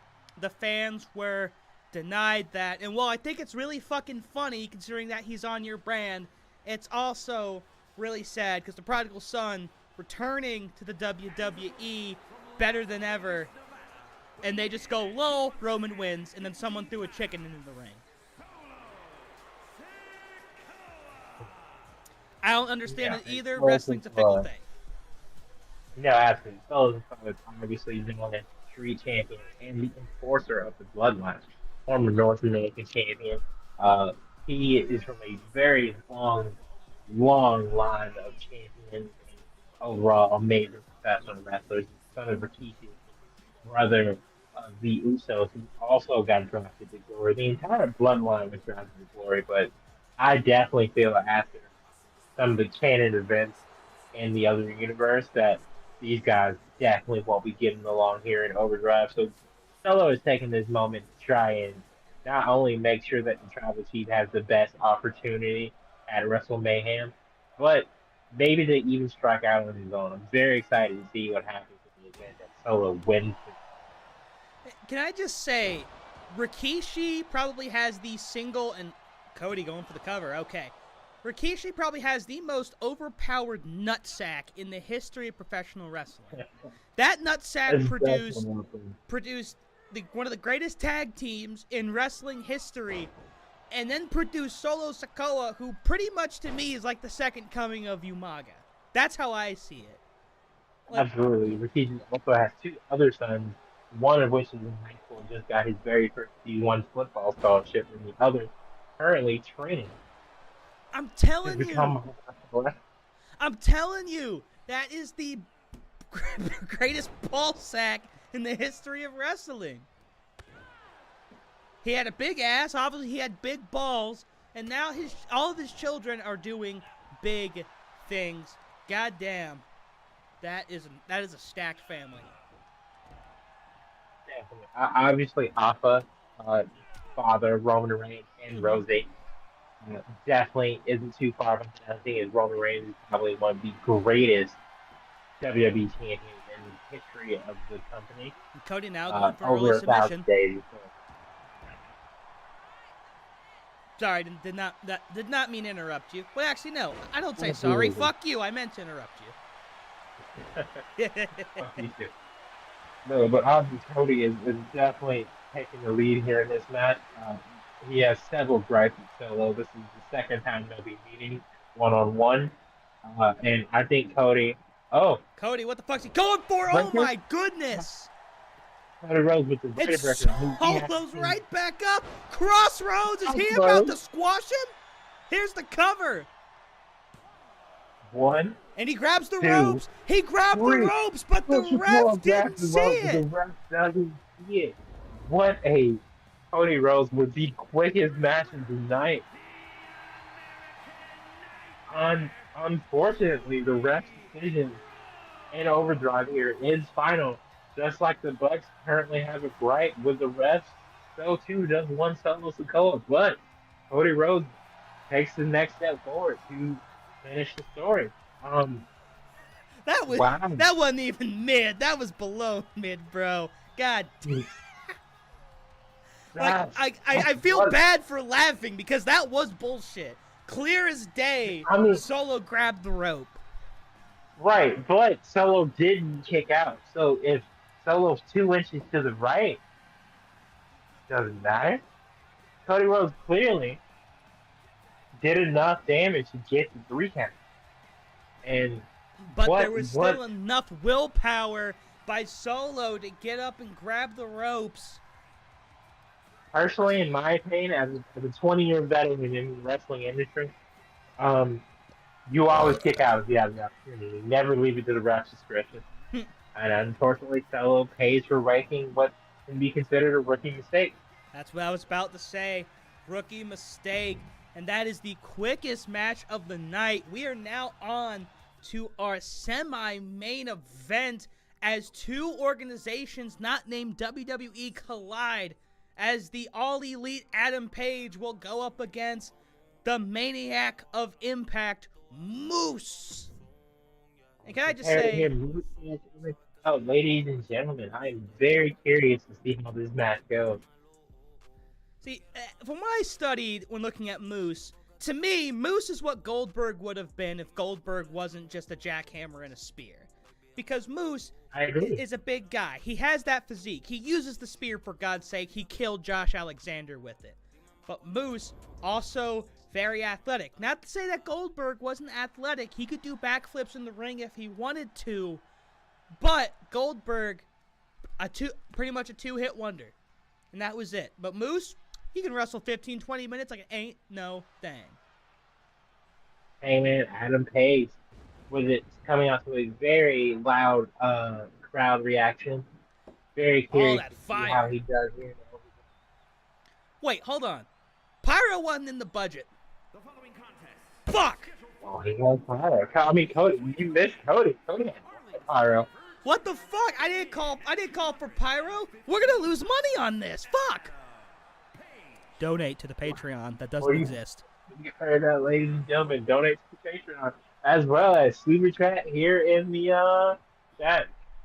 We need all the money we can get, because I don't think they can Super Chat yet, though, because the channel's not that big.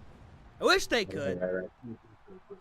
Well, make sure you donate to the Patreon. And the Patreon. I don't know how you feel about Twitch still, but you know he has one of those too. Listen, if I still cared about Twitch, we would be over there right now. I'm just saying. Good point. Not to say I'm abandoning it forever, but for now, we're going on the YouTube side of things. Yeah, we're trying to grow all of the Brew Crew metaverse universe. I don't we're trying to grow Channel 69 to new heights. What we're trying to do. But while we're here, while we don't have sponsors and while Moose makes his glorious entrance, please take this time to subscribe to Stu Brew TV and support Channel 69. Also, go check out the Otaku Collective podcast on Spotify. I hear they talk about anime or some shit. I don't know. Right, absolutely.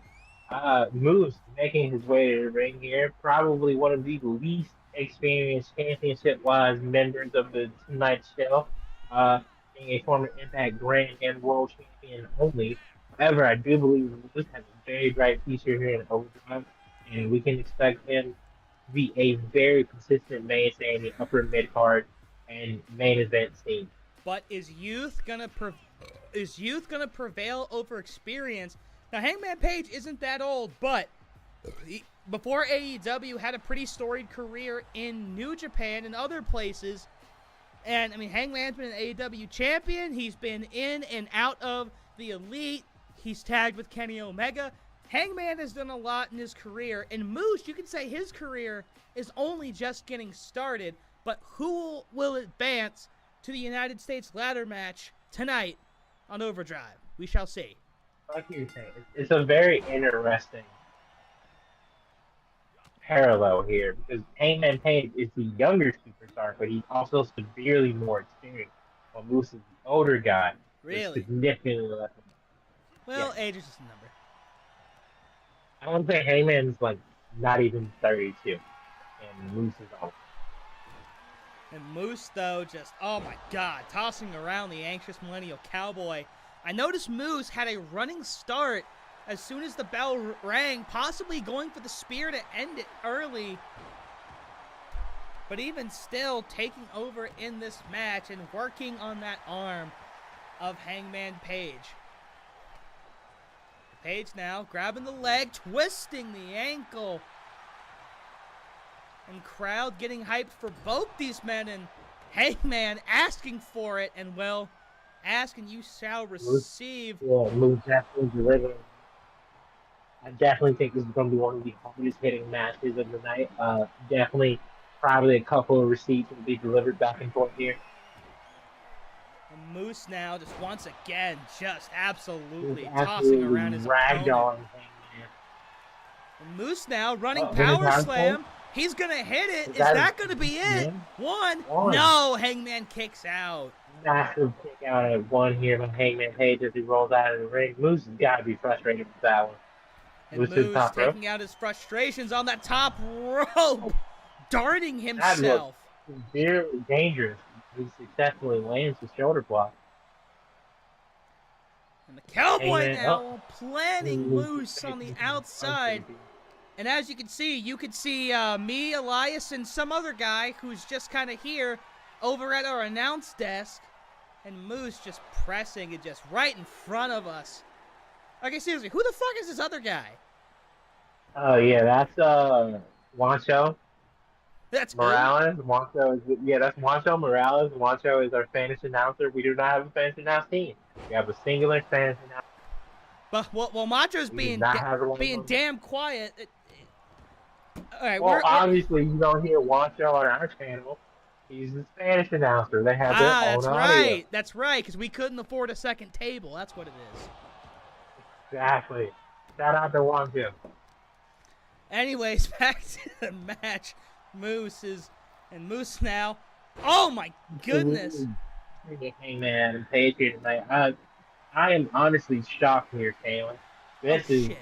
a surprisingly poor showing by one Hangman Page. I see it more as a dominant showing by Moose. Another lateral press. Hangman looks worse for wear. Moose could be looking to end this right now. I definitely think this will be the second. The spear! Here. Hangman's dead. One, two. He is not dead! He is not dead! Unbelievable, but unfortunately, Hangman yet to get any offense. Moose has been basically like a starving lion on a gazelle the entire night here. Hopefully, Hangman setting up for the. Thought we would see a buckshot lariat for a second. I don't know if Hangman has that in him quite yet. Moose, though, you're right, probably has to be super pissed. Absolutely manhandling Hangman Page.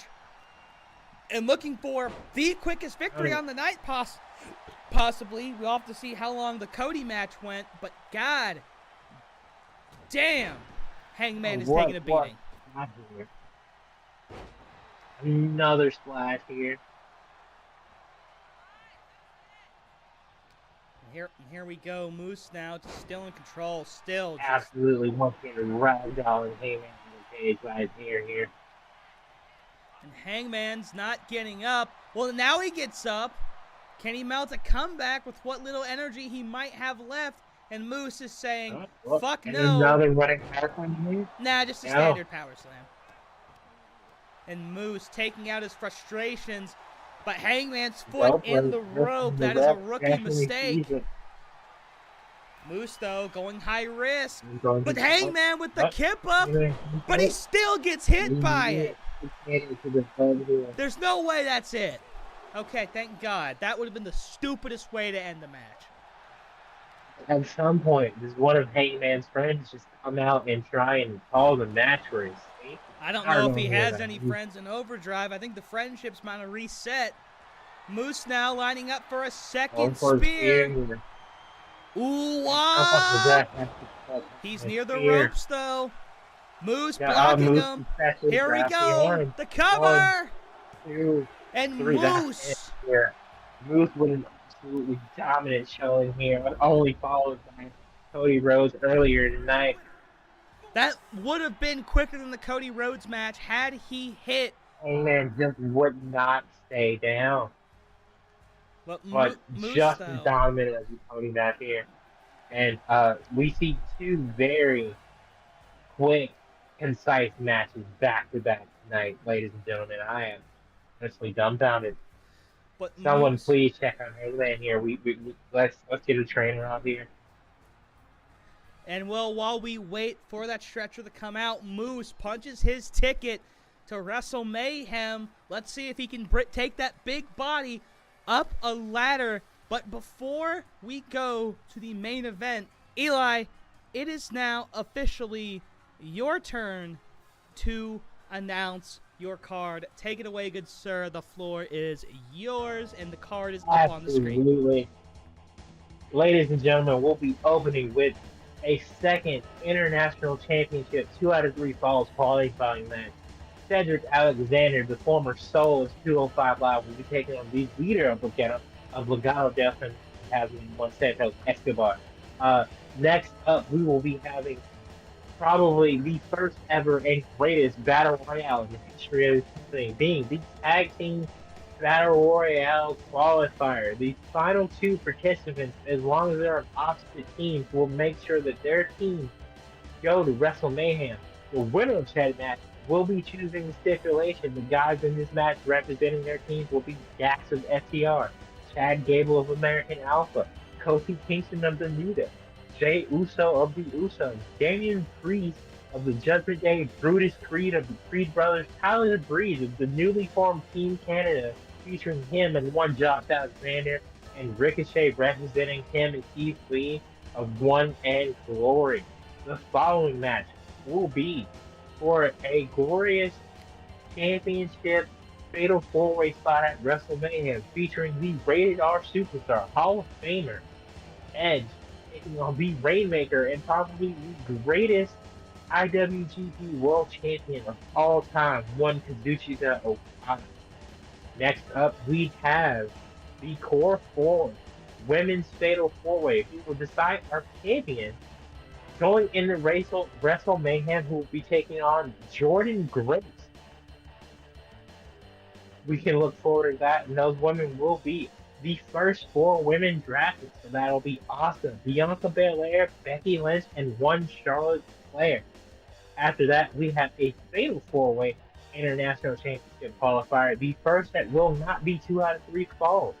That match will feature Jeffrey Nero Hardy, Drew McIntyre, the American Dragon Bryan Danielson, and Everybody Must Die himself, one Lance Archer.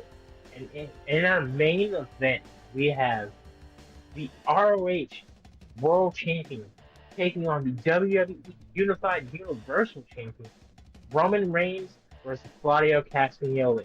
Claudio will be getting that rematch after the brutal Elimination Chamber, where he was then immediately buried by one Roman Reigns. I can't wait to look forward to the first Glory show of the year, bringing into the road that is WrestleMania.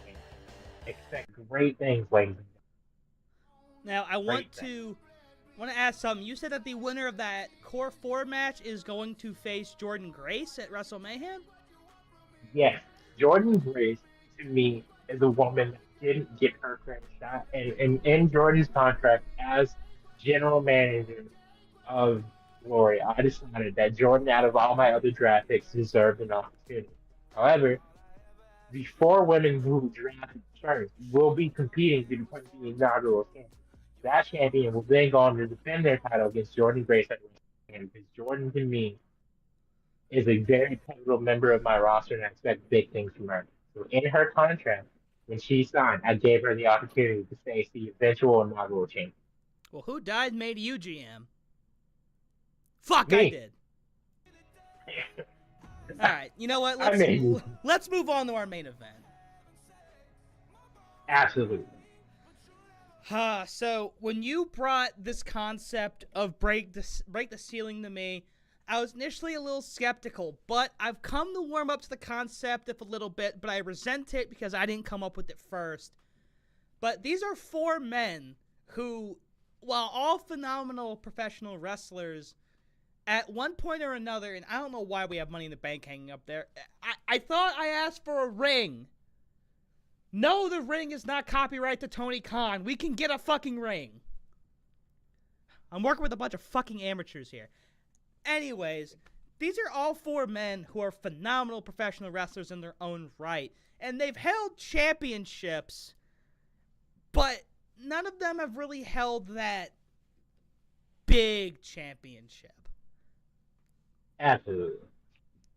obviously Kevin Owens is a former Universal Champion, but we all saw how that turned out. Same thing for Finn Balor, Fuck Goldberg. and Miro truly hasn't been able to capture World Championship though. Obviously, Matt Cardona technically has probably the most prestigious title right now of the group, being a former NWA World Champion, but that lineage NWA.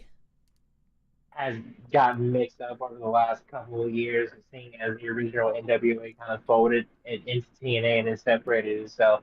So we'll see how this match goes. But when I created Break the Ceiling, I sat down with my mentor Chris Jericho, and he was like, "I created Money in the Bank. I need you to create something that's even better." And I feel like Money in the Bank, while pivotal, no longer embodies the true meaning of what it was meant to be. Seeing as my mentor never won it, obviously, being that he is my mentor, Chris Jericho will have a future opportunity at Break the Ceiling. That's the gentleman's agreement. So whenever Chris Jericho decides to come up in overdrive, that's his business. But with Break the Ceiling, I truly believe that guys like Kevin Owens, guys like Miro, guys like Finn Balor, guys like Matt Cardona, who've been very near to the pinnacle and then kicked down the mountain, can now kick that door open and say that I am here, I am glorious. Because you live and die by glory here in Overdrive. And with this briefcase or ring or whatever you want to call it, this contract, this opportunity, they'll be able to announce a week before that they want to challenge the champion and then show that they deserve to be world champion. And that's why Break the Ceiling is the next innovation in ladder match. And here he is, Long Island IC. God damn it, we don't have the pyro money. The Deathmatch King himself, the indie god, Matt Cardona, formerly known as Zack Ryder in an alternate universe. And honestly, Cardona was given such limited opportunities to be great in his career and when he was in WWE, but the notable thing about his WWE run is that those few moments that he was given to be great, he absolutely was, having that monumental U.S. Championship ring in front of his father, and then later being inserted into the IC title match at WrestleMania and kicking off the show with a Mania moment for the ages, once again in front of his father as he climbed the ladder and became Intercontinental Champion. But now we go to the man who seemingly was going to be the top guy, but one buckle bomb took everything from him. And I feel like out of everybody here, Finn Balor has to have that biggest chip on his shoulder. Eventually having enough of everybody's shit and forming, well, he didn't form the faction, but taking over the Judgment Day from Edge. And now, not only does he have a championship match coming up at Money in the Bank, but he has the opportunity to get the opportunity that he's yearned for so long. This, as much as I hate to say it, this is going to be good. I definitely think this has night of the match potential. Currently, in my opinion, that match belongs to one Mustafa Ali and Carmelo Hayes. We'll see what happens here. Nah, that Galactic 3-Way got 5 stars. Meltzer's already come out with his reviews, man. Like, you can't top just the sheer brutality of that match. Or maybe you can, because this isn't just a ladder match. All of the weapons under the ring are ladders. This is Ladder Wars in pretty much everything but official copyrighted name.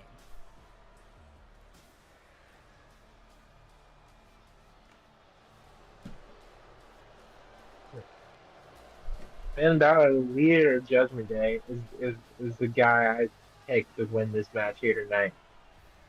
Honestly, I believe Finn has the most to prove here, and I think it's his time to shine. if you ask me, I think my money's on Kevin Owens. I think Miro's going to kill everybody.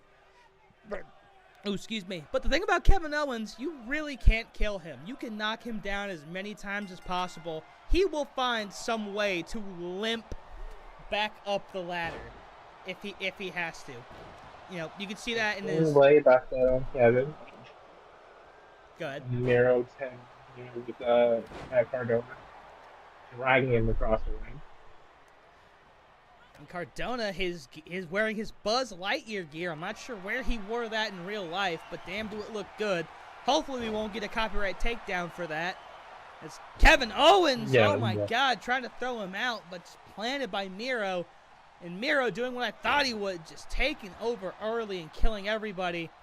And it looks like he's going to be the first to grab the ladder, Miro and will he be does. the first one to grab it on there. Will it successfully make it into the ring is the question, and it does. But does he set it up in the corner, or does he set it up under the briefcase? Well, right now Cardona got Miro trapped, but Miro nowhere to go. There are no submissions in this match. Miro fighting out of the submission. All right, cool. Finn Balor scouting Miro and changes targets, and that costs. It's absolutely mayhem. Totally, everybody. And both men being planted. Miro hitting a choke slam, but now Balor planting Miro. Cardona is gonna get out the ring and take a break. A neck breaker. Oh my goodness, by Owens. I don't know if I've ever seen him use that before, but hey, it's break the ceiling. You know, always a good time to try something new. Owens now trying to get the better of Miro. The ladder knocked out of the ring at some point while we weren't paying attention. Finn now going under, getting a ladder of his own. Oh, and he's got the big ladder. Oh, and he sets up the ladder bridge. You know what that shit's going to mean. And Finn just standing there. Now he's back in the ring. And it seems like anybody that picks up that ladder in the ring does not seem to get a chance to hold it very long. Meanwhile, Finn, I think the back of his head might have hit the ladder when he got planted by Miro. Miro possibly looking for the game over, but Finn gets up. I don't want them to be raided by Kevin Owens. It's just two big guys now. Let's see what happens here. KO drops Miro's neck on the left. All right, cool. Meanwhile, Finn just absolutely planting Cardona on the outside. Kevin Owens and Finn Balor taking control in this.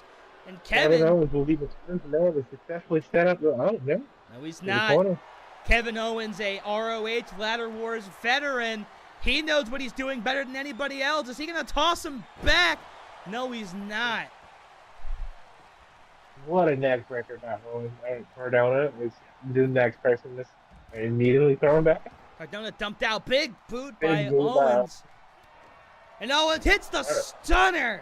All right. Miro is definitely unconscious now. Miro absolutely taking the most punishment out of anybody in this match. Owens going for the either splash or swanton, does neither. Now going after Balor. Tornado DDT by the big man. What a match so far, ladies and gentlemen. And all four men now back in the ring. Owens taking back the ladder he set up. Miro says, "Give me that shit." Owens now looking for a different ladder, or no, he's grabbing the steel steps. He is focused on absolute mayhem and destruction right now. Cardona is taking the worst of it so far in this match. And Finn almost hit his head on the steps. Oh my God! We're talking about Miro hitting his head on the steps. Hopefully, we can get a concussion from that, or 14 more staples. And a splash by Miro completely whiffs.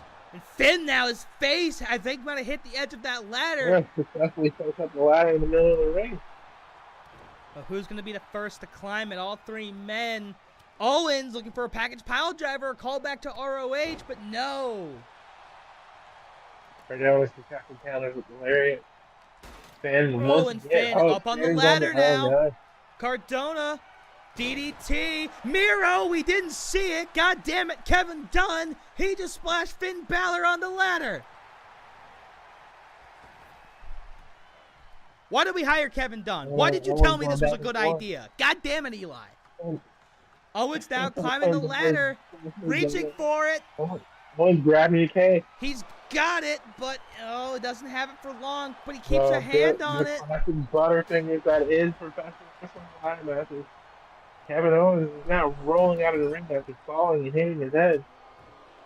But he's standing, absolutely stunned. Meanwhile, Miro saved by Finn Balor, who took out the legs of Cardona, now planting him on his back. And Balor now. Oh, God, he drops the ladder. Balor probably taking the most punishment so far. At least I feel like he took that splash by Miro. Meanwhile, Miro showing off. And another ladder, and Cardona setting it up in front of our announce table. And he's throwing it to the side. So Balor now incapacitated for the moment. Cardona now, Irish whips, and now Owens outside the ring. Now Miro's alone. Is he going to go for another high risk? Yes, he will, right in front of us. Oh my God, Miro has successfully destroyed two man-hitter night, putting both through ladders with splashes. Finn Balor seems to be struggling out quite well right now. His ribs have got to be hurting. Miro sacrificing mind, body, and soul. A nice suplex by Owens. Miro now. Miro's absolutely been dominating that fallaway slam by Miro. Cardona taking advantage of Miro, taking advantage of Owens. Cardona trying to become an opportunist, but was not opportunistic enough. Now an arm drag. Now Balor's climbing the ladder. And is Cardona going to climb it? He's just kind of standing there. Now Cardona's going to climb it as Finn gets a hand on the briefcase. Cardona and Finn are fighting up. And Finn Owens Cardona steps again. Suplex off the top of the ladder. Off the ladder. There's no way both men are doing this after going through ladders themselves. Finn's struggling his way back up, climbing the ladder. Finn gonna try again. Miro and Owens don't seem to notice. Finn has a golden opportunity right here, but the baby hands, the curse of the baby hands, and Cardona gonna try to dump him off. Have caused Finn to not do anything. In the 45 seconds he's held his briefcase. And Cardona can't get the ladder to move. Finn Balor suffering from the baby hands. Owens can't get the ladder to move. Miro now pulling off Cardona. And Finn grabbing it again. Gets hit in the ass. Goes nowhere. Finn's hanging. Caught by Owens' electric chair. Miro and Cardona work together successfully knock the ladder down. And then Finn suffers at the hands Owens, of Owens. what is he thinking? Oh, and Cardona gets tripped up on the ladder. Owens hitting his leg on it.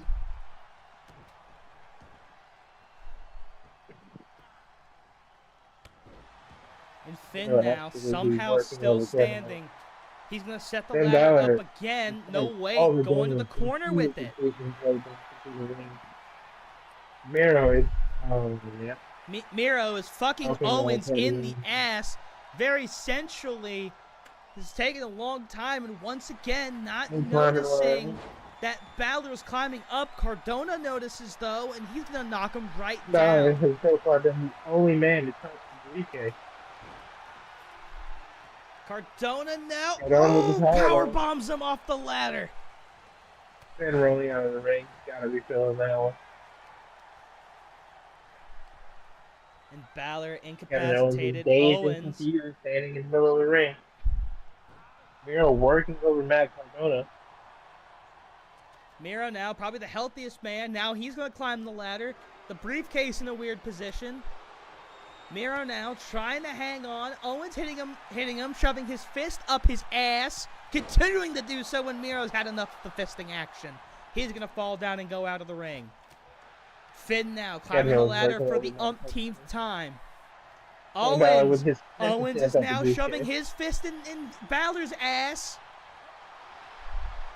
And Finn still can't get a grip on that briefcase. And after Ken Rose with another stunner. Matt Cardona is the victim. Miro, seemingly the only man who hasn't climbed the ladder, and he's going to keep it that way. Putting it back in the corner. Can't decide which corner. Now he's going to set it back up. He said, fuck it. Climbing the ladder. Balor trying to fist him as well.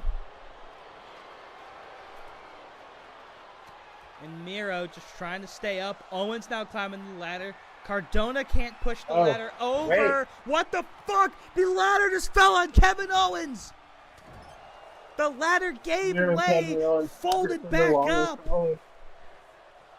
Package Balor. Something no. like that. Finn Balor has taken an absolute Owens punch. with the stunner. Finn Balor's got to be absolutely exhausted at this point. Matt Cardona in the corner. Cardona seemingly the only one who sounds hasn't like a had mud hole. anything productive to Cardona. do in this match. And that will continue as he rolls out of the ring. A back body drop, and Miro's leg's going to catch it. Owens now looking for a splash or a swanton. Goes for the splash, and he hits it. Balor I seemed now. to float mid-air there for a second. Unbelievable for a man his size. Finn Balor once again back in the ring. Balor Rock kick kick. to the head. Now Cardona looking to get some offenses. Miro saying no.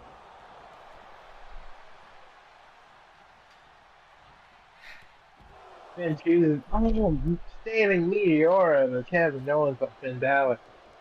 And Cardona out of the ring. Miro Running DDT. Miro to Finn eyeing Balor. Cardona. Cardona not doing anything. Miro's going to climb that ladder again. He's all alone. Whoa, Miro. He can't seem to figure it out. Now he's hanging. Does he have a grip? Can he get it down? No! Cardona! First successful move by Cardona to make a difference here in this match. But that might be all he needs. He plants Owens. Now some stomps to Balor for good measure. Gut wrench. Yeah, gut wrench and plants him. Now hitting that arm. On the Possibly trying to do some more damage to Balor. Cardona sets the ladder up in it. No. Cardona does whatever the fuck that was. And now there's no ladder set up. Cardona telling the big man to stay down. Doesn't see Balor. Balor plants him on the ladder. And drops Cardona on the ladder. And then Miro. Miro's head hits the ladder. And Balor now in the This corner. match is absolutely brutal. Definitely at least 4 stars here. A DDT by Balor. Ladder in the corner. Is anyone actually going to use it? God, the claws, the hands, the back of Balor. The third ladder bridge right in front of our announce table. And now Owens and Miro back at it. Owens now, he's on the ladder. And is Miro going to try to incapacitate Owens and go for another splash? Arm drag by Finn to me. Immediately gets blocked with his knee by Cardona. Miro now has the opportunity to completely trifecta and put Kevin Owens up. But Owens gets up and he's taunting Miro for not doing anything. Meanwhile, Miro taking punishment from Cardona. Owens now back in the ring. And was that the Rough Rider? I say that was indeed the Rough Rider. Oh, I'm sorry, the radio silence. The radio silence in Cardona. I don't know what his thought process is here as the ladder slides in right up against Owens. You know, if your legs don't work, you can't climb. Very true. We're going to toss it open by Kevin Owens after several hard steps. Now we have 2 ladders in the ring, and Miro now taking a brain buster from Balor. Balor gets planted on the ladder. KO's the only man standing in the ring right now. Absolutely bashing Cardona's head into the mat. This match, runs back up. This match could go anybody's way right now. That briefcase has to be loose at least just a little bit. And that one ladder dangling right over Cardona. Is it going to fall on him? I don't know how it is balancing like that. And Owens now. Kevin Owens sets the ladder up in the corner. And Owens possibly setting up for another stunner. No, a pop-up powerbomb on the big Bulgarian brute. A move we haven't seen from Kevin Owens in a while. Cardona's on the ladder now. Ricocheted Cardona out of the ring. Another pop-up powerbomb. And Owens with the ultimate opportunity. Everybody's down. But can he reach the briefcase from there? Yes, he can. It's in position to be grabbed. Is Owens going to break the ceiling? Is Owens going to break the ceiling? Kevin Owens Yes, he does. breaks Kevin the Owens ceiling. breaks the ceiling. What a phenomenal match. Ladies and gentlemen, Kevin Owens, through adversity, absolutely securing the opportunity to break the ceiling in a huge challenge for the Overdrive Championship. 4.5 stars. Dave Meltzer gives it, just one below the Galactic Championship triple threat, so I think that's safe to say we win the night. But Kevin Owens will eventually win the war. He now has a title opportunity whenever he pleases. That was the definition of brutality. Owens, though, doing his part, setting up ladder spots that never happened, hitting all the right moves, and taking advantage when he needed to. Kevin Owens has successfully broken the ceiling. Absolutely, I can't be prouder of Kevin. Definitely worth that first round pick. I expect great things for him in the future when it comes to the Glory World Championship. And I expect whoever walks out of WrestleMania to be in a very short clock looking over their shoulders. Sure. And ladies and gentlemen, we will announce more about Wrestle Mayhem next week on Glory and Pride. But for now, we are going to have to sign off. But we'd like to thank each and every one of you in the OCW universe for tuning in. What a phenomenal night for professional wrestling. What a phenomenal night for this company. So many great matches, many surprises, and this is just a taste of what is to come. Elias, your final thoughts on this tremendous, groundbreaking show. First of all, Stanley, that's disgusting. I despise it. Next, I'm going to do more. I definitely feel like we have shown the world what professional wrestling truly is in the 22nd. No, we're still in the 21st. In the 21st century, right? Yeah, we're still in the 21st. Yeah. In the 21st century. Phil the Futures from the 22nd century. Yeah. Phil. Right. I definitely think that the 2020s will be a brand new rejuvenation for professional wrestling at the hands of Overdrive, whether that's Pride or Glory. As much as I hate to admit, tonight, Pride definitely stepped up to the plate. I think overall, Glory had the better quality matches cumulatively, but definitely Pride had the best when it comes to the triple threat US title. No, because you had Moose and Bailey kind of just, So, yeah, by default, right? I had one bad one, you had two. Yeah. But no, I'm 3 stars I'm ain't a super bad proud one, of bro. everybody here tonight. I'm definitely proud of everybody here tonight. And I can't wait to see what we have in the future going into WrestleMania, which I think will be the greatest opening pay-per-view in the history of professional wrestling. It's better than WrestleMania 1, better than maybe better than Wrestle King. Better than Wrestle Kingdom 1. We show the world what Overdrive truly stands for. But for Stanley and myself, signing off, see you last one. Good night, everybody. Thank you for tuning in.